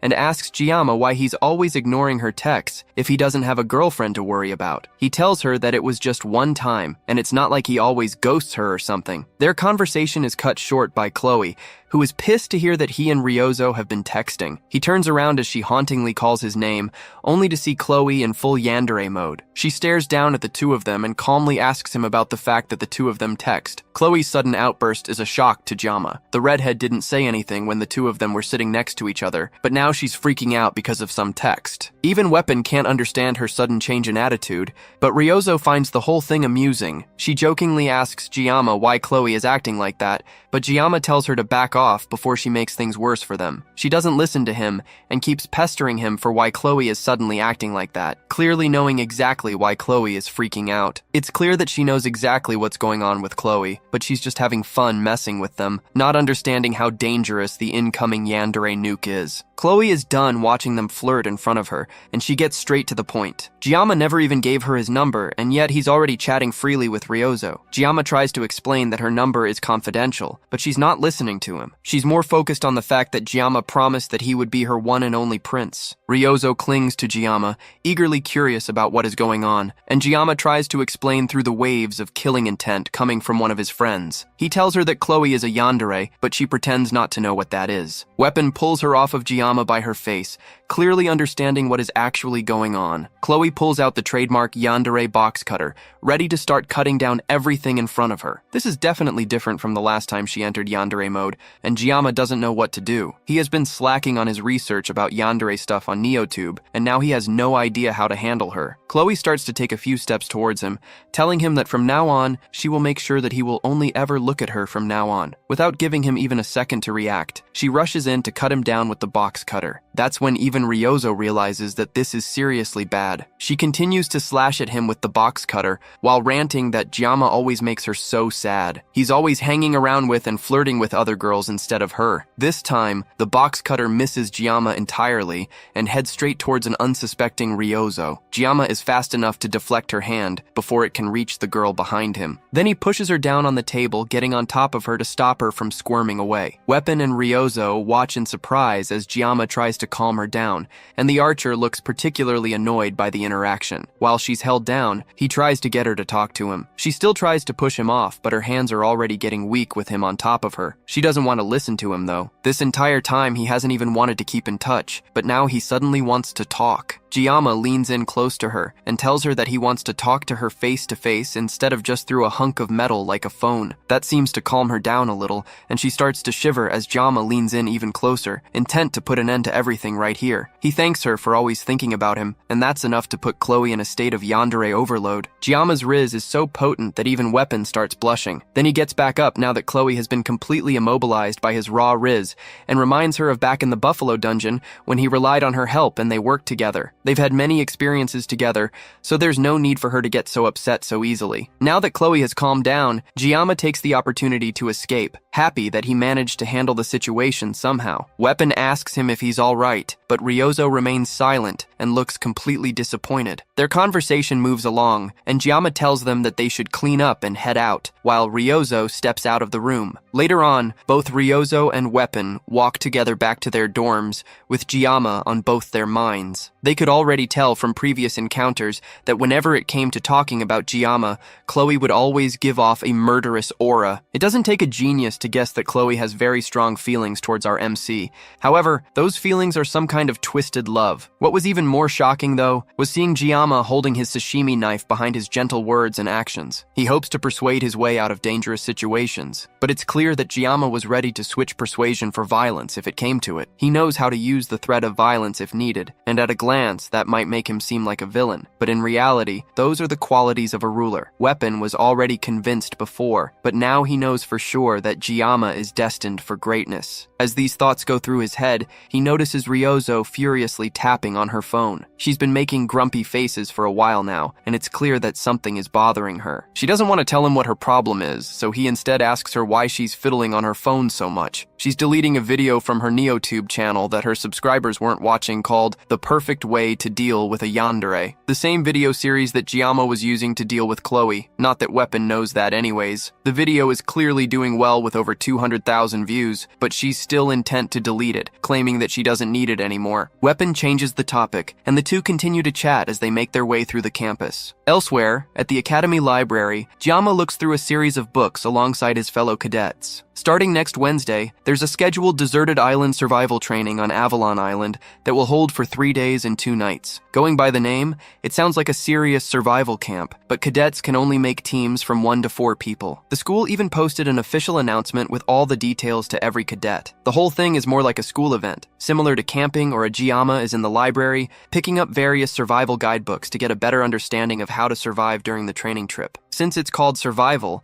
the Academy will evaluate each cadet's self-sufficiency, but the end result won't affect their grades. Now that he thinks more about it, even for Giamma, who was a player of the game, the training event left a lasting impression on him. It's part of the main storyline where the main character will acquire the hilt of Balmung, which is the main weapon of the protagonist. During the island training, an incident will also happen that sparks the feelings between Abel and Leon. He was really into the event at the time, but now he's not that jealous anymore. Since entering the school and the endless peril that he has had to endure, it has made him cynical about love. Since the Academy elders are after him, and there is the mysterious instructor too, there's way too much for him to worry about to think about sparking a romance. No matter how pretty she is, this isn't a situation where he can catch feelings. Love can wait for his next life. In this current life, as a swordsman, what he's more interested in is the holy demon's sword, Balmung. Maybe it's because he's a swordsman, but he honestly can't help wanting it. As a former player, he already knows where Balmung is and what it can do, but finding scattered Balmung pieces is also a key part of the story's narrative, and even if he knows where all the pieces are, he still can't get them. The condition to obtain Balmung, which chooses its own master, is to manifest the blessing of miracle. That means that the weapon is literally designed exclusively for the protagonist. Compared to Giamma with a sashimi knife,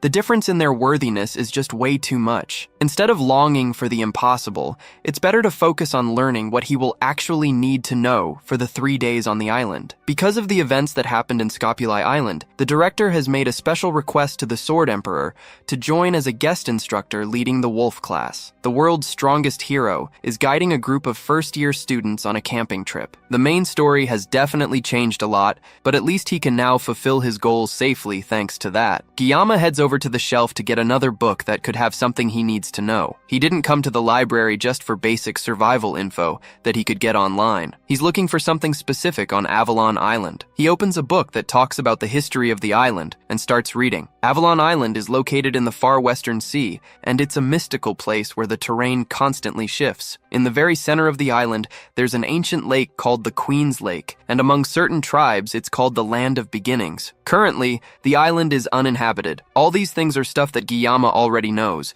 and it looks like he will have to search the whole library to find exactly what he wants. As he's combing through the books, a voice calls out to him and a firm hand grasps his shoulder gently. It's Leon, and the blonde-haired protagonist greets Guillaume with a small smile. Some girls behind them squeal in joy at the mere sight of Leon, but Guillaume is more focused on the book that the protagonist has in his hands. It's a book on Introduction to Magic, and it seems like Leon is trying to learn from what happened in the midterms. But even if that's the case, the protagonist shouldn't be in the library studying magic right now. Guillaume finds himself being distrustful of this setup. Leon takes a seat in front of our MC and asks what kind of books Guillaume is reading. Guillaume explains that he's just trying to learn more about Avalon for their upcoming trip. Leon says that he finds Guillaume to be surprisingly diligent, and our MC can't exactly deny it. With exercise, dungeon exploration, and studying magical beasts, his life is super bust. Since he knows what will happen in 3 years, Guillaume has been doing his absolute best to prepare ahead of time for his own sake. At the end of the day, he's just trying to look out for himself. Leon thinks about that for a while, then tells Guillaume that the two of them are different. That reminds our MC of the incident where Leon asked him where he came from. The blonde isn't acting that different from how he hid in the game, but there's something that feels off about this person compared to the Leon that Guillaume knows. There's a hint of sadness on his face, and there's also something about his troubled attitude. Without giving Guillaume a chance to figure out what's going on, Leon gets up and wishes Guillaume a safe trip back home. There's definitely something up with the protagonist. Maybe it's the weight of being a hero that's carrying humanity's fate, but whatever it is, it's definitely a heavy weight on his shoulders. With Leon gone, Guillaume turns back to finding what he needs before the library closes. The day of the survival training comes along, and students gather in the training grounds for orientation. Abel and Rachel meet up with Ryozo and Chloe,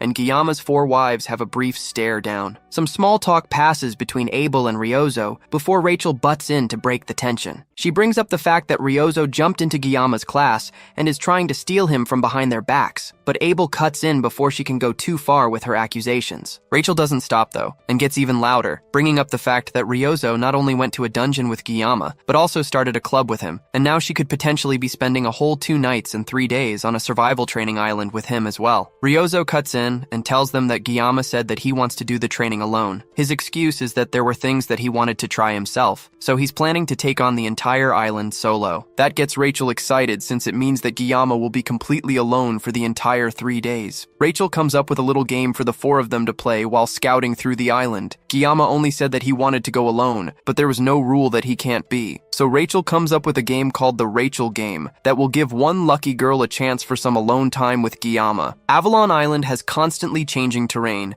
and even if they use the spatial gate to go onto the island, they will all get dropped in random locations. It'll be hard just trying to meet up, and even harder to form teams. So the Rachel Game will have one single rule. Whoever finds Guillaume first wins the game, and the remaining 3 must give up. The girl that finds Guillaume will get the chance to completely monopolize Guillaume. If they meet up with each other, they can team up or separate by their own choice, but they should never get in each other's way. All the girls agree, but Abel turns beet red at the thought of monopolizing Guillaume. She refuses to join in on the game, but that's just better for the rest of them, because it means that there's less people to compete against. Meanwhile, Guillaume, the man on all the ladies' minds, is struggling with staying awake because of how long he spent in the library the previous day. He noted down everything he would need to know on his phone, and came prepared with 24 sashimi knives, as well as a hidden secret weapon. Medea kept messaging him like a mum, making sure that he goes to the island prepared, and even reminding him to take underwear. It's almost like she's his grandma in the school. Before leaving though,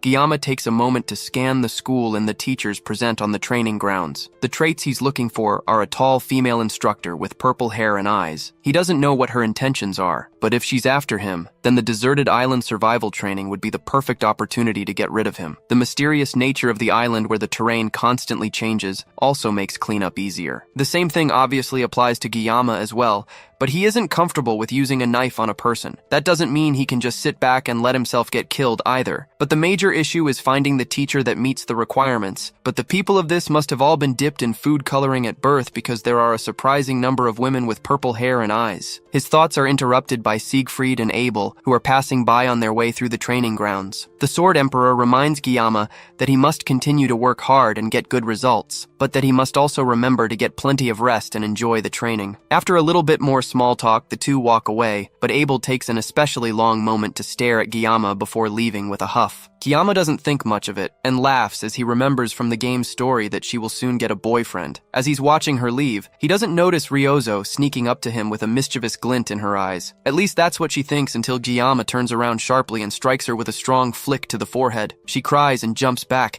not expecting him to hit her out of the blue with such a strong attack. She was only game to wish him luck in the training, but now she's too pissed off to even look at him. Guillaume doesn't really understand Ryozo. He couldn't sleep much these days because she's always hanging around him, and if he ignores her and doesn't react, then she'll just get more restless and paces around like crazy. He has no idea what caught her attention so strongly, but Ryozo is still technically a heroine. He doesn't want to be closer to her than he has to. The spatial gate to Avalon Island opens, and the students are told to carefully pass through to the island for their test. Guillaume steps up to the gate, determined to make sure that this time he will find what he's looking for, and he will get through this event quietly without any trouble. The gate brings him through, and he arrives in the sacred land of Avalon. Specifically, he arrives in front of the Tree of Beginnings, Yggdrasil. This isn't time for sightseeing, though. There is a survival test to pass, and everyone is working hard, so there's no time for him to slack off. Thankfully for him, he took a photo of the island's map back at the library. Then he marked the location where he can get the blessing of regeneration. After comparing his memories of when he played the game himself, the map looks familiar enough, and Guillaume assumes that the blessing's location is near the lake at the island's center. This means that he needs to get as close to the World Tree's lakeside as he can. Then from there, he can cross both the rocky area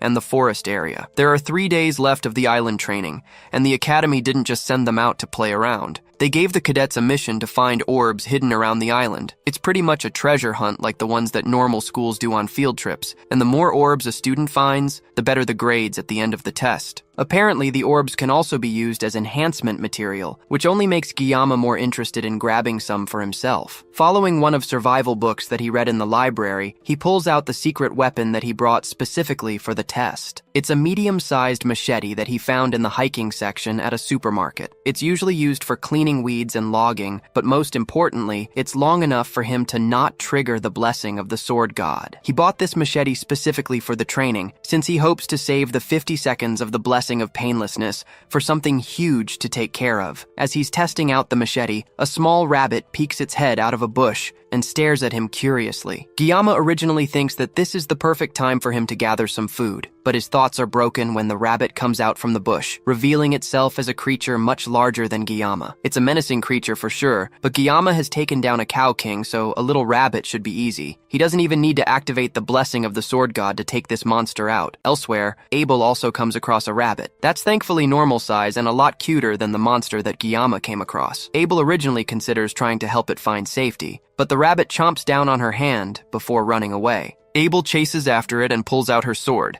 now determined to turn the cute rabbit into an ingredient for her dinner. This is a perfect chance for her too, since she can use the rabbit to test her special training result. The rabbit runs faster and even turns around to smirk at her, as if it were looking down on her, and it reminds her of Guillaume, who also regularly hid his true abilities. She speeds up to catch it, but the terrain suddenly changes, causing her to lose her balance and fall into a lake. The rabbit watches her with a look of disappointment from above the water's surface, and once again, she remembers Kang Guillaume. The boy that fills her mind is also having his own struggles with the monster-sized rabbit. He worked out so much to be able to keep his body in shape, but even now, without the word God's blessing, he's barely able to keep up with a simple rabbit. Guillaume drops to his knees and accepts defeat. It's better to starve instead of wasting more energy for no gain. He gives the opportunity to leave, but before it goes, it gives Guillaume a mocking smile. That causes Guillaume to immediately change his mind and activate his blessing, and he takes out the rabbit immediately. Elsewhere, Rachel rushes through the forest, eager to find Guillaume before anyone else. She has been going around in circles, but she can't get discouraged yet. After all, she was the one that made up this game, and she was talking up a big game the whole time. She turns and runs in a different direction, hoping to waste less time by just moving without thinking. Her voice is so loud that Ryozo at some other part of the island can hear her as she runs through the forest. She's also eagerly looking for Guillaume,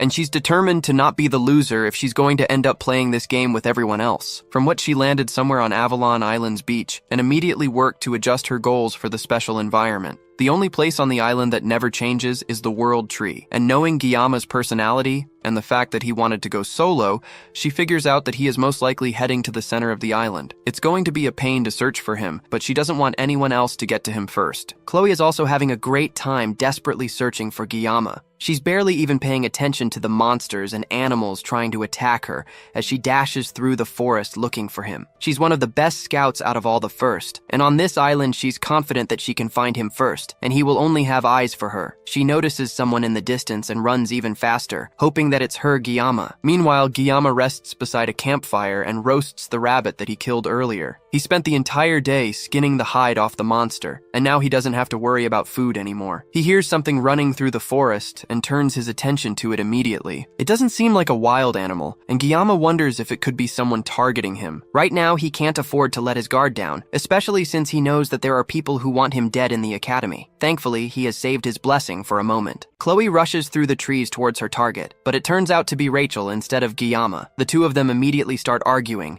angry that they seem to keep running into each other. Meanwhile, Gyama has to stop himself from narrowly cutting Abel in half as she falls in front of him. The two of them freeze and stare at each other, and the silence is only broken when Abel's stomach growls. Even though she didn't want to participate in the game, somehow Abel accidentally found Gyama first. She takes a long look around his makeshift campsite, and it looks like Gyama is thriving. He has a fur coat that looks warm and plenty of jerky to ensure that he doesn't go hungry. Even in this survival test, Abel continues to lose to him, no matter what she does. It's embarrassing to think about, and because of her dive into the lake earlier, she's also extremely cold. Gyama comes up behind her and gives her the fur coat to cover herself with. The whole reason she found him was because she couldn't resist the smell of the food that he was cooking, but the blanket he gave her is at least warm enough to calm her down. She also has a twisted ankle from earlier when she was chasing the rabbit. Gyama doesn't waste any time as soon as he notices it, and goes to bandage her ankle to take care of her injuries before it gets infected. Once her wounds are patched up, he asks her why she's wandering around alone. The Rachel game immediately comes to her mind,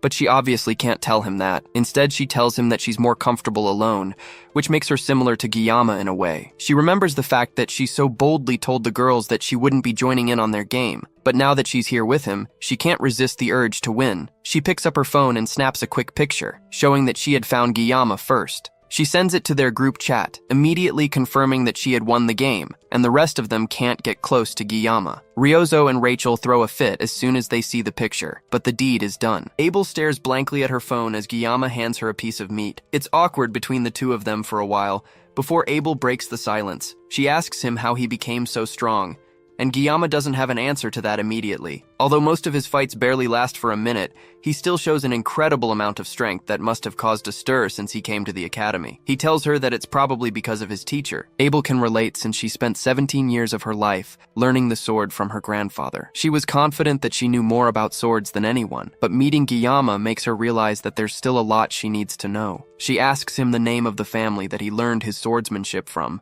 but he doesn't answer her question. Instead, he tells her that he realized long ago that being strong doesn't always mean that he will win. In the end, it's always the ones that never give up until the end that win. Those who manage to endure will persevere and survive till the end, and those are the people that Gyama considers to be strong. Abel stares at him for a bit, but can't hold back her laughter. To her, Gyama's cliché line makes him sound like an old man, and it reminds her of her grandfather. This also reminds her of the first time that they talked on the bench. This is their first real conversation since then. He hands her another piece of meat, and Abel thanks him as she takes it. She gets so comfortable that she doesn't even realize when she sleeps off and wakes up the next morning. By then, Gyama had already left, and he left all his food and supplies behind without a word. Her leg is also completely healed, all thanks to his help the previous night. Abel can't help but cry as she realizes that this is the first time she has ever felt truly cared for by someone else. No matter what happened in her life, she always had to face it alone. Even when she encountered huge obstacles, she managed to overcome them eventually, but it was always alone. That was the duty of someone who carries the family name of Nibelung. But now, Kang Gyama has done all of this for her, while seemingly expecting nothing in return. All this time, she has envied and been jealous of people who offer kindness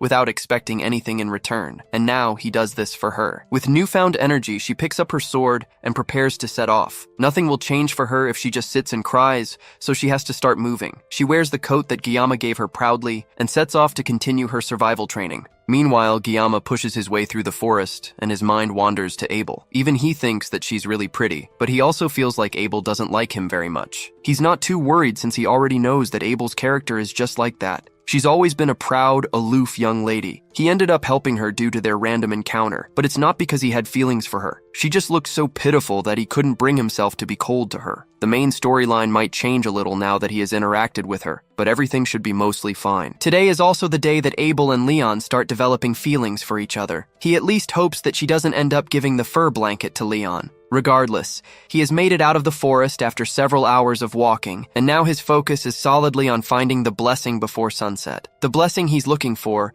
is the blessing of regeneration, which is a Guardian-class blessing that is just a rank below the blessing of transference. It's designed to amplify the body's regenerative capabilities, but the catch is that it can only be used on the person that owns the blessing, which means that the blessing is essentially just magical doping. However, because he has the blessing of transference, that restriction doesn't apply to him. He should also be able to patch up his sashimi knives as well. At a glance, the blessing seems like a cheat, but the regeneration isn't to the point of regenerating lost limbs. It's just a blessing that accelerates the healing of wounds. The blessing is also treated as a hidden bonus in the game, so it doesn't particularly affect Leon's growth. Since Leon will eventually grow stronger later on and gain more buffs, he has to make sure to get this blessing no matter what. After a little bit more walking, Guillaume finally finds what he has been looking for, the blessing of regeneration. It is also beside a gigantic orb from the test, and with how obvious it is, it's practically a freebie. He came here for the blessing, but he gets an orb too, which is a lucky bonus for him. He goes to grab the orb and have a look, but suddenly, someone blocks him from getting to the orb. It's Leon, and he already knows that Guillaume isn't here for a sightseeing tour of the world tree. Leon stares Guillaume down, already knowing fully well that Guillaume came here with other intentions in mind. Guillaume lies that he just saw the orb from a distance and came to get it. Leon draws his sword and tells Guillaume to come and try to get it, but only if he can defeat the blonde in a fight. From the day Leon was born, half the world smiled with him. At least, that's what he has been told all his life. He found something that's proof of him being a hero. The sword in Leon's hand shines brightly as he stares Guillaume down. This isn't right though, and Leon is supposed to be with Abel right now. Today is supposed to be an important turning point in the story. It looks like Guillaume accidentally stole their event, and nothing ended up happening all night. But even if he knew that, fighting over it seems a bit pointless. Leon slashes the wall behind him, and it crumbles immediately without any resistance. He's serious about this fight, and nothing is changing his mind. Guillaume can finally see the sword that Leon is holding, and it's Balmung, the hero sword that Leon is supposed to find. But its condition is strange to Guillaume. Balmung is the world's worst, most sinister demon sword, and the blue gem embedded in its center is a catalyst. The gem grants the holy power to the holy demon sword, Balmung, and that is what neutralizes its magic. But since Balmung itself is based on magic power, and even if it's being neutralized by the ether gem, it's greatly affected by the user's character. That's why, in the game, Balmung could either become a demon sword or a holy sword depending on the player's choices. Leon tells Guillaume to calm down and only think of this as a sparring match. Leon has to be crazy though, since he can't even use mental realm yet. There's no way he can defeat Guillaume at their current state. Leon takes a step forward, and it looks like he's trying to use Guillaume as a stepping stone to grow stronger after getting Balmung. MC can kind of understand where Leon is coming from, but it's just a guess. One thing that he's sure of, though, is that the orb is just an excuse. Leon is done waiting around, and he launches towards Guillaume to start the fight. Elsewhere, Ryozo scratches her neck in exhaustion as she walks through the forest. At some point, she ran into Weapon, and the two of them are walking together while she tries to find Guillaume. Weapon didn't want to bump into her, but the two of them are reluctantly walking together. He takes a guess that she's probably searching for Guillaume, and she doesn't deny it. At this point, it's obvious to Weapon that Ryozo is interested in Guillaume. Until a month ago, the only thing Ryozo would do is nap in the archery range, but now whenever Kang Guillaume is mentioned, she starts acting active and different. He also noticed that she has started doing extra stuff without being asked, even though she always hated doing anything complicated or tedious. Ryozo stops suddenly and turns to him with a blush on her face, and asks Weapon if her feelings for Guillaume are too obvious. As the two of them talk, a loud sound comes out from the distance that startles the birds in the trees. It seems like an earthquake, but Ryozo can tell that this commotion is caused by Kang Guillaume. Guillaume himself is facing a bit of a dilemma. Leon is way more powerful than Guillaume gave him credit for, and the machete he held as a secret weapon has already been snapped in half. Leon doesn't even think that Guillaume is fighting back, and sees this as our MC not having any respect for him at all. The truth is that Guillaume just couldn't react at all. He didn't expect Leon to actually swing Balmung, but Guillaume doesn't want to get dragged into some fight when he doesn't even know what's going on. He hesitated because if he tried to use his blessing, then he might have accidentally cut Leon down, but if he doesn't fight back, then Leon could definitely end up cutting off Guillaume's head. Leon is the protagonist of Blessing of Miracle M, and he can't be underestimated. As the blonde hero walks towards Guillaume, Our MC has no choice but to pull out his sashimi knife. He's about to face off against a monster, and doing so without at least using his blessing would be absurd. He needs to get rid of the naive thought that he can just survive without using his blessing. He activates the blessing of the sword god and clashes as Leon makes another run towards him. The two of them fight, but in an instant, Leon cuts the first sashimi knife in half with little effort. Giyama quickly opens his bag and pulls out one of his several extras, then throws it at Leon. The blonde easily cuts all the knives before they can reach him, then rushes at Giyama again, cutting through several pillars behind him on his way. Giyama manages to dodge the attack and then turns around to put some distance between them. Leon is definitely on a whole different level from the midterms, but even the protagonist's buff has its limits. Another massive slash from Balmung sends the terrain flying in different directions. Leon has used almost all his energy in this fight, but through the destroyed landscape and dust, Giyama walks towards him, completely untouched. He asks Leon why he's going this far, and Leon stops for a moment and stares down at his Giyama sword. Giyama's sword seems to be the one to bring happiness to everyone, but now since Giyama showed up, it seems like everything he has been working to build doesn't matter anymore. Now this whole fight is supposed to show Giyama who is who between them. Leon activates his sword once again and charges up an even more devastating strike than before bringing it down towards Giyama. Our MC rushes towards Leon as the massive strike falls towards him, and the two of them clash for a moment. As the energy clears from Balmung, a small chunk of it chips off. Leon stops moving for a moment and stares down at his damaged sword. It looks like the destiny Leon was meant to have is now too far out of reach for him. From where he's standing, Giyama is the one that should have been chosen. As Giyama puts away his knife, the wind rustles around them, and as the dust clears, Leon is gone. That was an unexpected duel for Giyama, but it looks like he wanted to use it as a way to help him grow as a hero and strengthen himself. Giyama doesn't plan on losing to anyone, no matter their motivation. Leon didn't even come at him in a way that would allow him to end the fight easily, and he lost several sashimi knives in the fight. If Giyama had gone lightly and made even one wrong move, then he would have been dead. He tried his best not to target Leon, but thanks to that, he ended up dodging all over the place without putting in a real fight. Even so, Leon's growth is at a level is fitting for the protagonist. With that said, Giyama ended up slicing a bit of Balmung, but as long as he gets it repaired and collects more parts later, then reaching its final form shouldn't be a problem. At least he didn't end up cutting down Leon himself. That would have been an entirely different problem. With no other surprise attacks on the way, Giyama goes to take the orb for the survival training and pick up his new blessing as well. He picks up the blessing, and a system message pops up for him, confirming that he has acquired it as one of his abilities. It's a passive ability, and to test it, Giyama cuts into his own skin with a stone. Immediately, the wound disappears without even a scar, which is exactly what Giyama wanted this whole time.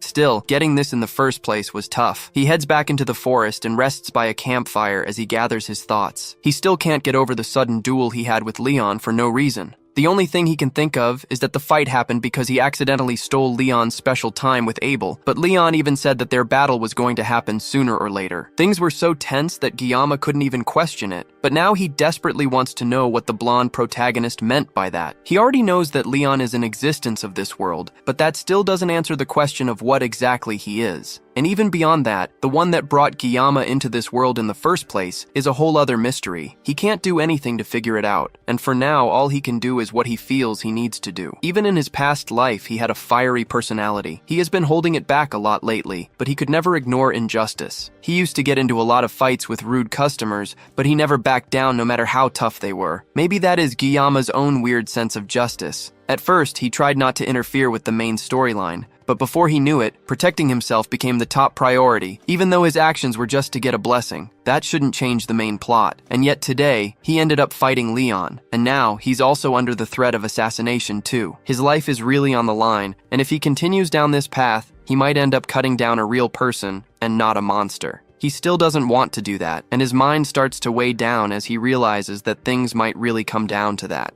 As he's thinking to himself, Ryozo appears behind him and mockingly encourages him to stop talking to himself and just act naturally instead of overthinking things. He turns towards her, but she's gone when he looks. It seems like this was just a hallucination, but he knows that if Ryozo were really with him, that's probably what she would say. He takes a moment to think about what the others are doing, and in that brief moment, he realizes that right now he's thinking about his friends. The word sounds so cheesy, but right now, it gives him comfort. As the night goes on, Giyama eventually falls asleep. Suddenly, the leaves in the bushes around him crunch silently as a group of dangerous-looking people make their way towards him with sharp objects in their hands. Their leader, Rei Shin, nods her head as a signal to start the attack, and two of the grunts throw their shuriken towards Giyama. He instinctually wakes up and dodges the attacks, only taking minor cuts to his arms. Giyama turns towards the Undertaker Syndicate and immediately recognizes their leader, Rei Shin. In the story, she eventually becomes the first half-demon that Leon ever faces. Originally, she was the daughter of a noble, but after her family betrayed her and kicked her out, she became a contract killer. Her hatred grew with time, and then she eventually became a villain that got defeated by Leon. In other words, she's a character doomed to tragedy. As sad as her tale is, Giyama can't find any sympathy for a killer who gave up her humanity. The group of assassins approach him as Giyama cautiously tries to keep his distance. The men can immediately tell that Giyama isn't normal, and even in a situation like this where he's surrounded by strong fighters, Giyama is making a face like he wants to cut them all down. Rei Shin is the first to speak to him,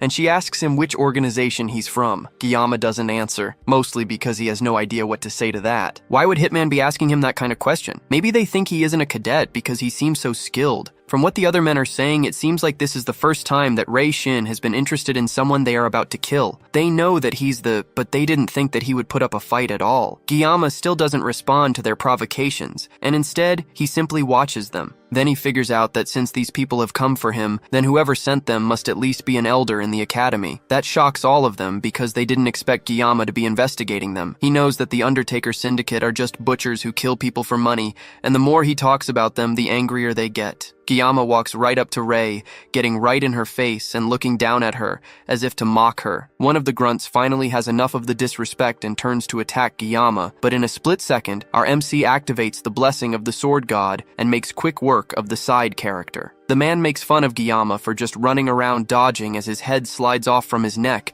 which has been cleanly cut by Giyama. Just like that, he dies before he even knows that he has been attacked. With this, Giyama has finally cut down a person in a place that isn't the Academy's subspace. As the group panics and tries to figure out what to do, Giyama's assimilation rate starts to go up rapidly, going from 12 to 88. In another reality, Chef Kim checks his phone and sees that it's already past midnight. He decides it's time for him to find what he's looking for quickly and call it a day. He's looking for his humanity, but he can't seem to find it anywhere. As he searches through the fridge, he sees some boxes of juice that spell out the words, "Blessing of the Sword God." As he looks at the weirdly organized boxes, he changes back to Kangiyama, but he still can't find what he's looking for. He sees some boxes of juice, and they seem to be spelling out a message for him. The message tells him to cut it all down, no matter what it is. And as soon as he reads it, a bright red light comes flooding from the fridge, engulfing him and bringing him back to reality. His left eye starts to darken as a manic glare comes over his face, and it's clear that Giyama is ready to take out anything and everyone in his way. The other goons don't get the hint that they are already dead, and they try to rush towards him so they can bring him down.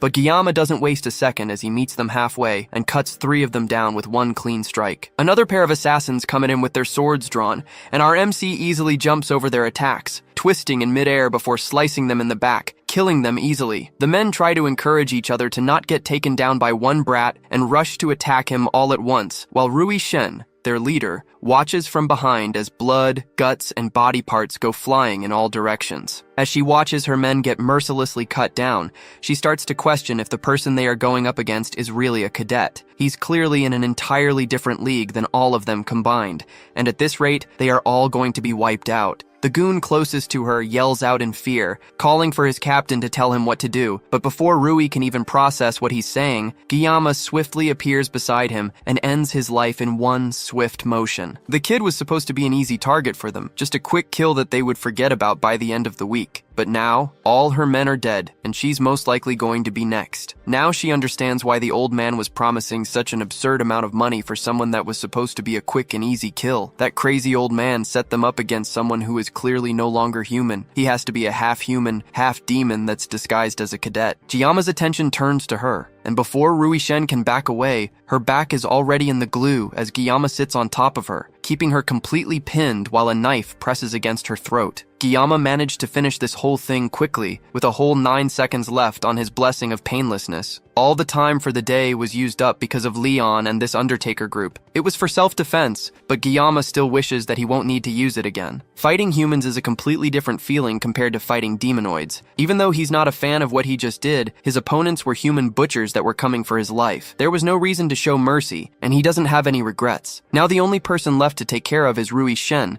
and she has clearly lost all will to fight. He ties her hands to a tree, keeping her immobilized. Then he starts his interrogation by asking her who sent her. However, even in this situation, Rui is a professional, and she's not about to let Giyama's intimidation work on her. But Giyama isn't going to give up so easily either. This is finally his chance to figure out who has been after his life. All he has to do is figure out how he's going to get the information out of her. Giyama bends down to her and asks her if she's stupid. After all her subordinates have been turned to fertilizer for the forest, and there's a good chance that she will be next if she decides to continue crossing Giyama. Rui can't take it anymore and grits her teeth in anger, convinced that Giyama is a demon. But now even she can see why the elder put a hit on him. She tried to look into Giyama before the mission, but all of his personal records were erased, including even his relatives and his parents. That causes Giyama to pause in confusion, and the rest of Rui's ranting falls on deaf ears. He has no idea what she means by his family records being erased. He tries to remember his relatives and his parents, but suddenly realizes that he can't even remember what his family looks like. He desperately asks her to explain herself, while pulling out his sashimi knife from its cover. He was originally planning to find out the name of the person that hired the mercenary group,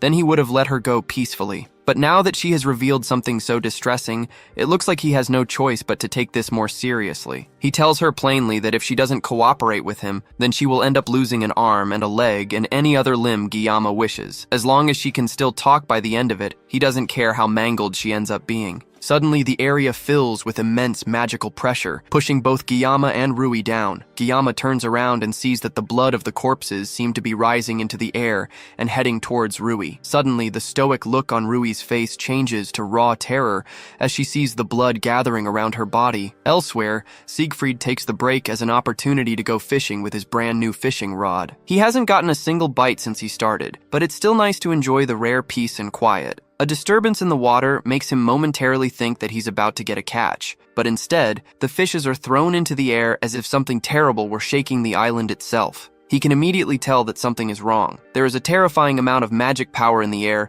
that is comparable to a demon commander. As the blood wraps completely around Rui, she starts to groan in pain as she begs Giyama to help her. Her skin starts to turn purple, and her eyes look broken as she pleads with Giyama not to let her die. Then, suddenly, a massive blast blows up the area that Rui was just laying, and the massive explosion is bright and loud enough to illuminate the whole island. The smoke of the explosion clears, and Rui is standing in the wreckage, except this is clearly not Rui. Whoever this new person is, her skin is burning in different parts, all the way up her body. And the first thing she does is stretch and comment that she hasn't been in the human world for 700 years. This level of magic power makes the mermaid that almost killed Giyama look like a small fish, as well as the impure flame that covers her body makes Giyama certain of who he's looking at. This person is the Demon King's Army 5th Legion commander, the succubus-deemed demon, the bewitching flame Agor. It looks like just after slowly turning into a demon, Giyama is about to face off against a demon commander. The dream demon laughs in glee,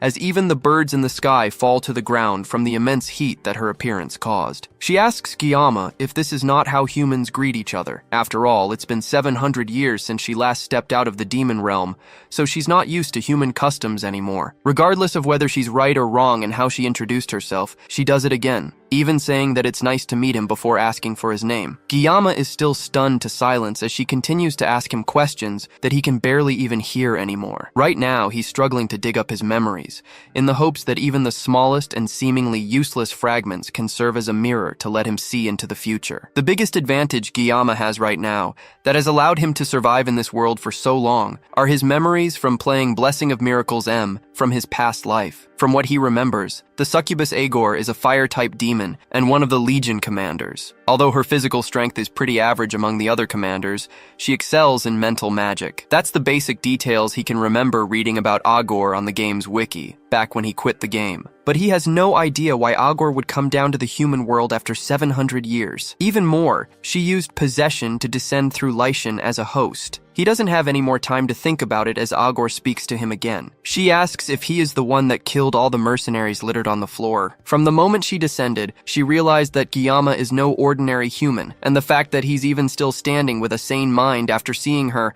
is proof that he has outstanding capabilities. However, even with that, just from his physical appearance, she can tell that he's just a whelp, but he will most likely turn out well in the future. If that's the case, she comes to him with a proposal to make a contract with her. As she says that, she activates her mind control powers, completely bewitching Guillaume as he looks at her. He tries to ask her what she's doing to him, but she cuts him off before he can say anything. Guillaume should be honored after all that a Legion commander would give him the special chance to become her slave. In the end, she knows that even though humans may act noble, they only end up judging each other and creating their own pecking orders. They chase after their own interests and kill others to cause pain. Instead of allowing him to live in a world like that, Agor is giving Guillaume a chance to dream a dream of glory with her. The mind control starts to take effect as her words sink into his mind. The more he thinks about it, the more he can't help but agree with her. After all, humans only judge others and stand in their own way. If he wants to survive, then accepting Agor's offer would be the right thing to do. On top of that, his ultimate goal of survival will be much easier if he sides with the Demon King's army. His opponent is a demon, and not just any demon, but the succubus queen, Agor. That's why he has to fight her influence and make his decisions on his own. As his mind just barely manages to cut through her powers, Agor notices that he has undone her high-level magic. She starts to wonder if he broke free because she is currently inhabiting a vessel. She only made that contract with Lei Shen because of all her whining, but now she's starting to regret her decision. As she continues to complain about her host, Guillaume starts to laugh. He finds her nonsensical barking funny and couldn't hold back his amusement. There's a brief silence as Agor struggles to comprehend what Guillaume just said,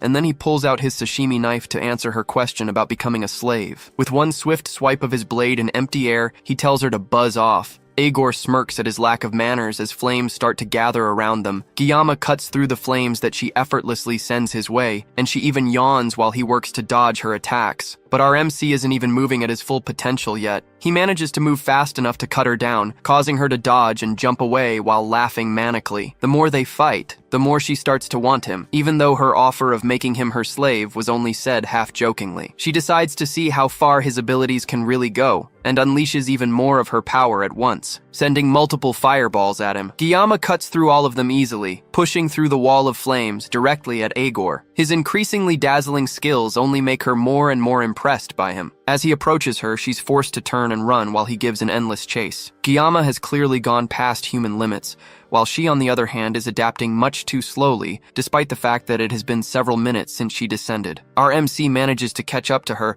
and turns to bury his knife in her back. This time, Agor is genuinely concerned by just how fast Guillaume is to be able to catch up to her so quickly. The two of them collide, releasing a massive explosion that destroys the earth around them. As the smoke clears, Agor stands above Guillaume, easily holding back his knife that was about to stab into her just a moment ago. She comments on him having an impatient personality and asks him if he's in a hurry. He doesn't have to go anywhere since Agor has all the time in the world for him. Guillaume is in a hurry though, and he knows that there is no time to waste. With all his strength, he cuts through her grip, freeing his hand and pushing in for another attack. His body starts to glow with his aura as he pushes himself even harder to settle this fight. There's no time to waste, and the clock is slowly ticking down until his blessing of painlessness ends, leaving him completely vulnerable. Agor notices that he's somehow getting even faster, despite already overcoming what is humanly possible. The two of them continue to clash, sending sparks of flames shining all over the place as the seconds tick away. Their battle gets brighter and brighter until finally,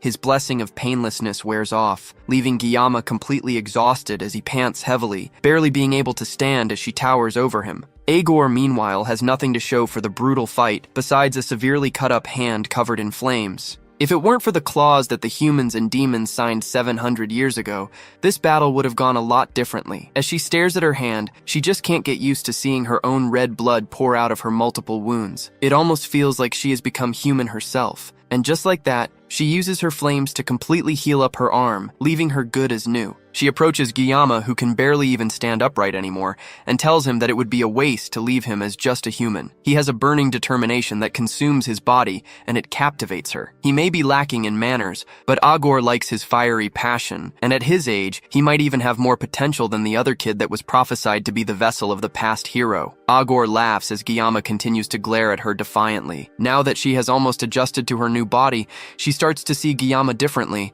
and wonders if he will be the one to fulfill the wishes of the demons. To find that out, Agor decides to give him one last test to see if he really is what she's searching for. She charges up even more flames around him as she rises up into the air and tells our MC that if he can survive her next attack, then he passes. The flames rise and form a ball in the Legion commander's hand, looking brighter and hotter than anything she has used so far. Guillaume's eyes start to glaze over as she charges up the attack. It's clear that he has no energy in him anymore. Agor tells him that he has to endure at least this much as she tosses the mini-sun over towards him. At the same time, someone else rushes in from the side, leaping up towards them and stepping in front of the blast to block it from hitting Guillaume. It's Siegfried, and he arrived just in time to save his young student from certain death. As he uses all his strength to block the burst of fire heading towards Guillaume, he tells our MC to pull himself together and snap out of his daze. Agor is mildly annoyed by the old man's sudden interference in their battle, and she tells Siegfried not to butt in between them. However, the old man absolutely cannot let Guillaume fall in battle, especially with all the potential he has shown. Since the Swordmaster has chosen to put his life on the line for Guillaume, Agor is more than willing to put him through the challenge to see if he can actually protect the younger boy. Meanwhile, Guillaume's consciousness floats in an empty space as he struggles to regain himself. His first thought is asking if he's dead,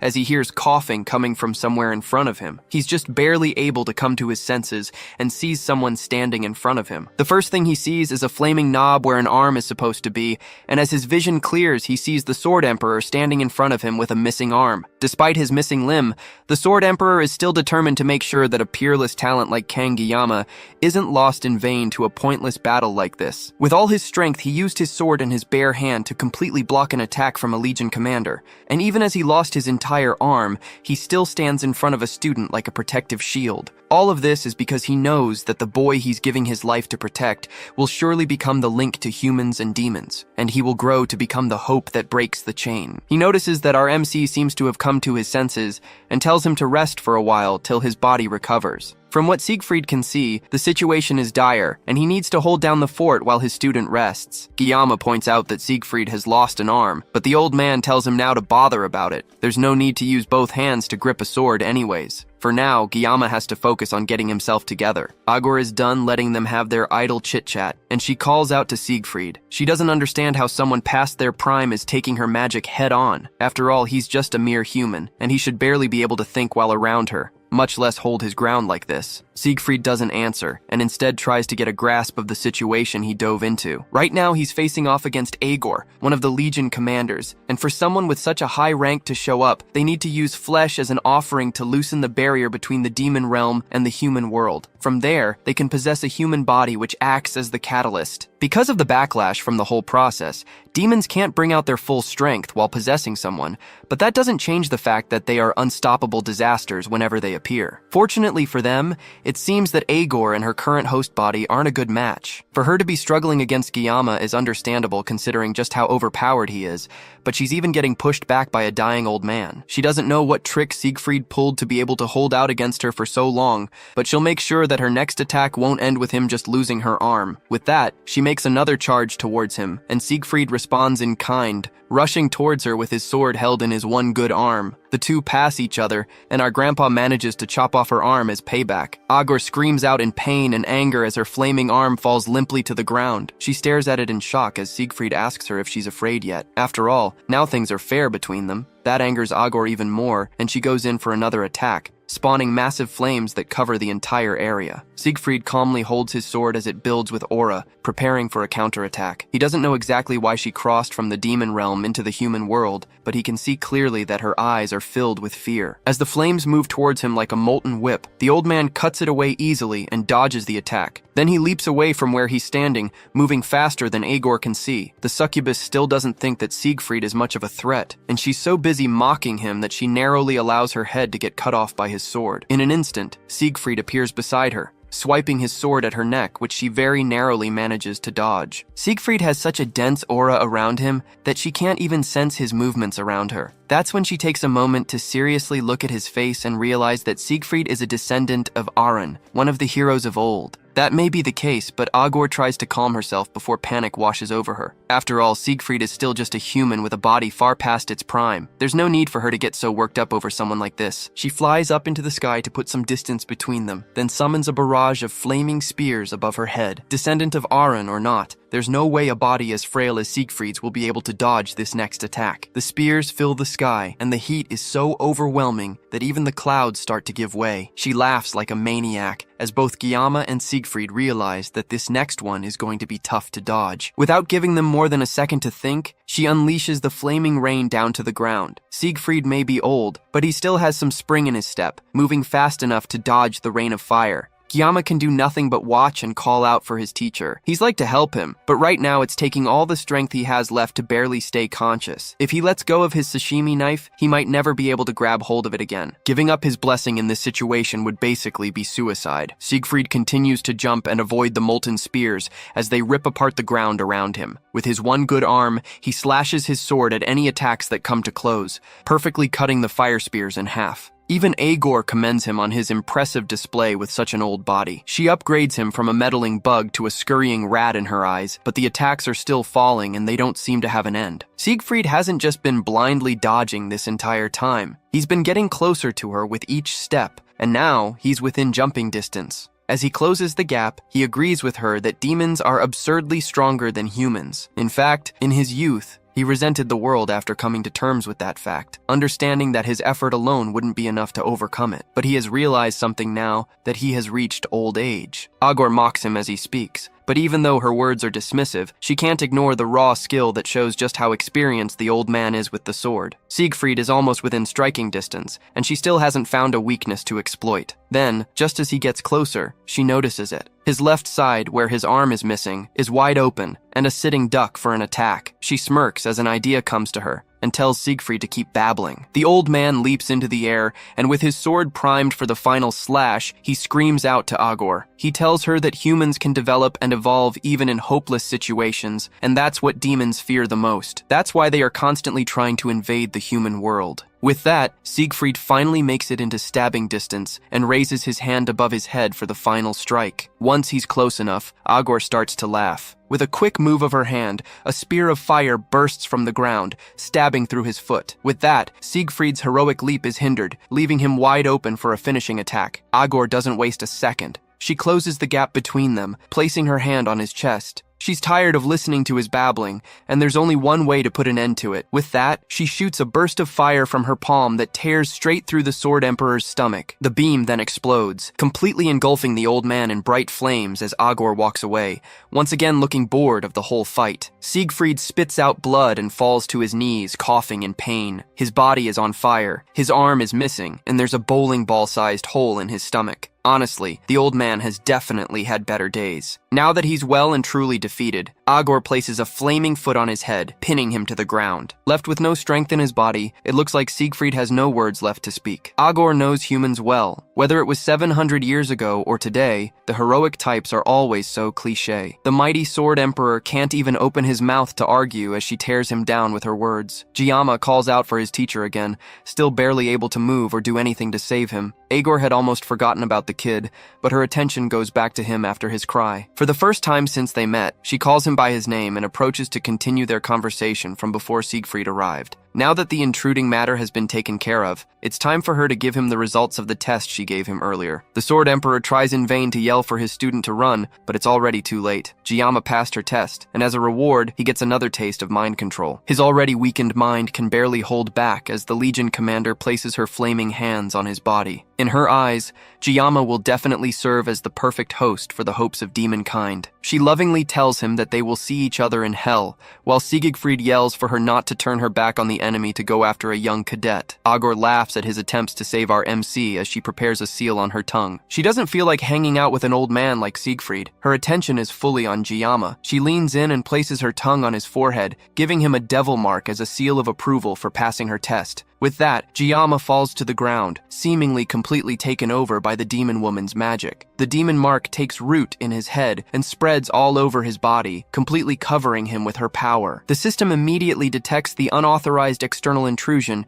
and starts to freak out. It automatically activates its self-defense program, but just like with the Sword God's blessing, the program cannot execute because the user's level and the world line are too low. So instead, the system uses Yggdrasil as a catalyst to temporarily increase Jiyama's level. Then, it uses its restraint to readjust and synchronize the world line. If you have no idea what this means, dear viewer, it means that our OPMC is about to get absolutely busted, and Agor is cooked. Jiyama's synchronization level increases from 12.7 all the way to 99%, and then finally 100%. With that, the condition for his mysterious locked power has been met. Jiyama is about to wake up. Meanwhile, Siegfried still tries to fight against the overconfident demon, but in his weakened and bruised state, he's barely a threat. He's a lot slower, but even Agor can't help but commend the fact that he's still moving despite his injuries. It's not too much for her to understand, though, since bugs are known to keep moving even after their heads are cut off. Siegfried still tries to fight back as Agor playfully dodges his attacks. Even if it costs him his life, he's determined to take her with him. His blade shines with his aura, and Agor takes note of the color. It's just like the aura the Sword Saint used 700 years ago in the war. His aura flared, a last-ditch effort fueled by his dying breath. Agor knew she had to kill the old man for good before he became a bigger problem. She rushed at him for one final battle, and Siegfried prepared to meet her head-on.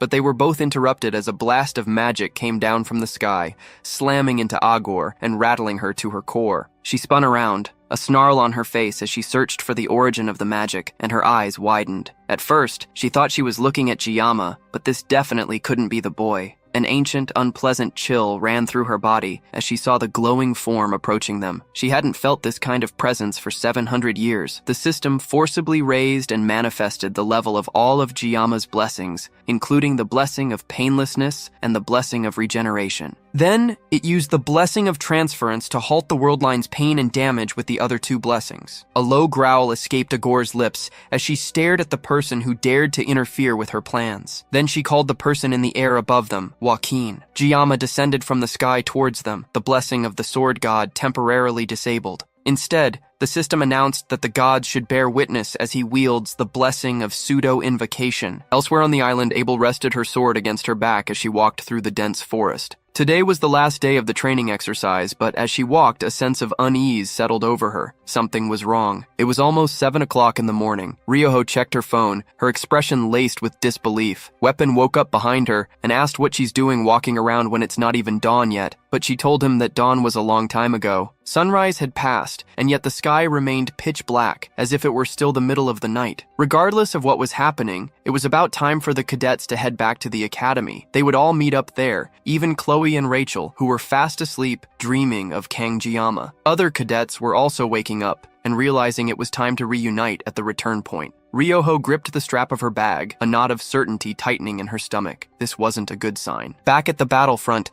the smoke swirled but didn't clear as Jiyama calmly floated down. Agor's mind reeled. She couldn't believe that Joaquin of all people would suddenly appear. For the first time, the flicker of fear Siegfried had seen in her eyes now took over her entire expression. But as our MC's feet touched the ground, crackling with electricity, Agor got her first good look at him. It wasn't the Joaquin she's feared for 700 years. Instead, it was Jiyama, the boy she was just playing with 5 minutes ago. Now that she had a clear look at him, she realized it was careless to think this could be Joaquin. No matter how strong he was 700 years ago, he was still human. There's no way he would still be alive. But that didn't stop the cold wave of dread that washed over her as Jiyama approached, a feeling so immense her tactical mind, once sharp and clear, now felt clouded and slow. And where was Siegfried during all of this chaos? He could only stare, his breath caught in his throat, as if basking in the light of a new god. As soon as Jiyama got close enough, his knees buckled, and he knelt in respect. Jiyama stared at him for a moment before raising his hands. Instantly, Siegfried's wounds began to knit themselves shut. Once Siegfried had been taken care of,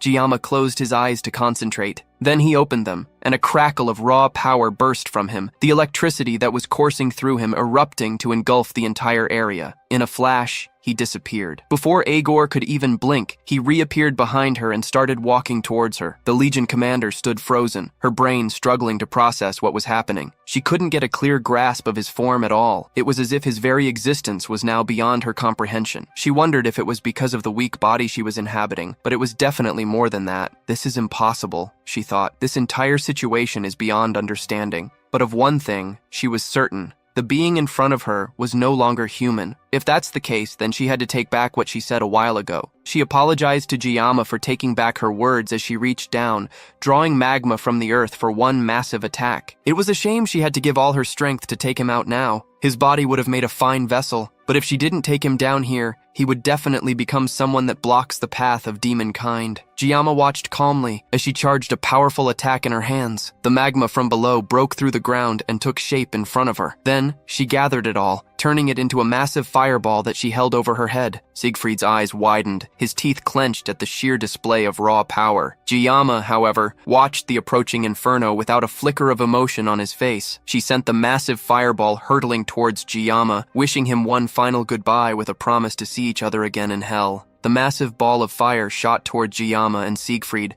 so large that it tore the earth apart as it flew towards them. Siegfried can only watch in horror at the sheer size of the attack, powerless to stop it. But Jiyama strides forward as the inferno flies towards them. For the first time since his transformation, he speaks. Inside him, the system calculates furiously. The world line is unstable. This new form can only be maintained for 60 seconds. But for what he is about to do, 60 seconds is an eternity. The world seems to hold its breath as he walks toward the fireball. His only intention, to cut it as perfectly as possible. Countless potential cutting lines appear on the blazing sphere, but his eyes lock onto the one true path. He activates a new power, Thousand Sword. In a single fluid motion, his will lashes out, slicing not only through the fireball but far beyond it, striking Aegor where she stands, her hand still outstretched. The fireball detonates in a blinding flash of light that whites out everything. When it fades, Aegor's body collapses, bisected by a flawless line. She hits the ground with no energy left, her blood pooling like molten magma. Her mana source, the very core of her being, has been severed. As she lay dying, her eyes looked up to the sky. All around the island, the other cadets point upwards in shock. The oppressive darkness that covered the sky has been split open by a perfect, clean cut, allowing the morning sun to finally break through. They don't understand what happened. They just think the sunrise on this island is very, very weird. Back on the battlefield, Jiyama's transformation fades. The immense power leaves his body, and he collapses, unconscious. Seeing her chance, the Legion commander begins to crawl towards the boy. She cannot accept such a pathetic death. More importantly, she now sees that Kang Jiyama will become a calamity for all demon kind. Using the last dregs of her energy, she prepares one final spell, but it's cut short. A sword blade erupts from her mouth, having been thrust clean through the back of her head. Siegfried stands over her, his face grim. "I warned you," he says. "Never turn your back on the enemy." He pours his aura into the blade, and her screams of defiance are finally extinguished as her body decays into nothing. As her last embers fade, Siegfried finally declares his name to the empty battlefield. "My name is not Aaron's descendant. It is Siegfried von Nibelung." He then turns to the unconscious Jiyama. He checks him over. His breathing is steady, and there are no fatal wounds. His life is not in danger. But as he looks at the boy, Siegfried wonders, what is he? He remembers how his body moved on its own, how he was compelled to kneel as a show of courtesy. It was an unconscious response,